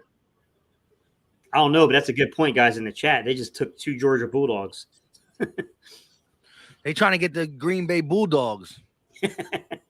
Like we trying to be the damn, I don't even know what Alabama is. What are they? What is Alabama? Crimson Alabama Crimson Tide? Something like that. The Philadelphia Crimson Tide. That's if you would have went Jamison Williams, but we went away from that. Well, to be fair, last year we did snatch two. When you count our offensive line coach, who was heading to Alabama. Yeah. And Howie said, hold up, hang on now. So can somebody in the chat please tell me how the Packers got that high pick? I don't know. How did they get that high? What the hell happened? I don't know. There's been a lot of trades in this draft, to be honest. I'm about to Google it then. I'll Google it myself.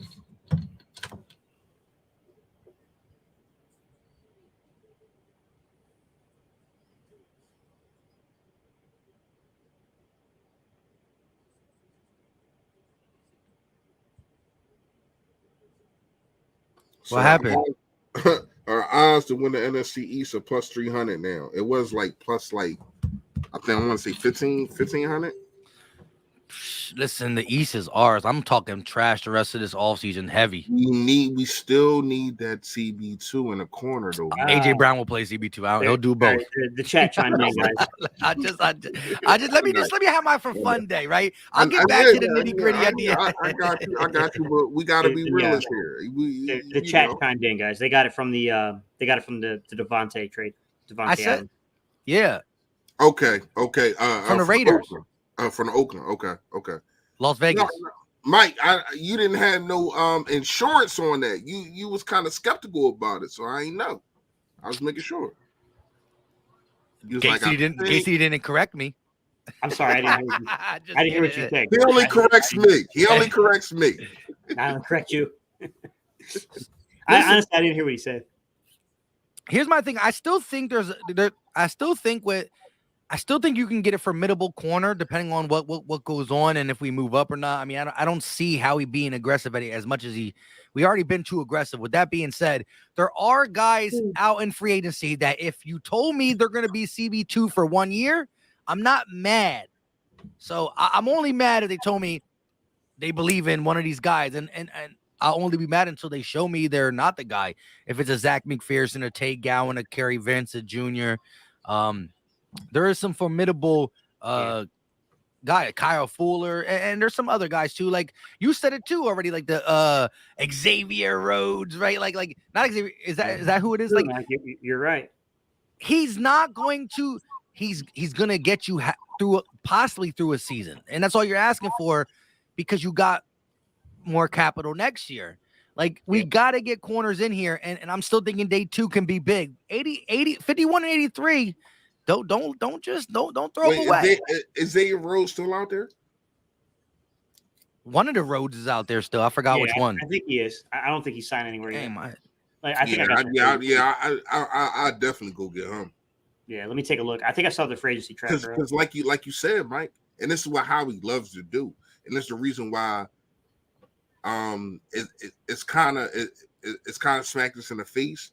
But the 1 year deals, like the 1 year deals that he did when we won the Super Bowl, this is the reason why we didn't repeat, because a lot of them guys wasn't there anymore. You know what I mean? But he is big on getting them kind of guys, and I think if Rose is still out there, I will go get him.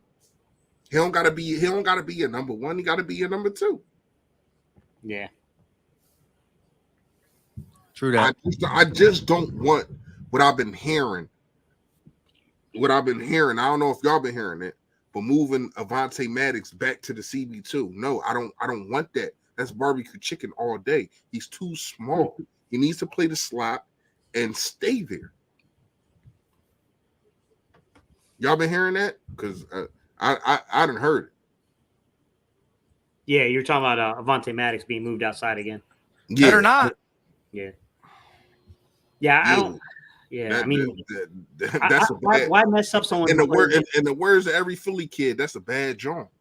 Yeah, why mess up something that where he's playing at a Pro Bowl level where he's at? You know what I'm saying? Like, I thought he had a heck of a year last year inside.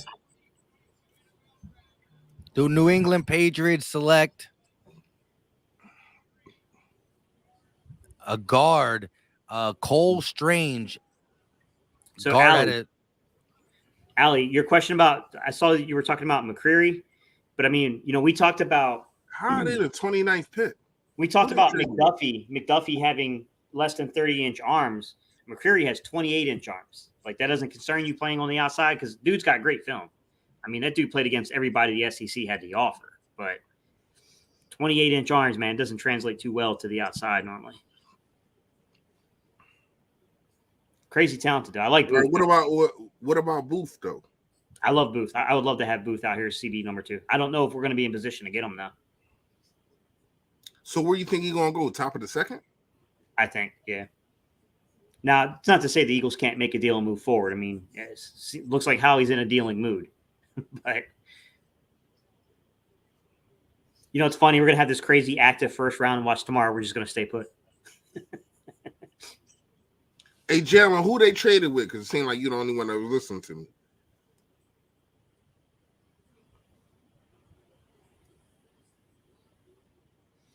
me. Yeah, I'm good. I was listening to something else for a second.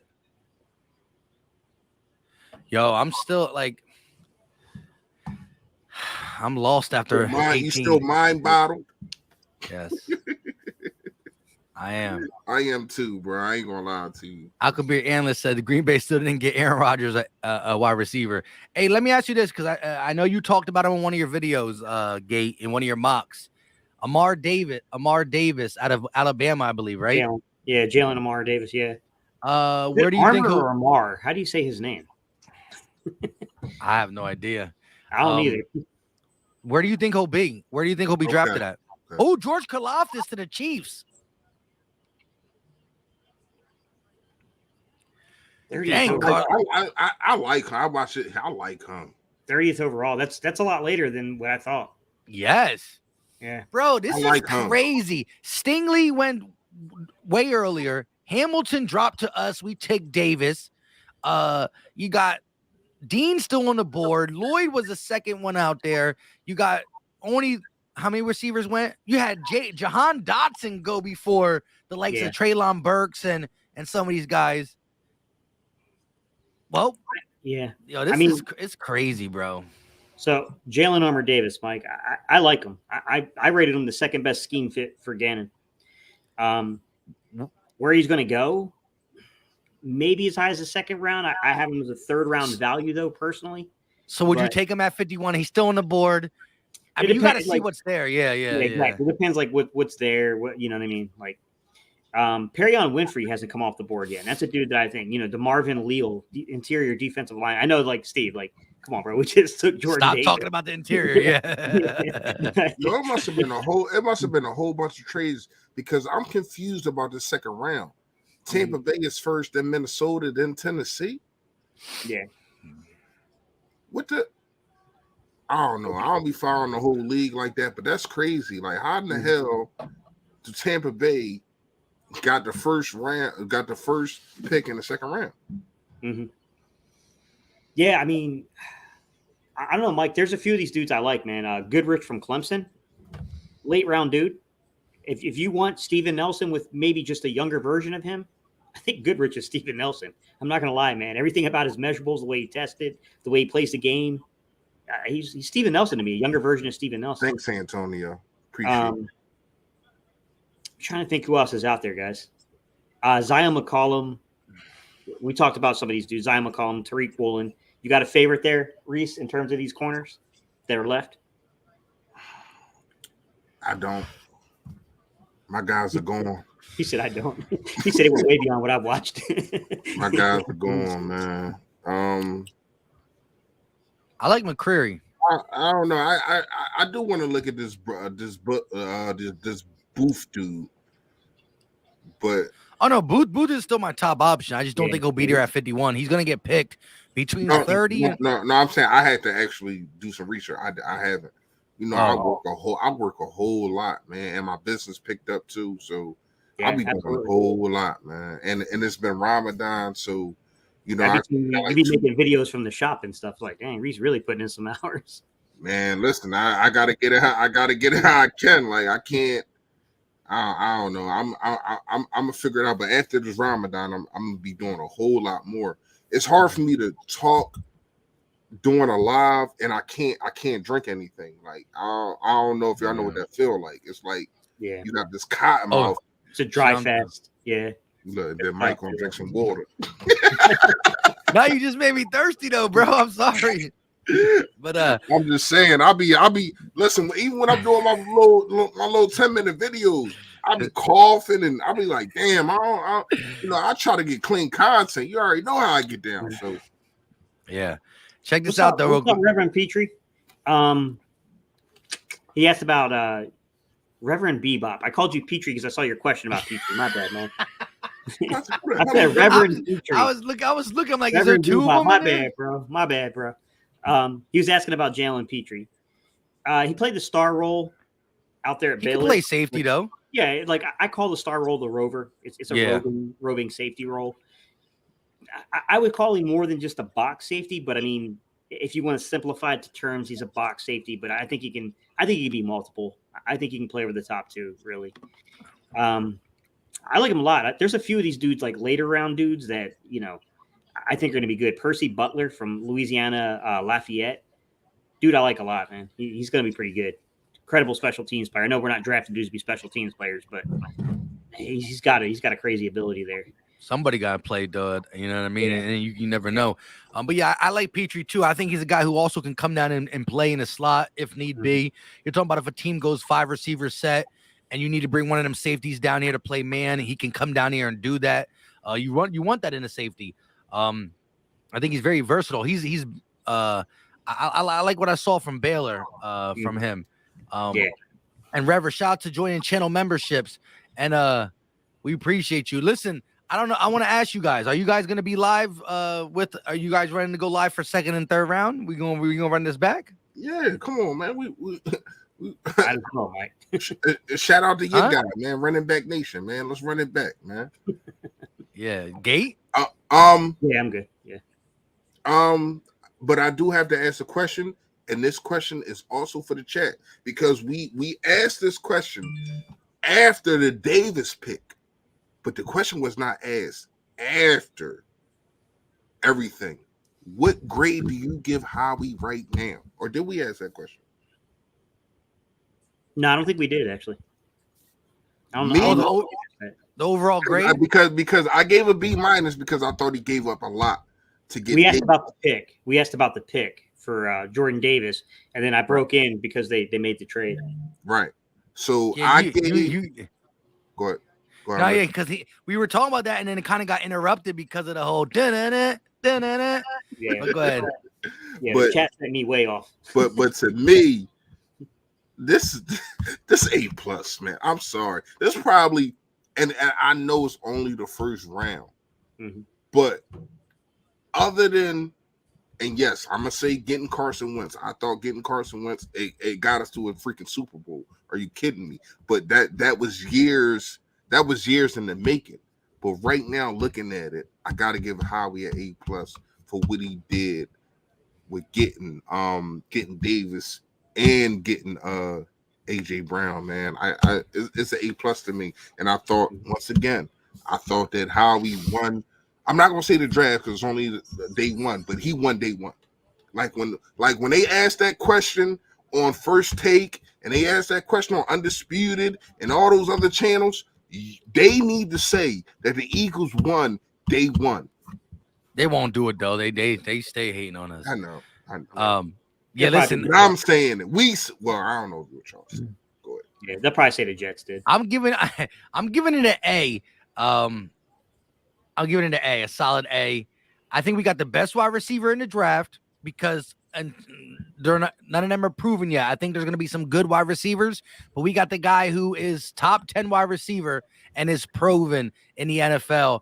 And I love Jordan Davis. We did give up 3 picks for him, but I think as Fresh said, it kind of shifts when you look at what we gave up for AJ Brown, a first, number 18th overall, and 101. I love it. And low key, I when we traded for that, I was gonna dip off the stream for a little bit and make my video, right? Because I don't have nothing. I don't have nothing to record myself. I was trying to do the phone thing, but I kept getting notifications from Twitter, so it was blocking my screen record. So when I dipped off for that little bit, I already got a 4-minute video of AJ Brown, and I said it's the best draft I've seen in a minute so far. So it's the start of it. So I can't go back. I take an A for now. We can see some change up. Hey guys, AJ Brown video will be up tomorrow, bro. I'm too tired. Well, I know. I gotta wake up at 4 in the morning. I gotta wake up at 4:30 in the morning. I'm right there with you, brother. So that's why I was like this. I saw y'all. I was like, can y'all hold it down for a second? So I quick exit off, went to OBS. My video's been up for like 30 minutes now already, but low key now. You sneaky little but it's only a 4-minute joint. I couldn't stay on there long. But shout out to Mental Cash with the $2 super chat. Howie didn't have a trade up for Davis, so A-. He thinks that we trade. He thinks because Baltimore would have taken him at 14. You know, again, you look at Jameis. Well, we know we didn't trade up for Kyle Hamilton because we had an option to take him. But you never really know if it was for Jamison David. I'm combining their names now. Jamison Williams. So, you know, I still think it was for Davis just because of how, you know, there was reporting about them Georgia boys for the Eagles, and they were the first ones we brought in. Jalen with the $2 super chat. So when we get an old school 12-hour BPP stream again, I mean, we've been going for listen, in 2 minutes is 4 hours. Yeah. 2 minutes is 4 hours. That's definitely old school. Listen, Jalen, when we first started, I didn't have white in my beard, bro. So what you saying? We stressed you out? No, I'm just saying we've been doing Battle Birds podcast for so long, like for real. Exactly. But yeah, so what time does the draft start tomorrow? The second round. Somebody in the chat let us know. My bad, Mike. Go ahead. No, go ahead, do what you gotta do. I just want to know. No, I just want to know. I need everybody to go and figure out when when the first time that we did this did a live, like the anniversary of this, because this is epic, man. Especially through the pandemic, man. A lot of people was going through things, and a lot of people was going like a lot of people have DM'd me, and a lot of people had commented and said that we got them through days. You know what I mean? And I appreciate it, man. Seriously, like we had a lot of fun, man. A lot. Like I'm gonna pay somebody to go through our old lives and put up like a mix, like, because we had some times, man. I remember Mike trying to do the fight song. Stop, y'all. And listen, that also was when I was very embarrassed on the camera. Now I'll pick my nose. I'm not embarrassed no more. I mean, I used to be real shy. I mean, we all evolve, Mike. Like, it ain't nothing wrong with it. You know what I mean? I had my moments too. I didn't say some crazy things. You know what I mean? But I remember when y'all two got into that fight, and I didn't notice it for like 45 minutes. What about Carson Wentz? Yeah, remember y'all two got into I remember that. Yeah, it hasn't happened in a while, but earlier was Fresh and Gates. It's always fresh in somebody. It's normally fresh in me, but it's fresh in Gates today. Last stream was fresh in 500, but it's all love at the end of the day. It's just agree to disagree. I just think it's better entertainment if everybody agreeing it's corny. You know what I mean? And I don't say I do this on purpose. One time you did when you tried to say JJ Arcega-Whiteside was going to be pretty good. Antonio said, I remember the wrong words for the fight song. I didn't say that, Mike. I didn't say that. I said give him a chance. I didn't say he was going to be, and I was wrong. But I also was right. About John Sweat being better than Derek Barnett. I also was right about Quez Watkins being better than Rhaegar. You know what I mean? Like, come on, man. My up and downs is. The ups is up here, the downs is down there. Yeah, the draft is still going on. What the hell? I'm trying to go to sleep. Yeah, I'm about to time out too, guys. This is the last pick. Yeah, it's the last pick. Yeah. I don't know who got picked before this. I don't even know. Bro. I kind of drifted off. I'm tired, bro. Hey man, whenever y'all already know, man. So listen, so might as well just hold out now. But the draft starts tomorrow at 8:00, like they said in the chat. So we will be here if everybody's good, 7:30ish again. I think it starts. But I got to do the same thing. Tomorrow should be the last day though. It's been a long 30 days for me, man. I ain't gonna lie to y'all. Not being able to eat. All day basically, and you know what I mean. But it's a mental thing. But I appreciate y'all holding it down, man. Seriously, before I got here. But the pick is in. Wow, Lewis Seen, Georgia safety, another Georgia boy. That's a 5 dog. That's a dog. Yeah. Walker. If we went safety, that's why I would have won it. Yeah, there's like, this dude's a hitter, man. Andrew Boo Jr. fell out the first round, but Lewis Seen, he took over a couple games for Georgia in that back end. And so did whatchamacallit, right? Damn, look at these. The linebacker, Dean. Dean. That's crazy. I didn't see him not getting drafted in the first round. Yeah, it's crazy. Yeah, a lot of talented dudes fell out. Quake Walker went before him. Bro, look, Walker, Wyatt, Davis. Who else? Walker, Wyatt, Davis. Didn't one of their other linebackers go? Walker, Wyatt. It's 5 altogether. And then Trayvon Walker. Both the DTs went. Went. I don't know if we're missing. Oh yeah, Williams. No, Williams is Alabama. Hold on. I don't know. Who did the Packers get at this point? Who did the linebackers the Packers get? Bro, at this point in time, they got Quay Walker. Yeah, they got Yeah. Bro, I'm dead tired. I gotta be up at 4:32. Like I'm taking off of work tomorrow. I don't care. All right, guys, they're like, you're fired. I'm like, I don't care. We got AJ Brown. He said, I don't care. You Say can't. this Nah, on just tape. kidding. I'm all like, I'm in the unemployment line, like mad. You know what I mean? But hey, I appreciate everybody for tuning in. We still got 245 across the board. Again, we are live on 3 different channels. Hit the like button wherever you're watching it. And again, if you're not subbed to one of these guys, me, Fresh, or Gate, just go to the search bar, type in All right, Gate City all right. Sports So Center. here it is. My bad. Walker, Davis. All right, cut off. Damn. It just showed Good, up. really great. Yeah. I'll So look it up later, bro. I'm yeah, I'm subscribe to our channels. We drop Eagles content throughout the week, daily. We go live. We're gonna start doing this on a weekly basis too. So just be linked up with everybody. Much love and appreciation. And shout out to Skeletor real quick coming in because I still see that $132.76 super chat. Have a good night, gentlemen. Thanks for the stream. Ramadan Kareem Fresh. Yes, There you sir. go. Yes, sir. With that being said, Gates about to pass out. So am I. We are out. Peace. Later, guys. You know that.